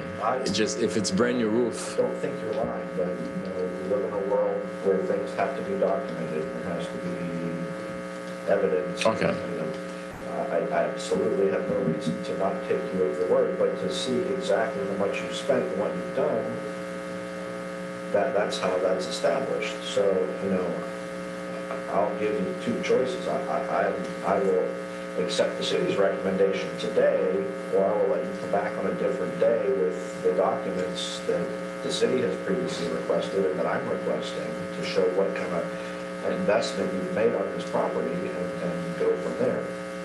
But I suspect you'd rather do the second option than the first, because the first option, you're still going to end up with, I don't know, 15 to 30, you're still going to end up with almost $70,000 worth of lien. So, you know, so I'll give you the choice, but without seeing something from you, I'm not prepared to grant anything beyond what the city's recommending today. Okay. Well, then you tell me, do you want to come back on another day with the documents and the evidence, or do you? Okay, then, yes, Ms. Robinson. Yolanda Robinson, City of Lake Worth.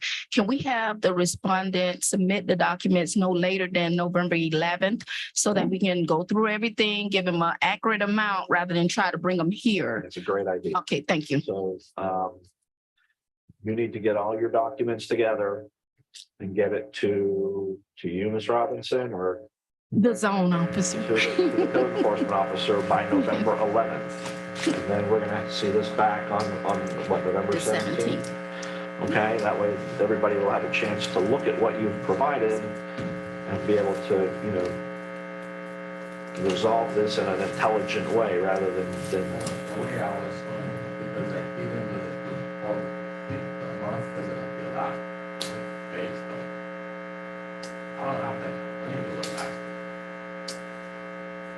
like I said, the choice is yours. I'm happy to rule today based on what the city's recommending. I'm happy to give you an opportunity to bring in some documentation, get it in by November 11th. Let us digest it, see what you've done.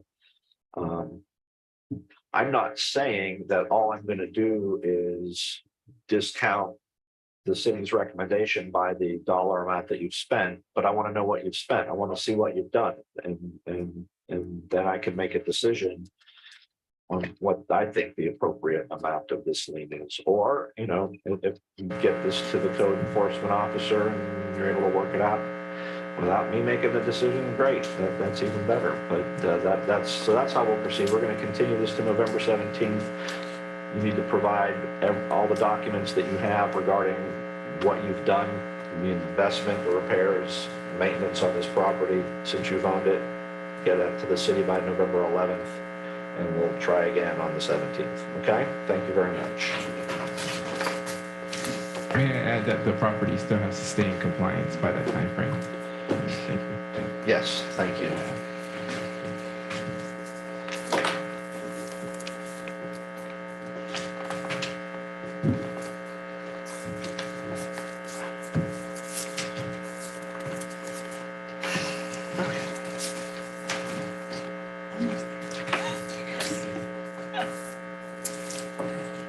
we're going to go to page 21 of the agenda, item 67, case number 22-829, property address of 616 Snowden Drive. Property owner is Ann Citray, Supervisor Hicks.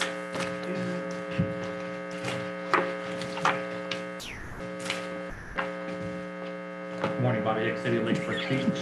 Case number 22-0829. Owner's name is Answer Trey, who lives at 616 Snowden Drive, Lake Forest Beach, Florida, 33461. Property location is also 616 Snowden Drive. This was on a complaint initiated on 5/8/10 of 2022 for existing violations of section 12-17 to remove all garbage cans and recycled containers for public view. Section 12-18 to remove all garbage, trash, and debris from the entire property to include rear yard. Section 2-75.6.2, repair, replace window, falling out structure. Number 2, sanitation, except otherwise set forth, every owner of the dwelling or multiple dwellings is responsible for maintaining a clean and sanitary condition. Section 2-75.6.6, to remove shutters from blocking all windows. Section 2-75.9, cut and trim all overgrown grass, weeds, bushes, hedges, etc. in the front and rear yard to include the landscaping grown into the alley. Section 23.4-19, to remove all outdoor storage from front yard and porch. Section 6-2, violation of county ordinance, 1 to 10 dogs or cats allowed for less than 1.5 acres. Please remove all prohibited cats from property. Section 23.4-10, remove vehicles from parking on grass. Section 23.4-4, repair damaged chain link fence that is falling into alley. Courtesy notice was given on 5/20 of 2022, and inspected on 7/5 of 2022, and found to be in non-compliance. Formal notice of violation and hearing was issued via certified mail on 7/6 of 2022. Came back as returned to sender. Property in City Hall was posted on 7/7 of 2022. Last reinspection was on 10/24/2022. Photographs have been taken of the violation, that is to the file for review. I did have personal contact with the owner several times.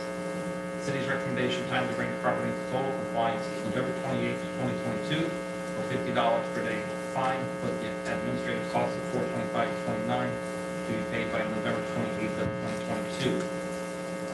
The owner sent photos last night of work that was completed. I have not had time to, as of this morning, to go out and take a look at the property and see if it's in compliance.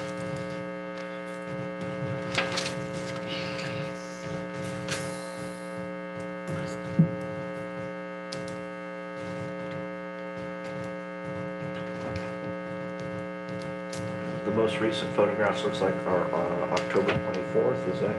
Yes, sir. That was on Monday where we walked around the property.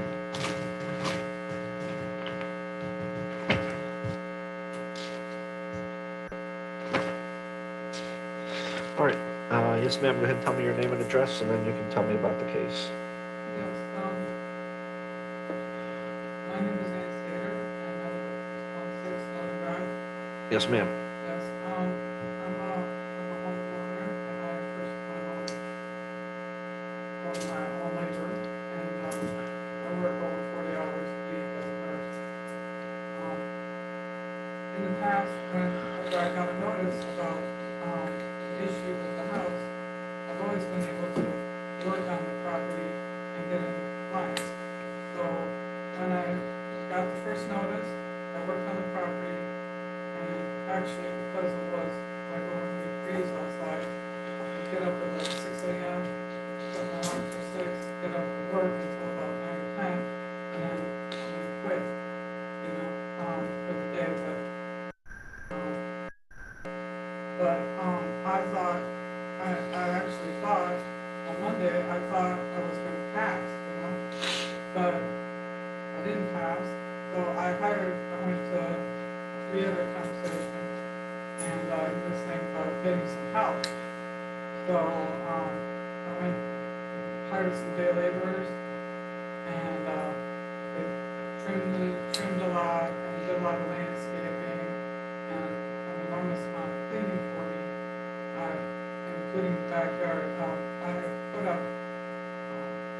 privacy, green shade thing so that, you know, no one would be like looking into the yard to see the trash that I had there, the debris that I had there. So, in the last couple days, they moved all that off to one side in one pile so that I can hire somebody else to walk that trash.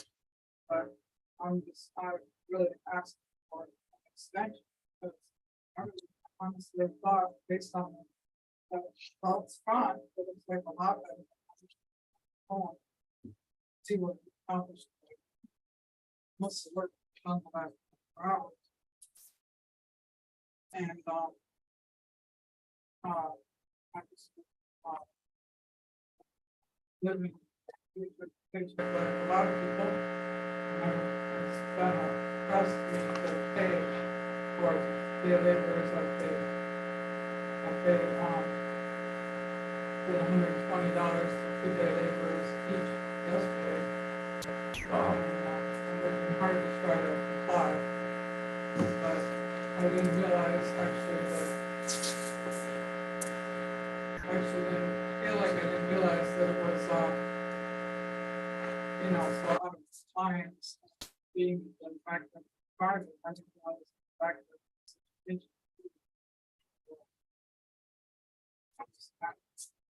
dating for one time.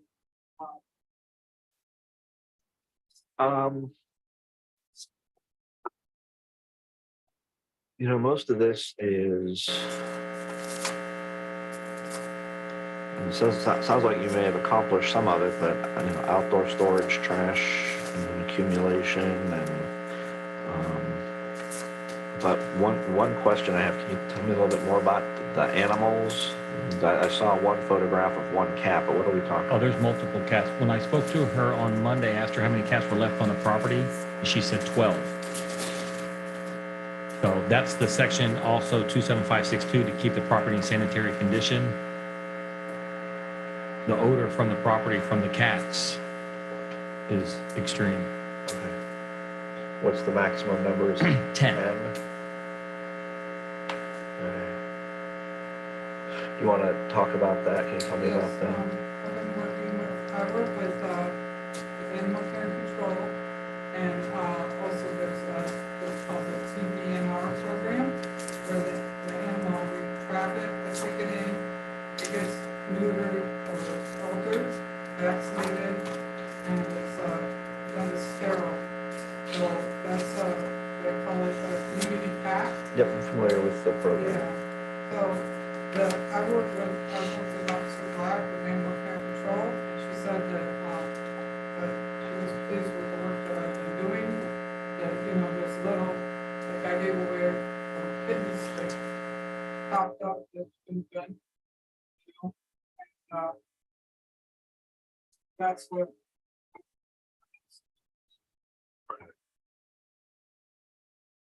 So the cats are the cats who have gone through the PDNR, program.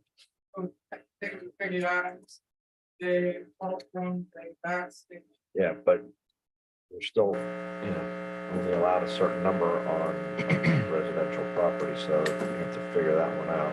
She has been working on the property. There has been progress. Okay. It just wasn't in full compliance when I went out on Monday. Okay. I haven't made an inspection since the photos that she sent to me last night because I told her I would come back out on Wednesday, but she never called with the email after we were gone.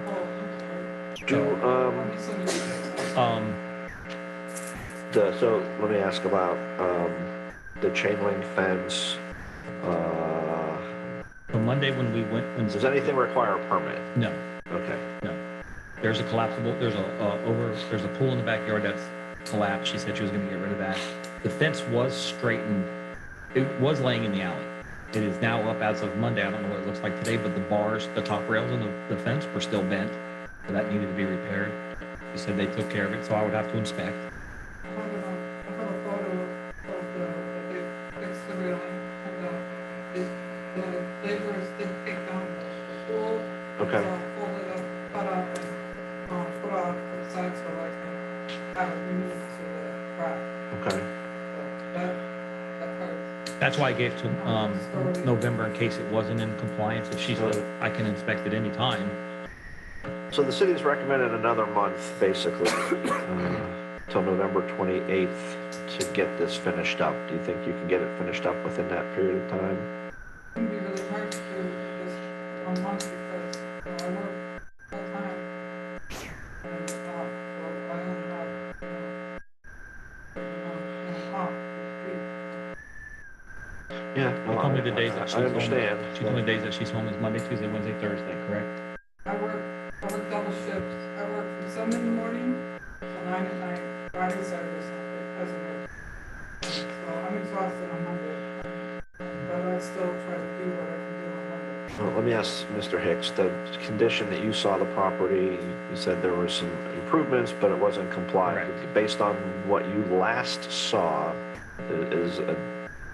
On Monday, when I was on the property, it was still outdoor storage in the front yard, overgrown grass and weeds. Shutters were still down. The fence in that, there was still overgrown landscaping growing into the alley. The fence was still bent over. Okay. And you said this was complaint driven? Yes. This property's been written up several times by several officers. I think this is my 4th time. I mean, I'm glad that it's been forward progress, but this needs to get cured. I'm happy to look at the pictures you brought if you want to show those to Mr. Are those the pictures you sent him last night? Is it the same pictures? The same ones. I have them on my laptop if you'd like to see them. I'll take a look at them. That's fine. The city is still going to need to go out to your property and inspect it personally in order to comply it out. Yeah, I was under the impression that, Mr. Hicks was, coming on Wednesday. I misunderstood. I didn't understand that I was to call him to come. It was a misunderstanding on my part.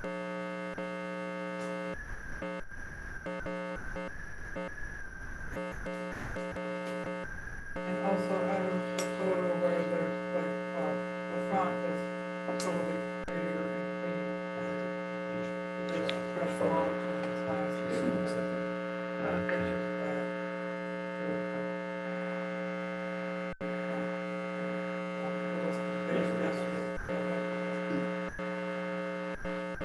Yeah, definitely some forward progress.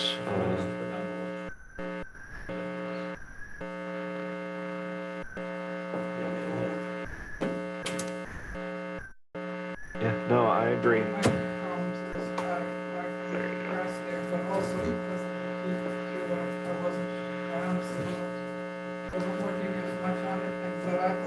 I really thought it would pass, so,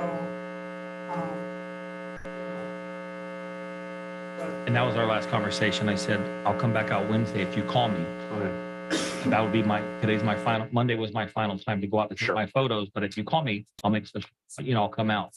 And then I didn't hear it and go. It's always your responsibility to let the city know when you're ready for an inspection. that was my misunderstanding. Okay. I thought it was coming on Wednesday. All right, I got it. So is there anything else you'd like to tell me before I enter my order? Just that, I'm a senior, 58 years old. And it's not as easy for me to do the work as when I was younger. I could do it when I was younger. Now it's like I gotta have help. I gotta have people help with it. I gotta But it sounds like you've made some progress in the pictures I just saw, show an improvement. Anything else from the city? All right. Okay, so in this case, the city has proper notice, respondent is present at the hearing. Based on the testimony and the evidence, I do find the property remains in violation as cited, although there has been improvement, that still needs to be inspected. Some of these may very well be complied, but it needs to be inspected. For purposes of this hearing and this order, I'm finding that the violations remain. Given the work that's been done,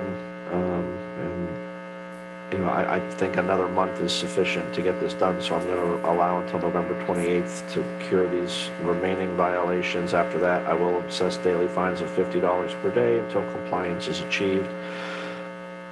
And the city is awarded administrative cost of $425.29. And that's due by the compliance deadline of November 28th as well. Okay? Thank you, ma'am.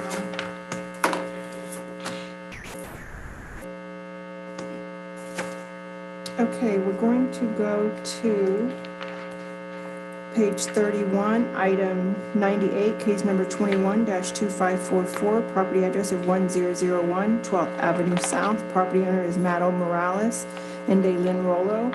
Officer Turek. Thank you.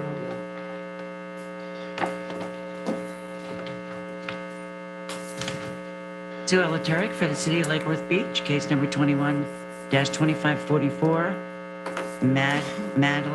Madel Morales and Daylin Rolo, 1001 12th Avenue South, Lake Worth Beach, Florida. The property location is the same address, 1001 12th Avenue South. This was a complaint from PBSO. The case was initiated on 11/2/21. The violation is 23.2-21. Please apply for and obtain permits for all mechanical, all plumbing, illegal conversion, sheds, outdoor kitchen. Bring property back to its original state by contacting the building department.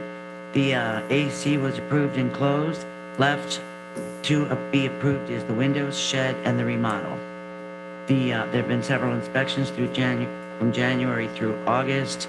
The formal notice was issued 8/22/22. The certified mail was received on August 26th, 2022. The property was posted on 8/23/22, re-inspected on 10/26/22. Photographs are in the file. There has been contact with the owner. The recommendation of time is January 30th, 2023, for a fine of $100 per day, $425.29 to be paid administrative cost by January 30th, 2023.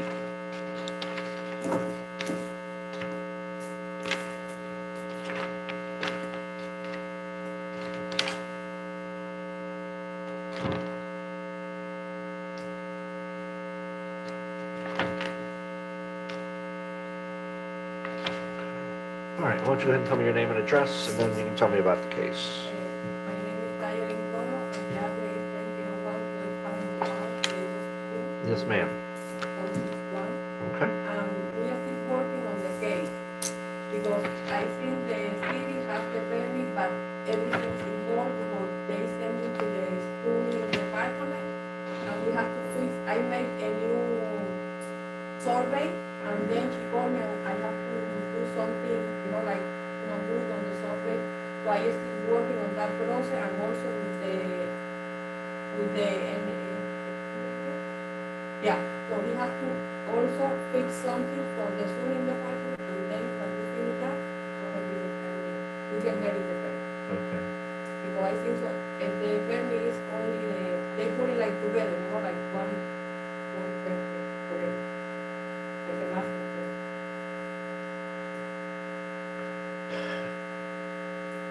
Is the conversion from a zoning perspective, or permits going to be issued for that?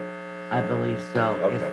Yes. I want to make sure this wasn't like an impossible. No, to get a they're permit. working with the planning and zoning, so I gave them an additional 3 months. Okay. So the city's recommendation is that you be given until the end of January of next year to get this into compliance. Into this, or we're talking about having the permits issued and being under a building permit. Approved. Yes. Okay. Approved. Sounds like you're working on it. You're responding to comments to get that done. So it seems to me, I feel like January 30th is a reasonable compliance deadline. Do you are you in agreement with that? Yeah. Okay. Is there anything else you'd like to tell me? We want to keep everything, Yeah. and we want to move everything right, but it's a little process because it's a lot of people, and we have to wait for it. It is Yeah, it's like, I try to make the best. It is a process, Yeah, it's for a- sure. All right, but I think by the end of I think by the end of January, you should be able to have it We done. can get in the permits. Yeah. Okay. Yeah. All right. Stay in contact. Thank you. Yes, Yeah. absolutely stay in touch. Anything else, Ms. Turd, from the city? No, thank you. Okay, then in this case, the city has proper notice. Respondents are present at today's hearing. Based on the testimony and the evidence, I will find the property remains in violation as cited. I'll accept the city's recommendation, allow until January 30th of 2023 to cure the violation. After that, there will be daily fines of $100 per day assessed. Pardon me? Oh, I thought you said something. The city has also awarded its administrative cost of $425.29, which will also be due by January 30th of 2023. Your Honor, I just want to confirm, Yeah. is it both code sections that are still in violation? Or just All of the 23.2-21? violations have been complied, it's just the permit. Okay. Permit. So 23.2-21. Yes, sir. We're saying that 23.4-4 is complied. Yes. Very good. Fixed it. All right, thank you very much for clarifying that. All right, you'll get a copy of that order. Okay. Yep. Okay, do you need to take a break, sir? I'm good, but I'm happy to, we've been going for a while. Why don't we take a few minutes? Are we done with all the cases that respondents have appeared? All right, let's go off the record for 10 minutes or so, and then we'll come back and wrap up the cases that nobody came to the party. We are off the record.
Yeah, let me know. We can go back on the record anytime.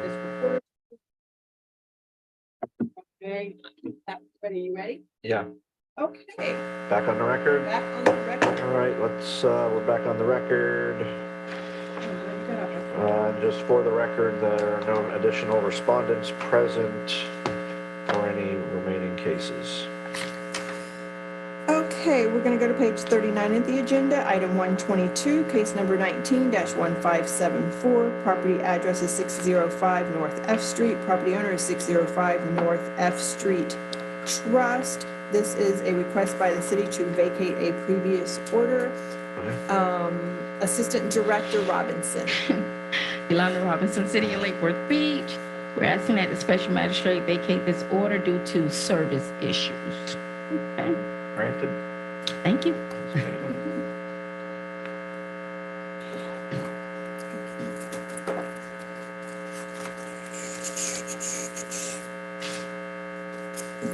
Okay, we're going to go to page 20 of the agenda, item number 63, case number 22-1056, property address of 913 Lake Avenue. Property owner is Victoria M. Carlson, Officer Green.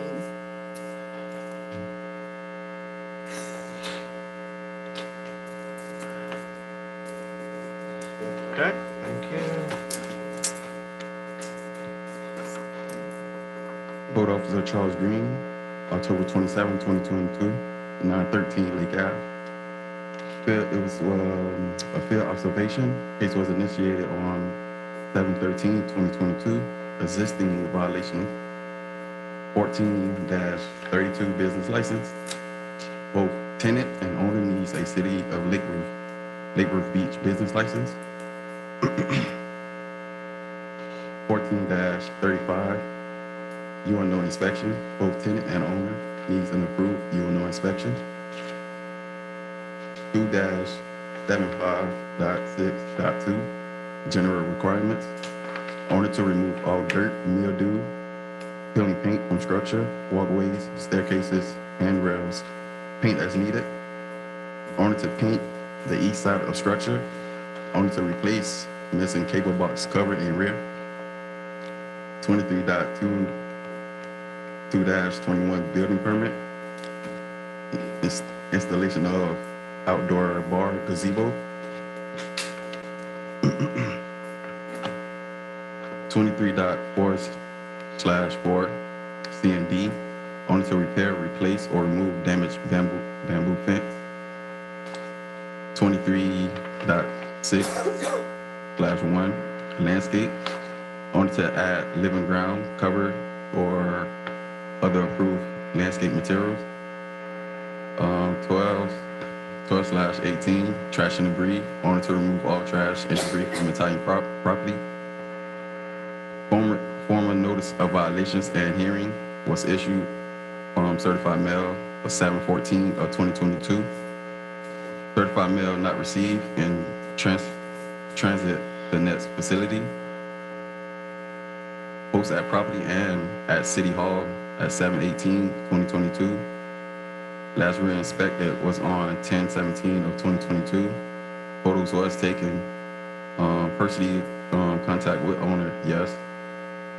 The city is recommending the owner to be given until January 27th of 2023 for compliance or pay fines of $75 per day. The city is also asking the admin's costs of $425.29 to be paid January 27th of 2023.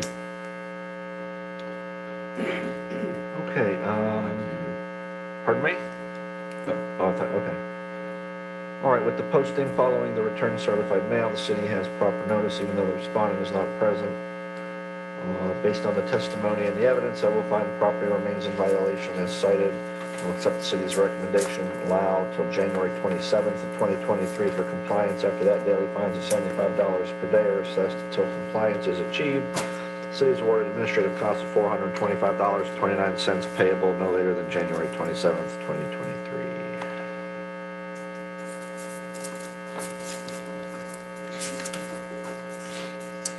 Okay, next, we're going to go to page 1 of the agenda, item number 4, case number 21-2134. This is a public request for a lien reduction at 1002 9th Avenue North. Property owner is Corner Investments LLC, Officer Martinez, and they've entered into a stipulated agreement. Thank you.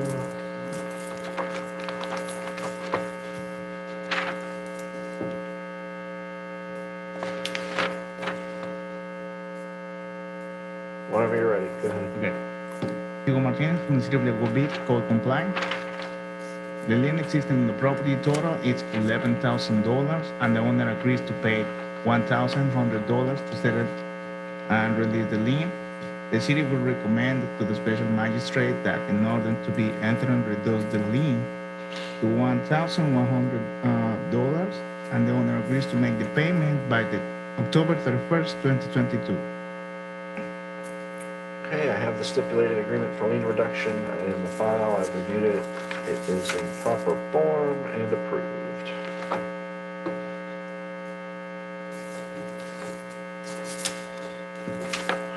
There you go.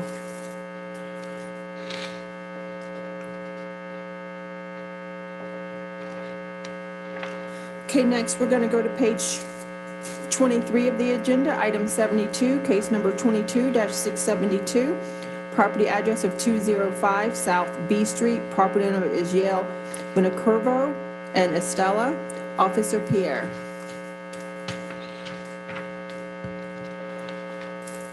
Thank you.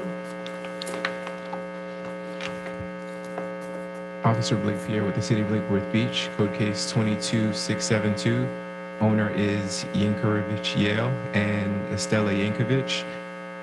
Owner address is 1436 East 15th Street, Brooklyn, New York. Property location is 205 South B Street. This was a field observation. Case was initiated May 19th of 2022. Existing violations are as followed.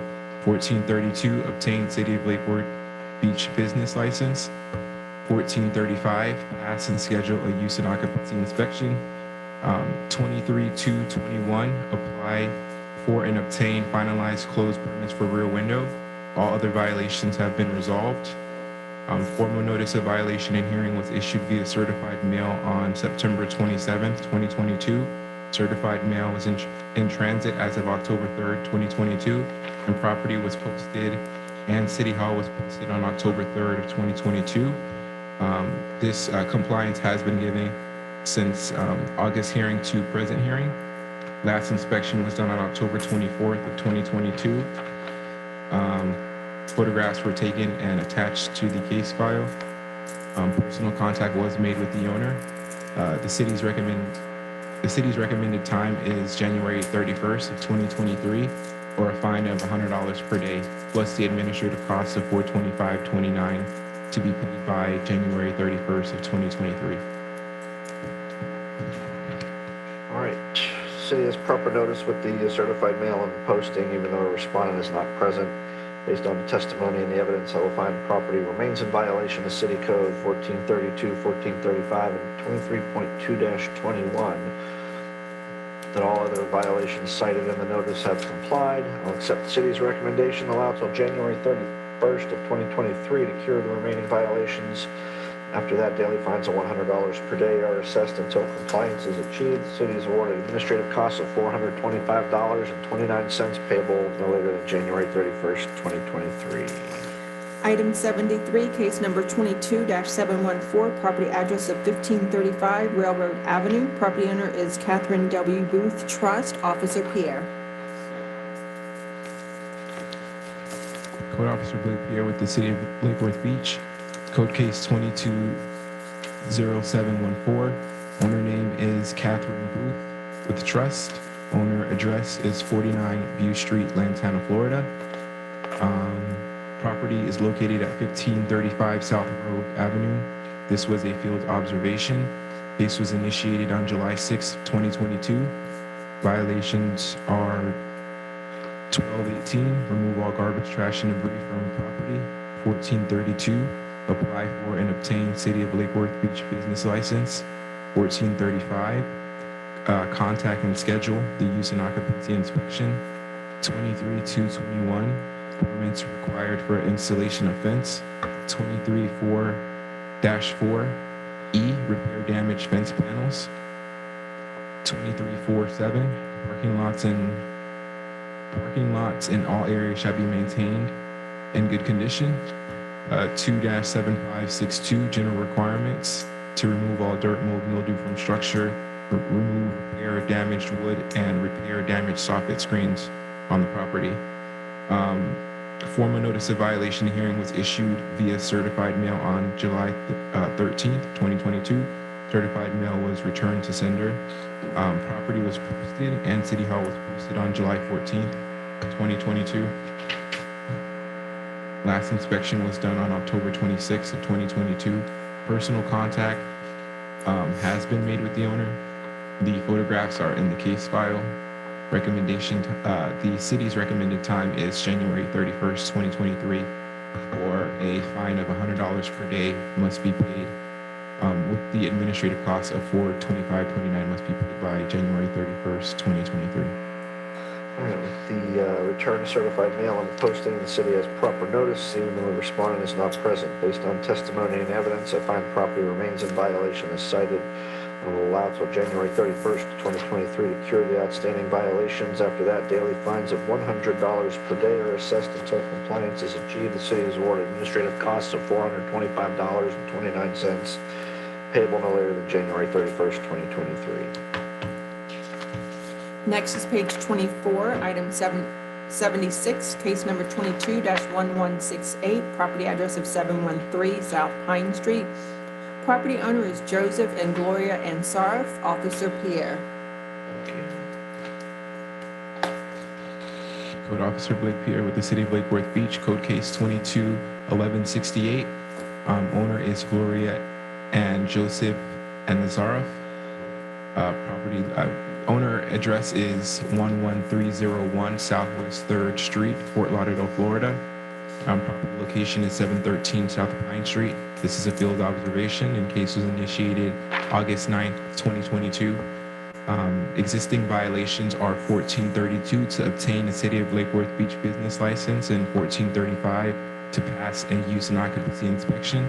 Formal notice was issued via certified mail on August 23rd, 2022. Certified mail was received on August 25th, 2022, and property was posted, and City Hall was posted August 26th of 2022. The last inspection was done on August 26th, 2022.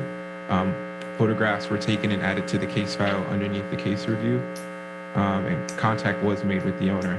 The recommended time from the city is November 28th, 2022, or a fine of $50 per day plus the administrative cost of $425.29 to be paid by November 28th of 2022. Okay, the city has proper notice with the received certified mail, even though the respondent is not present. Based on the testimony and evidence, I will find the property remains in violation as cited, allowed till November 28th of 2022 to comply. After that, daily fines of $50 per day are assessed until compliance is achieved.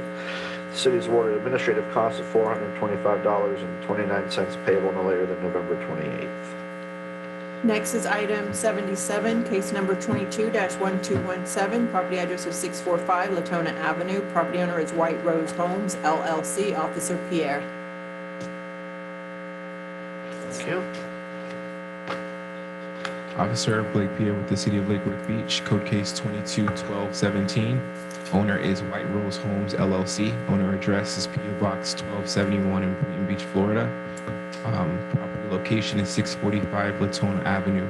This was a field observation, a license case actually, but initiated on August 4th, 2022. Existing violations are 1432, apply for and obtain City of Lake Worth Beach business license, and 1435 to contact and schedule the use and occupancy inspection. All other violations have been complied. Formal notice of violation and hearing was issued via certified mail on September 30th, 2022. Certified mail was received on October 4th, 2022. Property was posted and City Hall was posted on October 3rd of 2022. Last inspection was done on October 25th. photographs are added to the case file. Contact was made with the owner. The city recommends until January 30th, 2022. 23, or fines of $100 per day, plus the administrative costs of $425.29 to be paid by January 30th, 2023.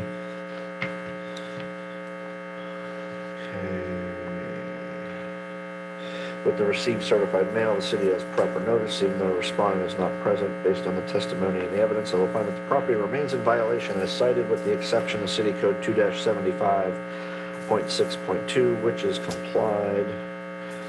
I will allow till January 30th of 2023 to cure the remaining violations. After that, daily fines of $100 per day are assessed until compliance is achieved.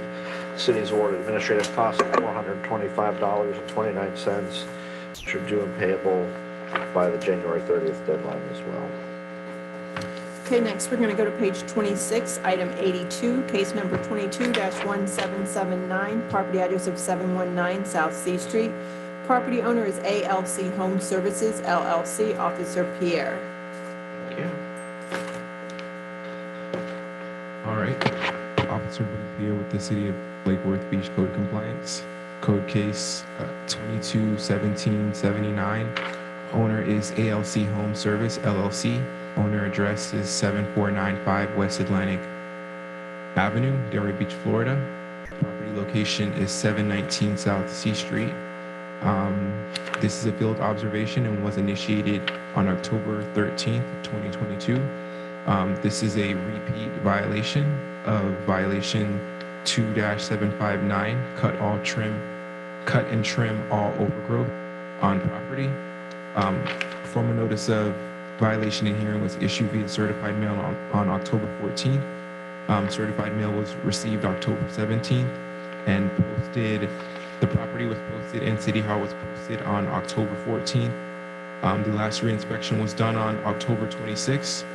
Photographs are attached to the case file. Personal contact was made with the owner. The city recommends a fine of $200 per day plus the administrative costs of $425.29, and the city would like for the fines to start on the original date that the property was cited because it's a repeat case of October 13th, 2022.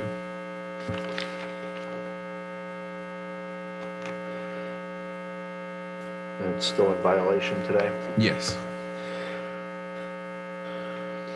All right, with the received certified mail, the city has proper notice, even though the respondent is not present. Based on the testimony and the evidence, found the property remains in violation of City Code 2-75.9. I find that that violation is a repeat violation based on the previous case, number 20-2431.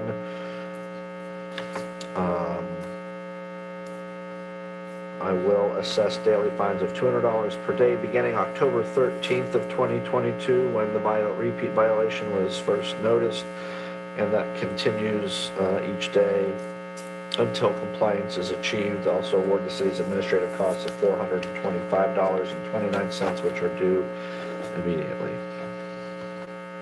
Okay, next is item 83, case number 22-1786, property address is 701 South F Street. Property owner is ENMD LLC, Officer Pierre. Thank you. Officer Blake Pierre with the City of Lake Worth Beach Code Compliance. Code case 22-1786. Owner is ENMD LLC. Owner address is 4390 Island Reef Drive in Wellington, Florida. Property location is 701 South F Street. This is a field observation. The case was initiated October 14th, 2022. This is also a repeat case of code case section 2-759, cut and trim all overgrown landscape of property. 1218, remove all garbage, trash, and debris from property. And 2-7562, which is to remove dirt, mold, mildew from structure, remove, place rotten wood on structure. All the other violations have been complied. Formal notice of violation and hearing was issued via certified mail on October 14th, 2022. Certified mail was received on October 15th, 2022. property was posted and City Hall was posted on October 14th of 2022. Last inspection was on the 24th of October 2022. Pictures were taken and added and are in the case file. Contact was made with the property owner. The city recommends a fine of $150 per day plus the administrative cost of $425.29. The city would like for the fines to start on October 14th since it is a repeat violation and that's the date that it was cited and the property is still out of compliance. With the received certified mail, the city has proper notice, even though the respondent is not present. Based on the testimony and the evidence, I will find property complied with City Code 1432 and 1435, but remains in violation of 12-18, 2-75.6.2, and 2-75.9.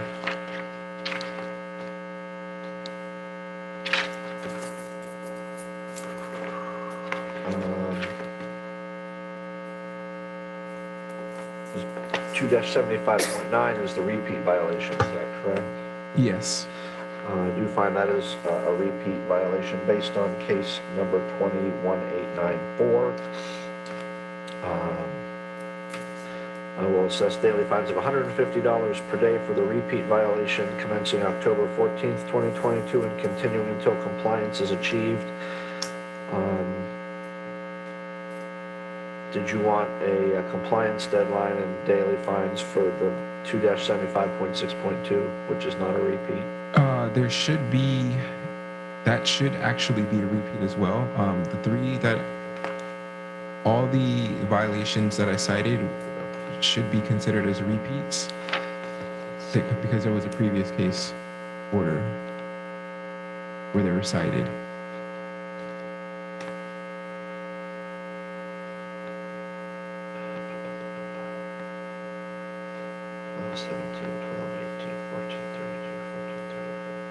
2-75.6.2, there it is. I read over it, I guess. Yep, that is also a repeat violation based on that case number I read into the record. So for both of those daily fines, the $150 per day daily fine applies to both of those beginning October 14th. Yes. And if I didn't already say, administrative costs of $425.29 are awarded to the city, payable immediately.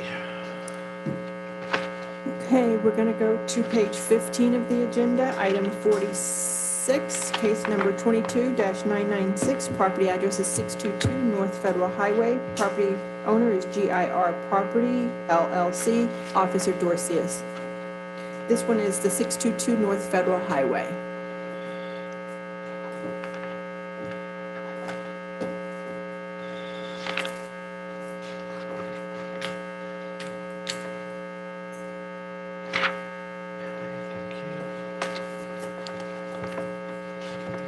Case number 22-996, GIR Properties LLC, owner's address 4397 Falls Road, Lake Worth Beach.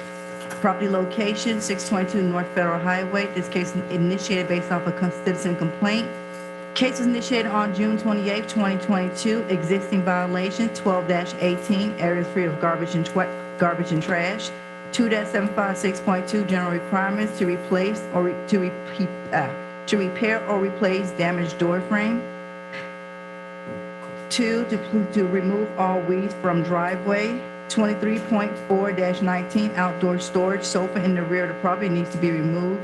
2-75.9, landscaping to trim back the trees is blocking the address. Formal notice of violation was issued via certified mail on September 30th, 2022. Certified mail was received on October 3rd, 2022. The property was posted in City Hall on October 6, 2022. The property last reinspection was October 24th of 2022. Photographs of property has been taken. The city had no contact with the owner. The recommendation time for voluntary compliance is 12/28 of 2022, or pay a fine of $100 per day, plus the admin fee of $425.29 to be paid by 12/28/2022. With the received certified mail, the city has proper notice even though the respondent is not present. Based on the testimony and the evidence, I find the property remains in violation as cited. I will allow till December 28, 2022 cure the violations. After that, daily fines of $100 per day are assessed until compliance is achieved. The city is awarded administrative costs of $425.29 payable no later than December 28th. Okay, page 16, item 47, case number 22-1005. Property address is 909 North L Street. Property owner is the Sal Revocable Trust, Officer Dorcius, and they've entered into a stipulated agreement. The city of Lake Worth Beach has entered into a stipulated agreement with the property owner Sal Revocable Trust. The owner of the property described below at 909 North L Street. The owner has I'm sorry, let me start over. The city has entered into a stipulated agreement with property owner Sal Revocable Trust, the owner agent of the property. The person signed the stipulated agreement have the authority to enter to the stipulation and bind. The violation exists at owner's property location at 909 North L Street. The owner is granted until January 27 of 2023 to obtain compliance as specified in Exhibit A. Owner understands that she will not be entitled to an extension of time to correct the violation and agree that she will not request the same. That if the owner does not correct the violation and bring the property to compliance with the code section cited in Exhibit A by the date set forth in Section 3 above, a fine of $75 per day will be assessed. The owner understands that the City of Lake Worth Beach Code Compliance Officer will conduct a reinspection of the property to verify whether necessary work has been completed to correct the violation in Exhibit A. Thank you. I do have the stipulated agreement in the file. I have reviewed it. It appears to be in proper form and it is approved. Okay, page 17, item 52, case number 22-1259, property address of 418 North Federal Highway, Unit 27. Property owner is SFR 2012-1 Florida LLC, Officer Dorcius. Case number 22-1259, owner SFR 2012-1 Florida LLC. Owner's address 1775 Hancock Street, Suite 200, San Diego, California. Property location 418 North Federal Highway, Unit 27. This initiated as an internal business license complaint. The case was initiated on August 9, 2022. Existing violations 14-32, a business license, and 14-35, use and occupancy inspection.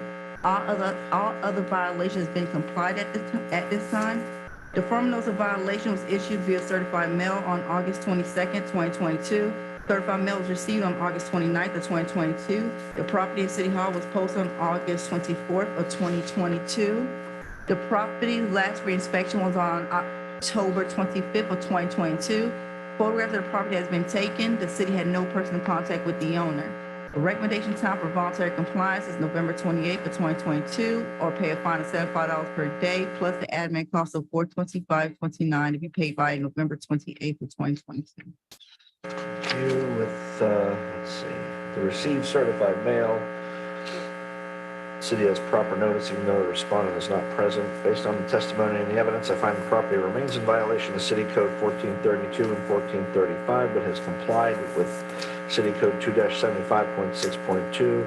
I'll allow till November 28th of 2022 to cure the remaining violations. After that, daily fines of $75 per day are assessed until compliance is achieved. The city is awarded administrative costs of $425.29 payable no later than November 28th.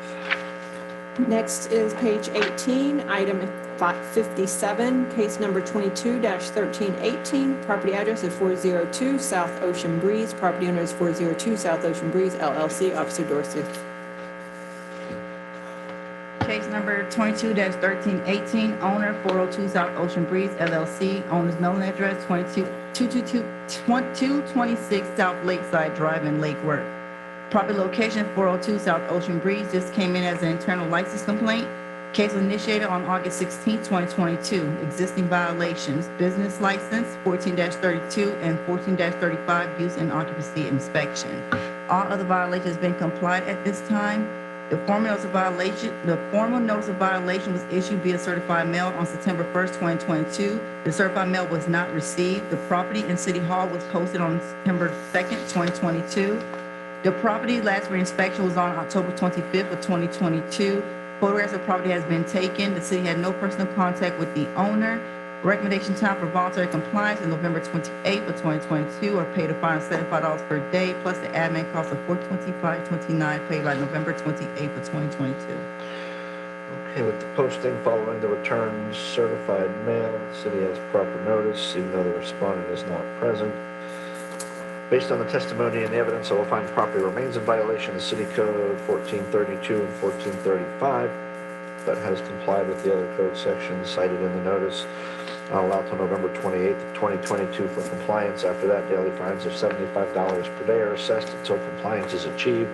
The city is awarded administrative costs of $425.29 payable no later than November 28th.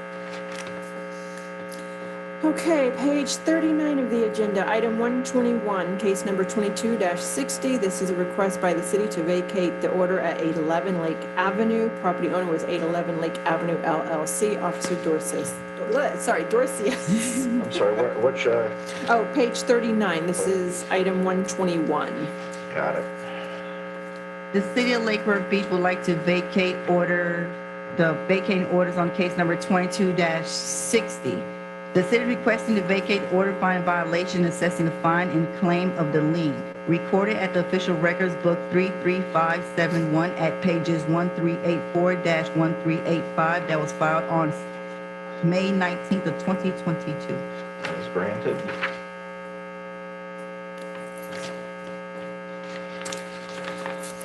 Okay, now we are going to go to page 4 of the agenda. Item number 14, case number 22-245, property address of 2116 North Dixie Highway. Property owner is Edward T. Wright III and Edward T. Wright Jr., Officer Dale. Thank you. Officer Letisa Dell with the City of Lake Worth Beach. Case number 22-0245. Owner's name, Edward T. Wright Jr. Owner's address is 722 Claremore Drive, West Palm Beach, Florida 33401. Property location is 2116 North Dixie Highway. This case initiated as an internal complaint. Existing violations are 2-75.6.2, dirt buildup areas on structure to include concrete flower pots in the front, broken light fixture on structure, dirt buildup on awnings, dirt buildup on porch and walkway area, hole and stucco on structure, missing soffit screen, open electrical outlet box, cracks and stucco on structure,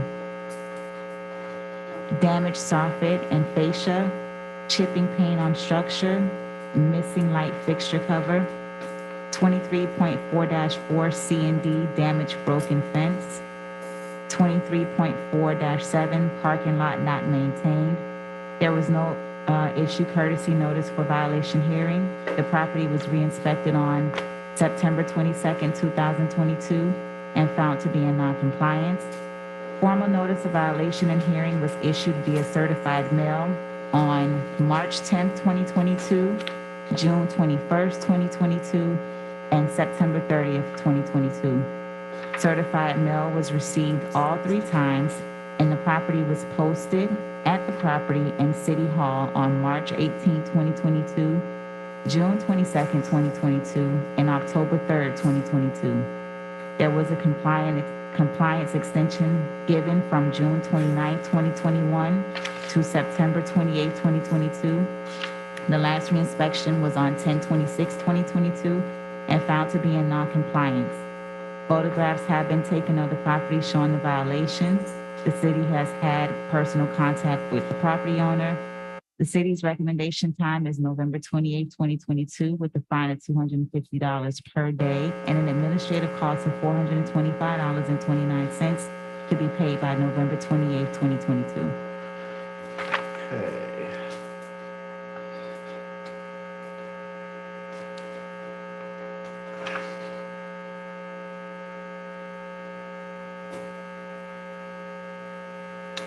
With the received certified mail, the city has proper notice, even though the respondent is not present at today's hearing.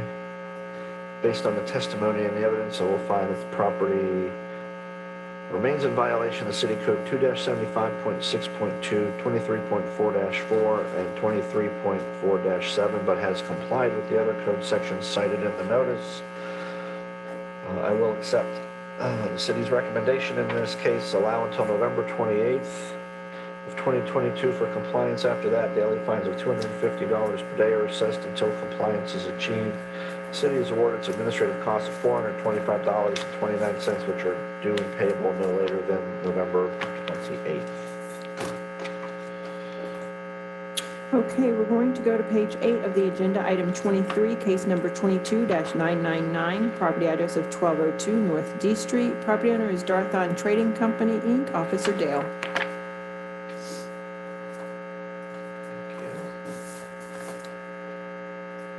Officer Leticia Dale with the City of Lake Worth Beach. Case number 22-999. Owner's name, Darthon Trading Company, Inc. Owner's address, 181 Mulberry Grove Road in Royal Palm Beach, Florida, 33411. Property location is 1202 North D Street. Case was initiated as an internal complaint. Existing violation is permits required for installation of windows. Code violation 23.2-21. All other violations have been complied or resolved. There was no issue for courtesy notice of violation hearing. The property was re-inspected on September 14, 2022 and found to be in non-compliance. Formal notice of violation and hearing was issued via certified mail on July 6, 2022, and the certified mail was received.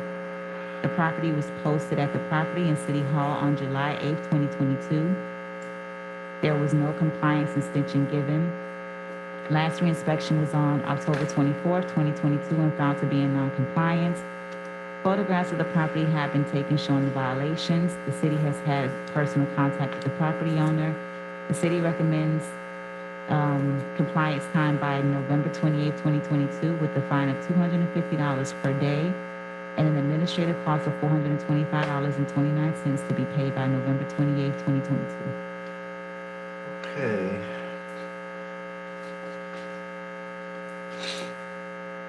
With the received certified mail, the city has proper notice, even though the respondent is not present at today's hearing. Based on the testimony and the evidence, I will find the property has complied with everything in the notice except for City Code 23.2-21, which remains in violation.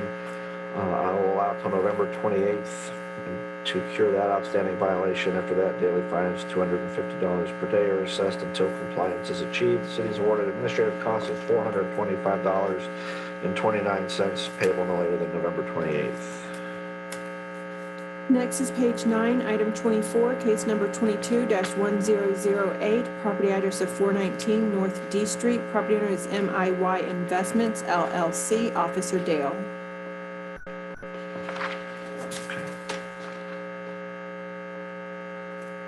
Officer Leticia Dale with the City of Lake Worth Beach. Case number 22-1008. Owner's name, MIY Investments, LLC.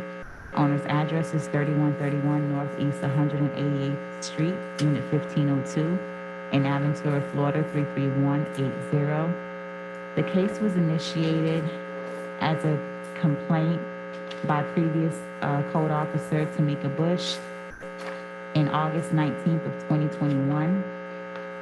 Existing violations are 14-32, no active business license, 14-35, no use and occupancy inspection, 15-43, graffiti, 2-75.6.2, remove all dirt buildup from property, repair, replace all broken windows on the property, 2-75.6.6, remove all boards from windows, 23.4-11, remove boat from property or screen on 3 sides, 12-18, garbage, trash, and debris.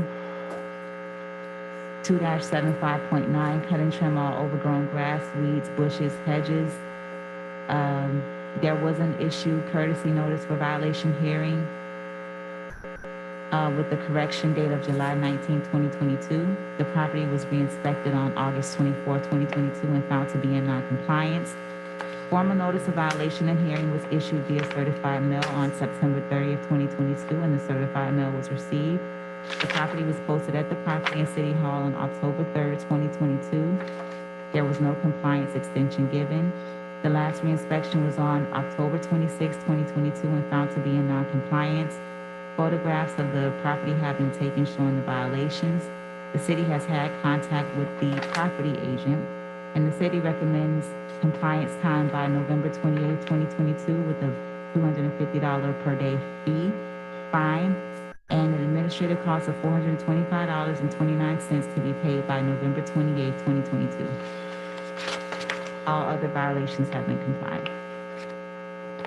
So I have a question on this one. I see from pictures in July where the graffiti was on the sidewalk. Is that still there? Because I didn't see any pictures of that on the October 26th batch of pictures. It is still there. Okay. Yeah.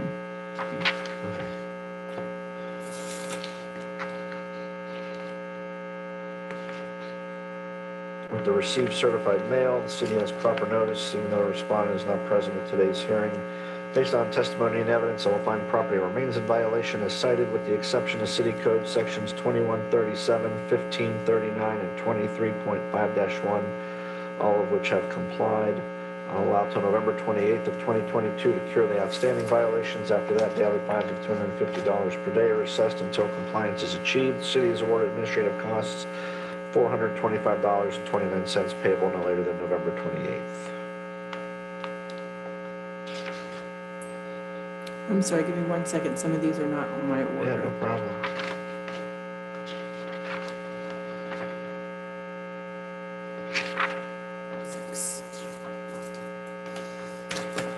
Okay, we're gonna go to item 26, case number 22-1128, property address of 1131 19th Avenue North. Property owner is Juan and Sandra Calderon.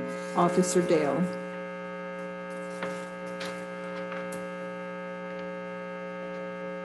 I'm sorry? 1131. Did they, 1131 19th Avenue North, case number 22-1128? Oh, okay. I didn't know they signed a stip. I don't have it as a stip. No, I'm good. Okay. Officer Leticia Dell with the City of Lake Worth Beach, case number 22-1128.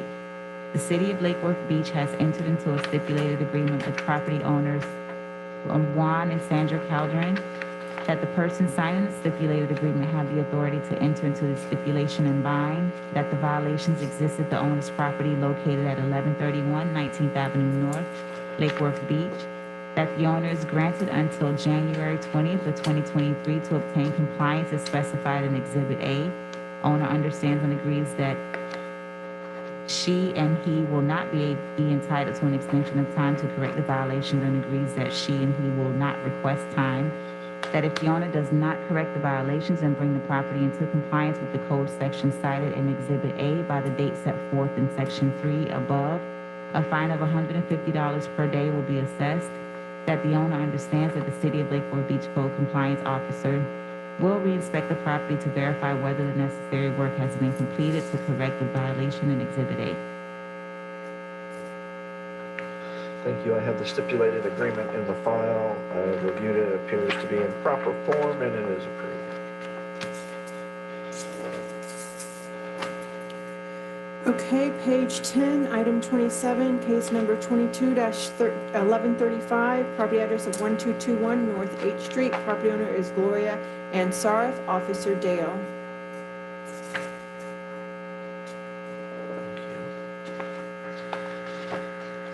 Officer Leticia Dell with the City of Lake Worth Beach, case number 22-1135. Owner's name Gloria M. Joseph Ansara. Owner's address is 11301 Southwest 3rd Street in Fort Lauderdale, Florida, 33325. Property location is 1221 North H Street. Case was initiated as a complaint on July 27, 2022. Existing violations are 14-32, no active business license, 14-35, no use in occupancy inspection, 2.75.6.2, chipped paint or dirt buildup on areas on structure and property to include all concrete walkways, hanging electrical wire on rear detach, rotted wood door on rear detach, cracked paint on fascia on rear detach, Missing and damaged soffit screen. Damaged soffit to include rear detach. Excessive buds on structure on rear detach. House numbers not visible on structure from public right-of-way.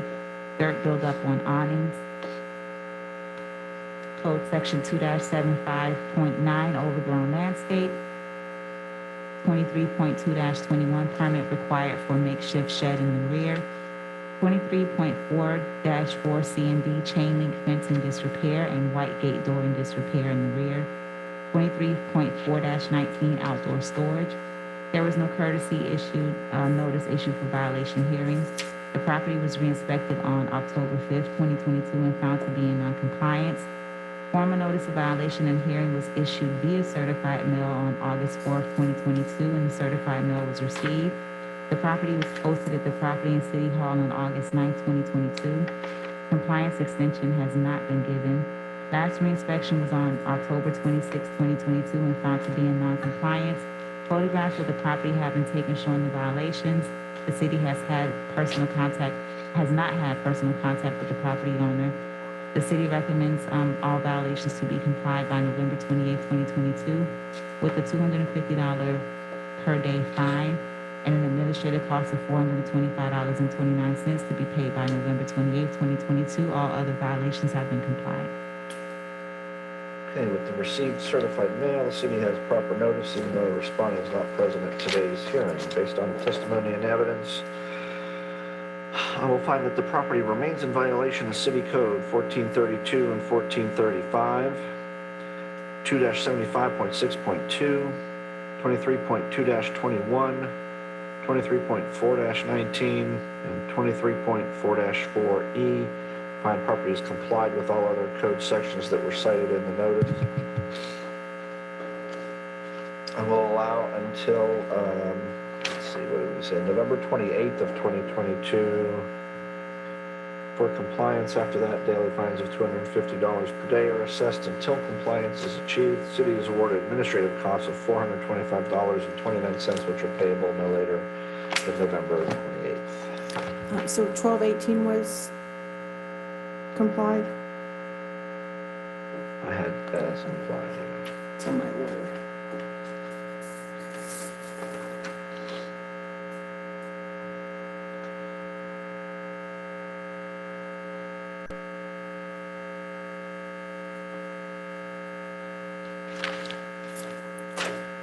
Okay, item 28, case number 22-1245. Property address is 2203 North Federal Highway. Property owner is 2203 College Park LLC. Officer Dale. Thank you.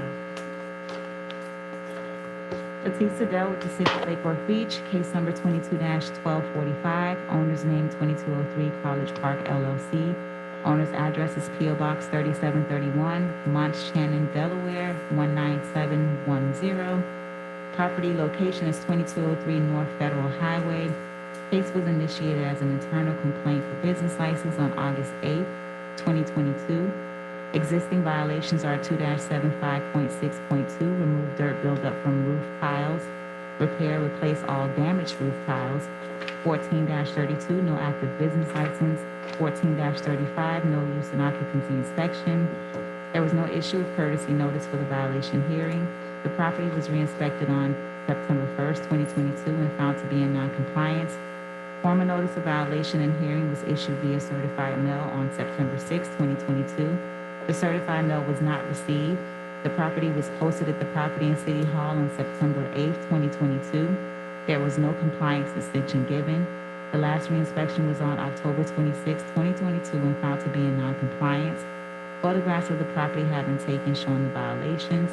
The city has had personal contact with the property owner. The city recommends time for compliance of November 28, 2022 with a $250 per day fine and an administrative cost of $425.29 to be paid by November 28, 2022.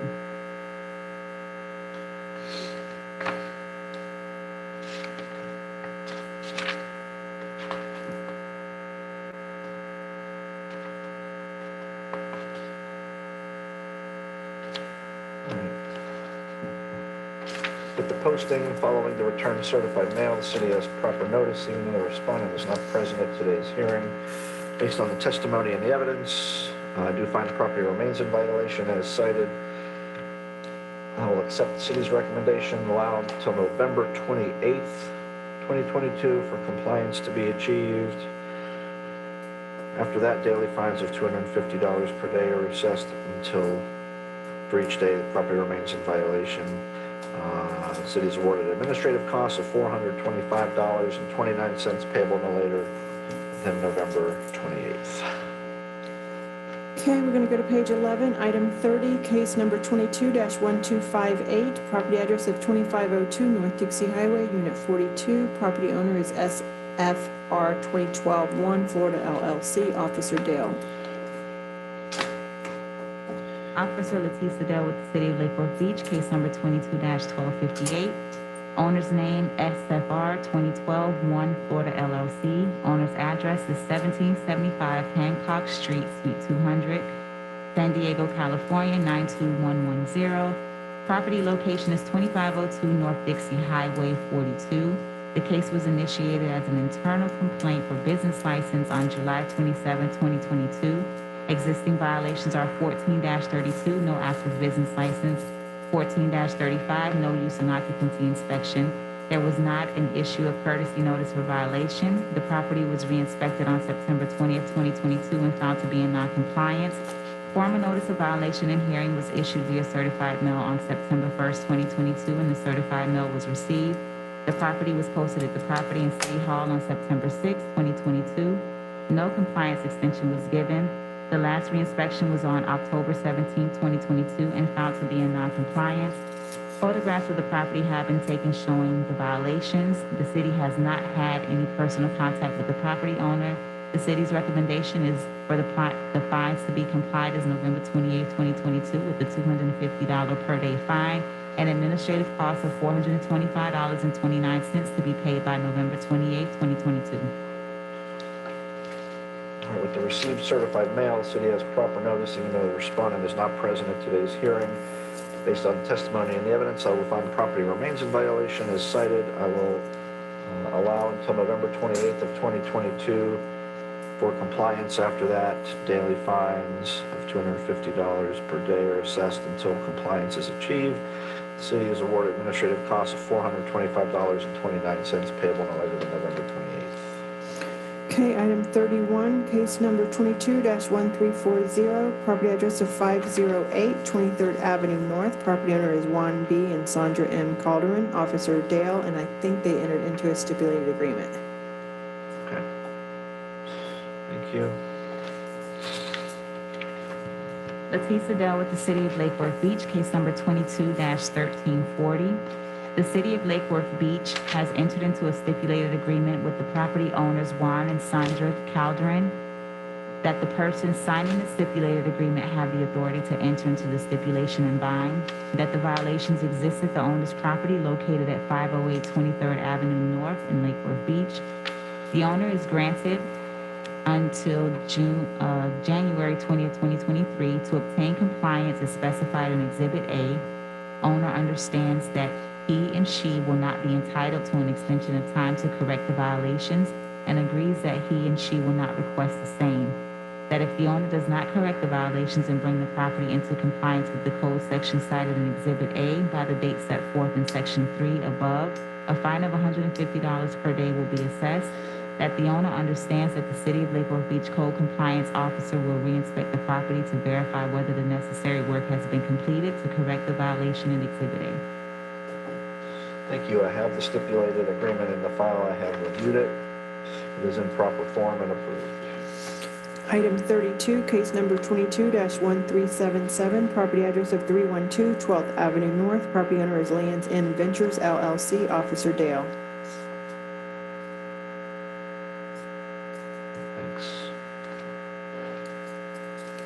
Leticia Dell with the City of Lake Worth Beach, case number 22-1377. Owner's name, Lands End Ventures LLC.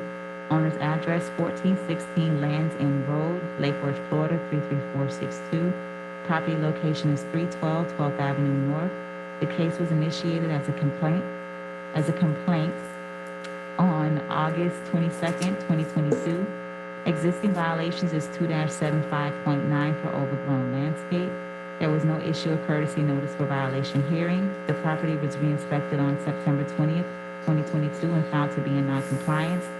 Formal notice of violation and hearing was issued via certified mail on August 31st, 2022, and the certified mail was received. The property was posted at the Property and City Hall on September 2nd, 2022. There was no compliance extension given. The last reinspection was on October 25th, 2022, and found to be in non-compliance. Photographs of the property have been taken showing the violations. There was no personal contact with the property owner. The city's recommendation time is November 10th, 2022, with the $250 per day fine. Administrative cost is $425.29 to be paid by November 10th, 2022.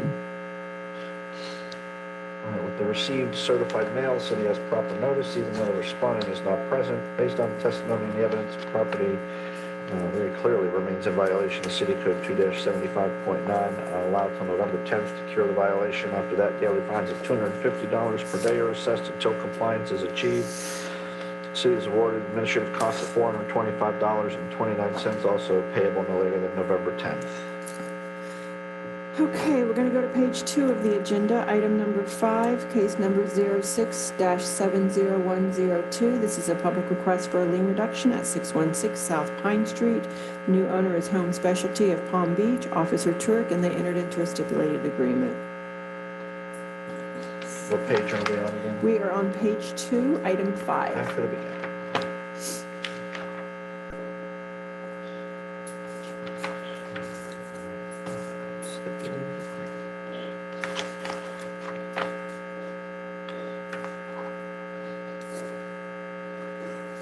I have all 4 cases here. Did you look at the Yeah, I'm going to go in order on these since the respondent's not here. So do the 70102 first.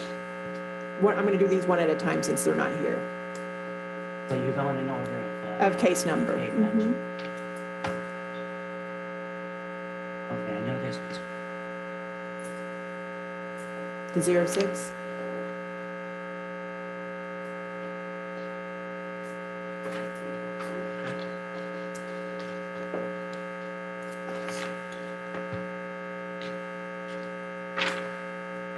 City of Lake Worth, Sorella Turk for the City of Lake Worth Beach, stipulated agreement for lien reduction.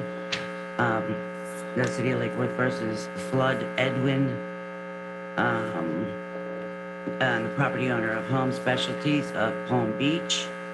The property is located at 616 South Pine Street in the City of Lake Worth Beach. The requirement, he's met the requirements of 2-69.3 and 2-69.3.1 of the city code ordinances. The lien existing on the property is a total of $477,300. The owner agrees to pay $3,000 to settle and release this lien. If the magistrate orders the lien at $3,000 and agrees to make payment on October 28th. This is paid already. October 28th, 2022. No? Is October 28th okay? That's what you guys agreed to. Yeah, that was on the signed agreement. So. Change that. Because this was scheduled for last month's hearing. Right. Yeah. And she gave me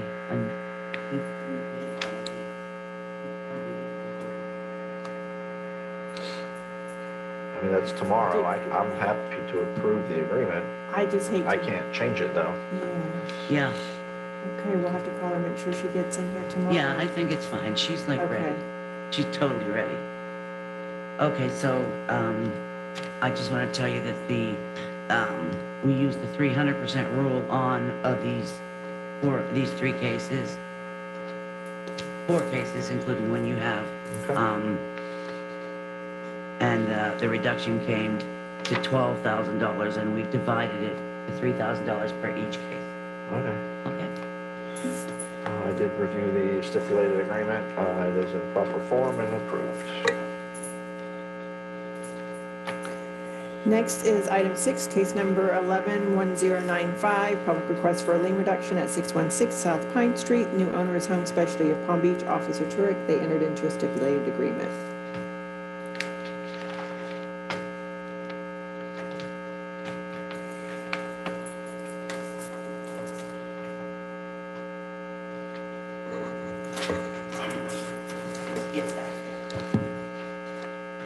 Sue Ella Turk for the City of Lake Worth Beach. This is case number 11-1095. The City of Lake Worth Beach and the property owner, Home Specialty of Palm Beach, has entered into this agreement. The property is located at 616 South Pine Street. Property is otherwise free of all outstanding debt to the city. Owner has met all the requirements of 2-69.3 and 2-69.31. The lien existing on the property totals $15,872.02, and the owner agrees to pay $3,000 to settle the release of the lien. Recommend the special magistrate the order be entered, reducing the lien to $3,000. Owner agrees to make payment by October 28th, 2022. If the city does not receive payment, the stipulated agreement shall be null and void, and the lien existing shall be reinstated at $15,872.02. Thank you. I did review the stipulated agreement for lien reduction. It is in proper form and approved. Okay, next is item 7, case number 17-916. This is a public request for a lien reduction at 616 South Pine Street. Property owner is Home Specialty of Palm Beach, Officer Turek, and they entered into a stipulated agreement. Ella Turk for the City of Lake Worth Beach. This is a stipulated agreement, case number 17-916, with the City and Home Specialties of Palm Beach. The property location is 616 South Pine Street in the City of Lake Worth Beach. The property is otherwise free of outstanding debt to the city. The owner has met all the requirements of 2-69.3, 2-69.3.1. The lien existing on the property totals $339,400, and the owner agrees to pay $3,000 to settle the lien. The city will recommend the magistrate that the order be entered to reduce the lien to $3,000 and to make payment by October 28th, 22. If there is no payment, then the lien shall be reinstated of $339,400. All right, I did review the stipulated agreement for lien reduction. It is in proper form. Top page has highlighting on it. Is that okay? But it's approved. Okay, page 3, item 8, case number 20-1626. This is a public request for a lien reduction at 616 South Pine Street. Property owner is Home Specialty of Palm Beach, Officer Turek, and they entered into a stipulated agreement.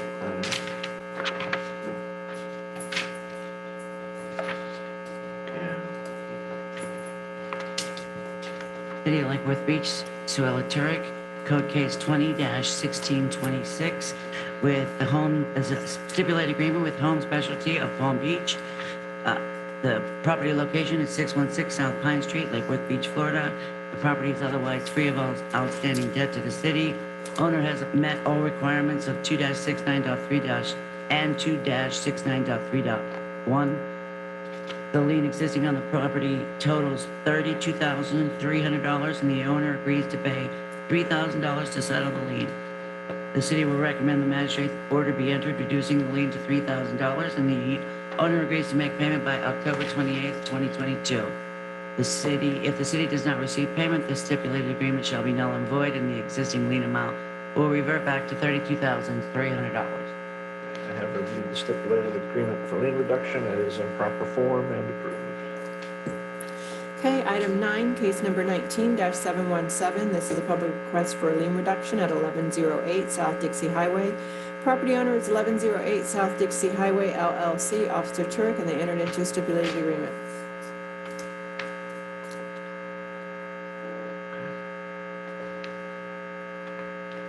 Ella Turek for the City of Lake Worth Beach, code case 19717, with 1108 South Dixie Highway, LLC. Property owner Yuda Wasser, and the city have agreed to the stipulated agreement. The address is 1108 South Dixie Highway. Property is free of all outstanding debts. Owner has met all requirements for 2-69.3, 2-69.3.1. The lien existing on the property, it totals $35,700, and the owner agrees to pay $3,570 to settle the lien. The city recommends the special magistrate that an order be entered reducing the lien to $3,570, and the owner agrees to make payment by 11/4/22. If the city does not receive payment, the stipulated agreement shall be null and void, and the existing amount of $35,700 will be reinstated. All right, the city needs to sign off on this, but once that's done, it is in proper form and approved.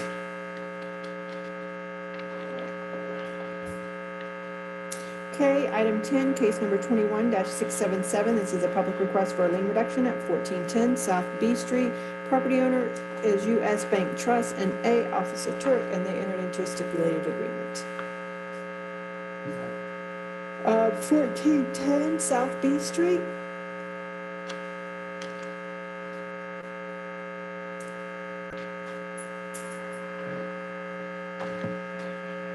Joella Turk with the City of Lake Worth Beach, case number 21-677. U.S. Bank Trust, N.A. Trust, and the city has agreed to the stipulated agreement on the property at 1410 South B Street. The property is free of all outstanding debts. The owner does not have any other properties. The owner has met all requirements of 2-69.3 and 2-69.3.1. The existing property, the lien on the property totals $51,000. The owner agrees to pay $5,100 to settle the lien. The city recommends the special magistrate that an order be entered, reducing the lien to $5,100. The owner agrees to make payment by November 28th, 2022. If the city does not receive payment, the original, the stipulated agreement shall be null and void, and the original existing lien amount of $51,000 shall be reinstated. I have the stipulated agreement for lien reduction in the file. I've reviewed it, and it's in proper form and approved. Okay, item 11, case number 21-849. This is a public request for a lien reduction at 1401 15th Avenue South. Property owner is Freddie Bray, Officer Turk, and they entered into a stipulated agreement.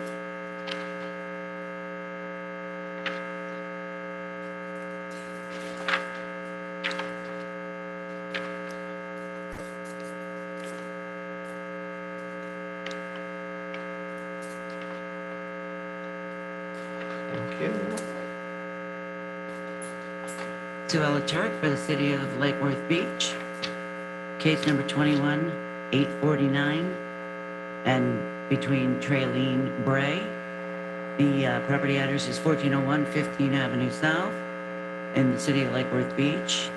The owner has otherwise met all requirements of 2-69.3 and 2-69.3.1. The existing lien on the property totals $3,150, and the owner agrees to pay $315 to settle the lien. The city will recommend to the special magistrate that an order be entered, reducing the lien to $315, and the owner will make payment by November 28th, 2022. If the city does not receive payment, the stipulated agreement shall be null and void, and the existing lien amount shall be reinstated of $3,150. And this is another one the city needs to sign off on, but otherwise it's in proper form and approved.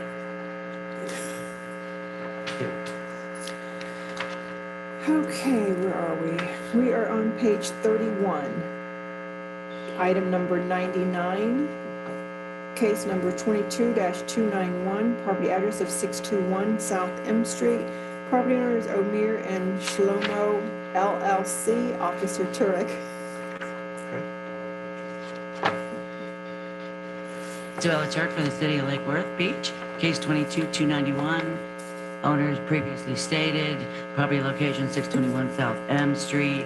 Case was initiated on 2/17/22. The violations are 1218, remove all trash, junk, and debris from the property. 2-75.62, clean up exterior property while under construction. construction and keep neat and clean at all times.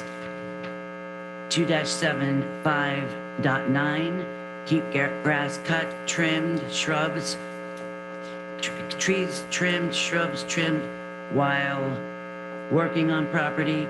When work with permits is completed, landscape entire property. Cut the ficus in the front yard to 36 inches, and all other violations have been complied. Re-inspected 4/29. Formal notice was issued on 5/9/22. Certified mail was received on 5/27/22. The property was posted on 5/25/22. Re-inspected 8/24 and 9/21/22. I have had personal contact, and the recommendation of time is till October 31st, 2022, or $100 per day. The admin fee of $425.29 to be paid. So 1218 and 2-75.6.2 are the culprits that remain. 1218, 2762, and 2-75.9 landscape. 75.9. Everything else is. Yes, sir.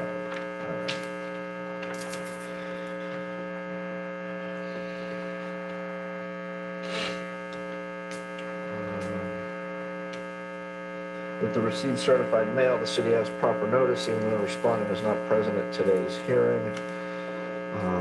Based on the testimony and the evidence, I will find the property is in compliance with all cited code sections, with the exception of City Code 12-18 and 2-75.6.2 and 2-75.9. I'll allow until October 31st of 2022 for compliance. After that, daily fines of $100 per day are assessed until compliance is achieved. The city is awarded administrative costs of $425.29, payable no later than October 31st. Happy Halloween.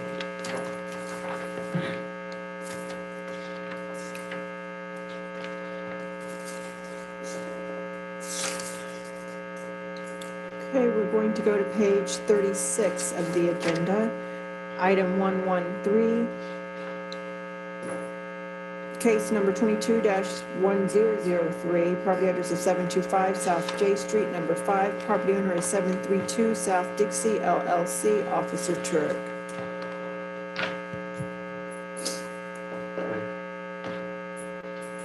Suella Turek for the City of Lake Worth Beach. Case number 22-1003, address previously stated. The owner's address is 6128 Northwest 53rd Road Circle in Pompano Beach. The property location is 725 South J Street, 5. This case was initiated on 6/30/22. The violations are 12-18. Please remove all trash, junk, and debris from entire property. 2-75.6.2. Bring property up to building code standards or demolish with permits. Move forward with open permits 20-3447 and 19-3994. Contact the building department at 561-586-1647. Landscaping 2-75.9. Add approved landscaping to entire property to include rear property. Trim all trees, shrubs, and shrubs on property. Parking, off-street parking, 23.4.10. No parking is allowed on any lawn. Remove vehicles parking on rear area where landscaping is required. All other violations are complied. The formal notice was issued 7/5/22. Certified mail was received July 8th, 22. The property was posted July 6th, 2022. The property was re-inspected 10/12/22 and found to be in violation. I have had contact with the owner, and the recommendation of time is to have approved permits by January 27th, 2023, or a fine of $150 per day. Administrative costs $425.29 to be paid by January 27th, 2023.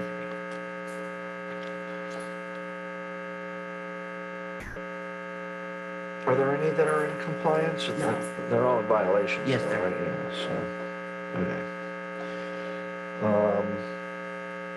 With the received certified mail, the city has proper notice, even though the respondent is not present. Based on testimony and the evidence, I find the property remains in violation as cited.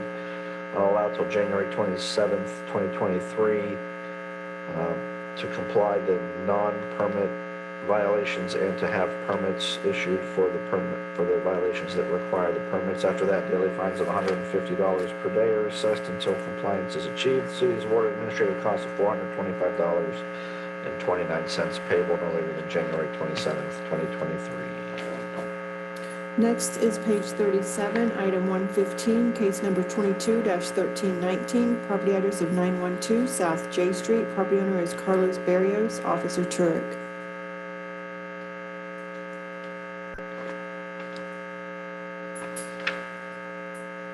So, are these all like next door neighbors to each other? The next three, you got 912, 914, and Those 920. are 3 separate parcels that are vacant. They're all vacant. Yes. Okay.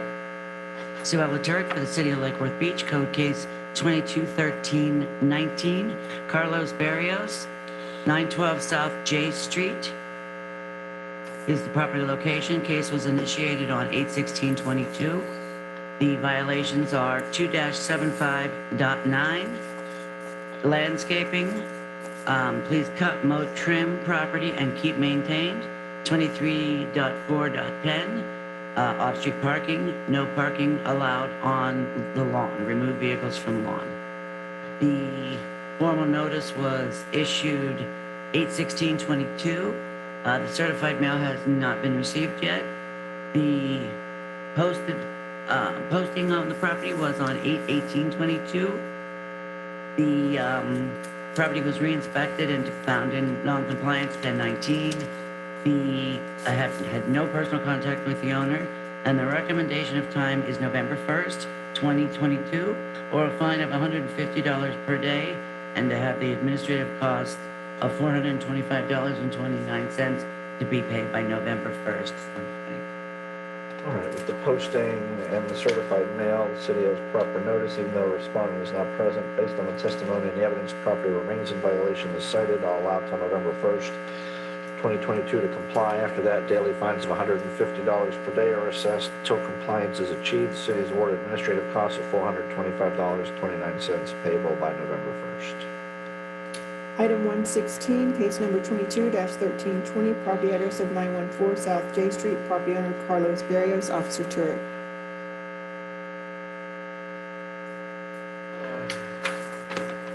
Joella Turk for the City of Lake Worth Beach, 221320, address previously recorded, property location 914 South J Street. The case was initiated on 8/16/22. The violations are 2-75.9, cut and trim all overgrowth, weeds, grass, bushes, etc. Mow or trim landscaping in a manner and frequency appropriate. And off-street parking, 23.4.10, no parking allowed on lawn, remove vehicles from lawn.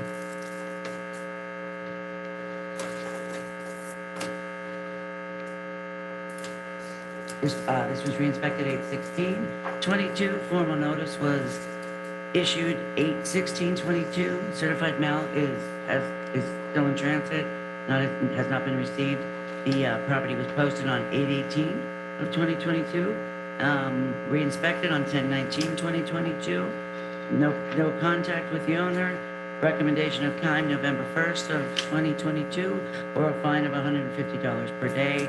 Administrative costs of $425.29 to be paid by November 1st, 2022.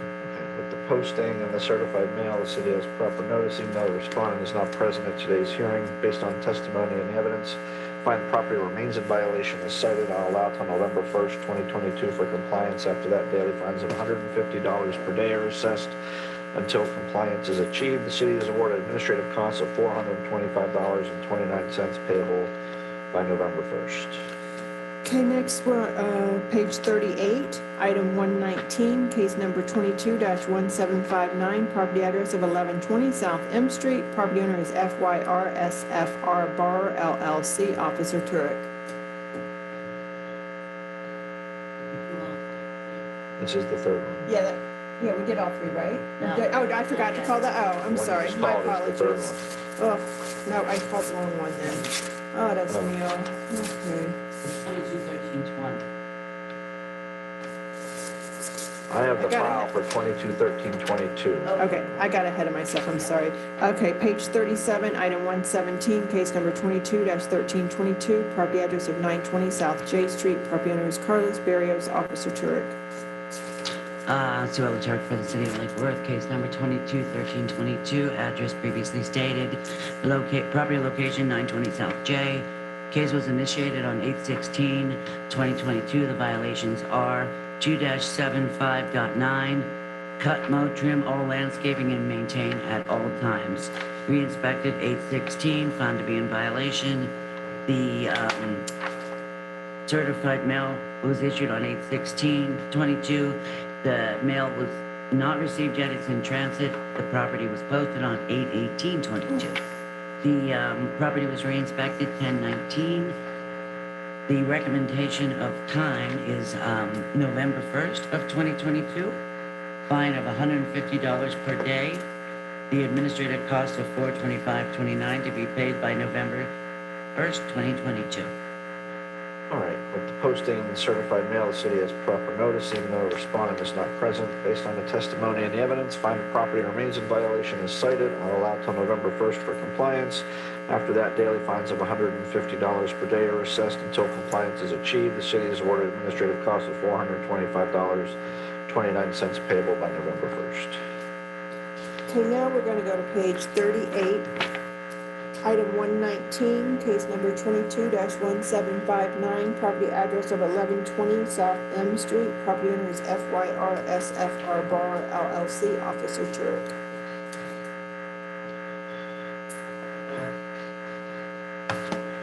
Sue Ellen Turk for the city of Lake Worth Beach. This is a repeat case. Case number 22-1759, address previously stated. The property location is 1120 South M Street. Case was initiated on 10/12/22. The violation are for the repeat are 12/17, storage of the trash cans to store trash cans out of public view. 12/18, remove all trash, junk, and debris. 14/32 is the Lake Worth Beach business license. And 14/35 to call, schedule, and pass the UNO inspection. 2-75.62, pressure clean and paint structure and trim. Pressure clean all concrete sidewalks and driveways. Clean the roof. 2-75.9. This is a repeat. These are still the repeats. To cut, mow, trim all trees, shrubs, bushes, and grasses on entire property. Maintain kept property. Break leaves. Trim trees off structure. I had made a note here that this is a repeat because it was cited under 2361 in the order that's in your copy there, and it was codified to 2-75.9, so that's why it's still a repeat. So 23.6-1 is now 2-75.9, but it's the same code section. Correct. It got repopulated to a different place. Correct. Gotcha. For the cut, mow, trim.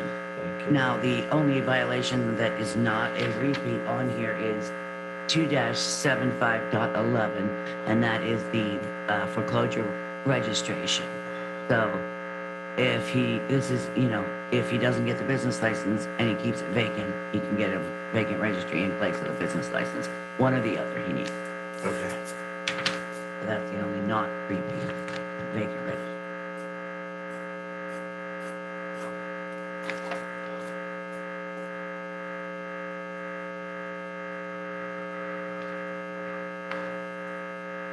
When this was first observed on October 12th.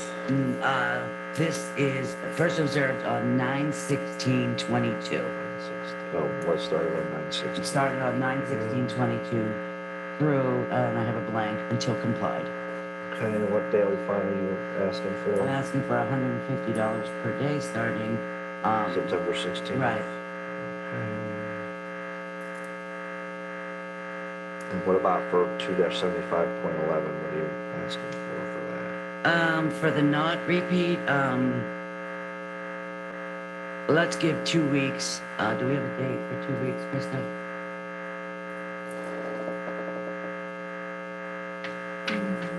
November 11th, November 10th. November 10th? Okay. That needs to be complied by November 10th, or the $150 per day fine. Okay. So what date? Yeah, it won't matter. Because I'll do it the next day anyways, Yeah. as well. All right, with the posting and the certified mail, the city has proper notice even though the respondent is not present. Based on the testimony and the evidence that I find the property remains in violation as cited, I find that the violations, with the exception of 2-75.11, are repeat violations based on case 18-5443. I find those violations were first observed on September 16th of 2022. I'll impose daily fines of $150 per day beginning on September 16th and continuing for each day the repeat violations continue. For the violation of City Code 2-75.11, I'll allow till November 10th of 2022 to comply. After that, daily fines of $150 per day are assessed until compliance is achieved. The city's awarded administrative costs of $425.29 payable by November 10th. One more, right? One more, right? No? I didn't, which one do you have? I didn't have another order for you. I'm sorry. Okay, so yeah, I think you're done. All right. Okay, we're gonna go back to page 1, item And then for a number. landing. That was a rough day for me. Yeah, try sitting up here. Yeah. What'd you say? I said, yeah, try sitting up here. Am I doing the steps first? Yeah, so we're gonna go to page 1, item 2, case number 18-746. It's a public request for a lien reduction at 429 South F Street. Property owner is Affordable Home Company, Supervisor Hicks, and they entered into a stipulated agreement. Almost there. Got it. Bobby Hicks with the City of Lake Forest Beach. The person executing stipulated agreement has the authority to enter into this agreement. There is a code enforcement lien on the property located at 429 South F Street, Lake Forest Beach, Florida 33460. The property is otherwise free of all outstanding debts and due to the city, and all administrative costs assessed in the underlying code compliance case with the lien have been paid. Owner does not have any other properties in the city that have active code compliance cases. Owner has otherwise met all requirements of sections 2-69.3 and 2-69.3.1 of the city code of ordinances. The lien existing on the property totals $13,320.08, and the owner agrees to pay $1,332 to settle and release the lien. The city will recommend to the special magistrate that the order be entered into the lien for $1,332. Owner agrees to make payment by November 24th of 2022. If the special magistrate does not agree with the amount stipulated in this agreement, the case will rest and a new hearing date will be set. All right. If I have this- Sorry. If the city does not receive payment set forth in the stipulated agreement shall be null and void, with no further action taken by the city, and the existing lien amount of $13,320.08 will be reinstated. Okay, I do have the stipulated agreement for lien reduction in the file. I've reviewed it. It's in proper form and approved. Okay, item 3, case number 20-2380. This is a public request for a lien reduction at 313 South Lakeside Drive. Property owner is Jack's Realty Fund 3 LLC, Supervisor Hicks, and they entered into a stipulated agreement.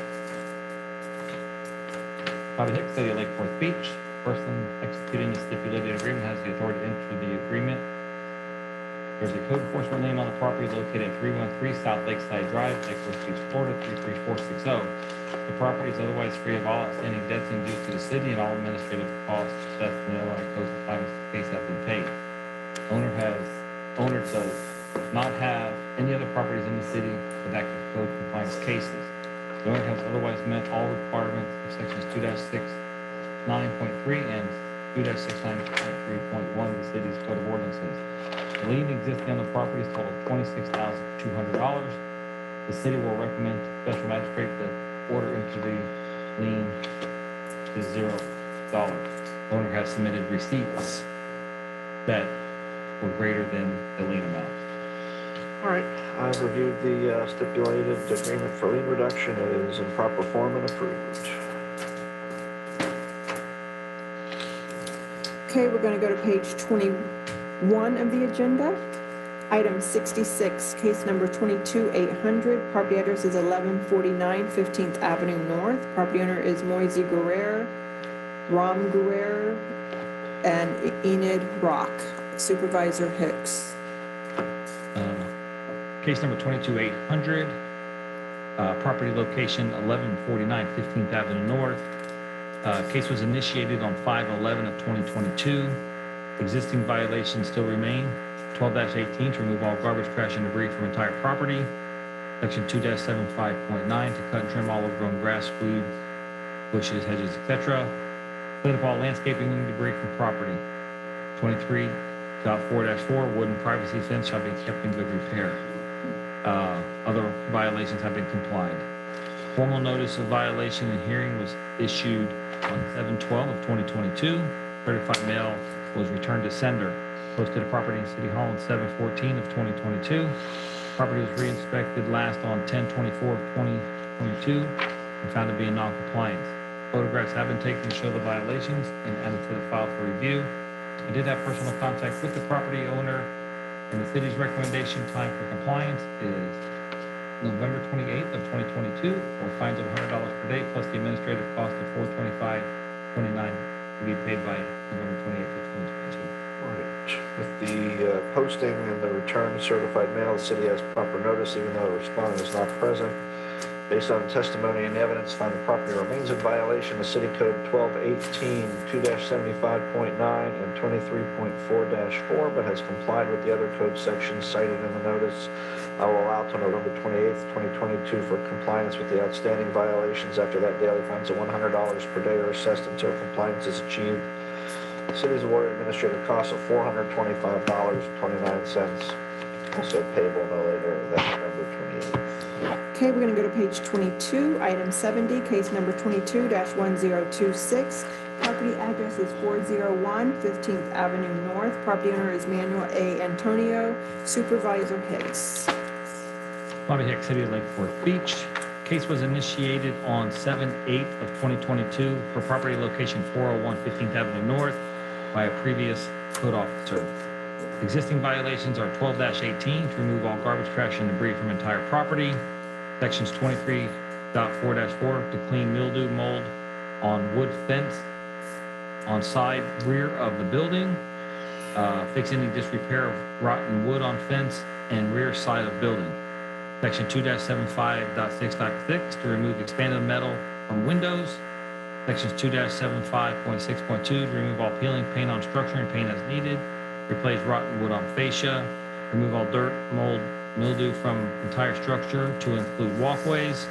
Remove weeds from concrete. Section 23.4-19, remove all outdoor storage from carport. Formal notice of violation and hearing was issued certified mail on 7/27 of 2022. Certified mail still in transit on 8/3 of 2022. Posted to property in City Hall on 7/29 of 2022. Property was last re-inspected on 10/24 of 2022 and found to be in non-compliance. Photographs have been taken to show the violations and attached to the file for review. I did not have any personal contact with the property owner. City's recommendation time for compliance is November 28th of 2022, or fines of $50 per day plus the administrative cost of $425.29 to be paid by November 28th of 2022. All right, with the posting and the certified mail, the city has proper notice, even though the respondent is not present. Based on testimony and evidence, I find property remains in violation as cited. I'll allow till November 28th of 2022 for compliance. After that, daily fines of $50 per day are assessed until compliance is achieved. City's awarded administrative cost of $425.29 payable no later than November 28th. Okay, we're going to go to the authorization of foreclosure. The following case numbers, the liens, Krista Simmons, Compliance Admin Manager for the City of Lake Forest Beach. The following case numbers, the liens have been recorded for more than 90 days. Case number 20-2249, case number 21-234, case number 21-754, case number 21-1360. Case number 21-1499, we're going to reschedule that one to January 26th. Case number 21-1528, case number 21-1903, case number 21-1955, case number 21-2028, case number 21-2069, case number 21-2255, we're going to reschedule that to the January 26, 2023 agenda. 21-2275, 21-2571, and 21-2610. So the city is asking for authorization of foreclosure to be granted. Then that concludes us. If you would like to adjourn us. It's 2:24, we stand adjourned. Hey, Mr. Hicks, I just wanted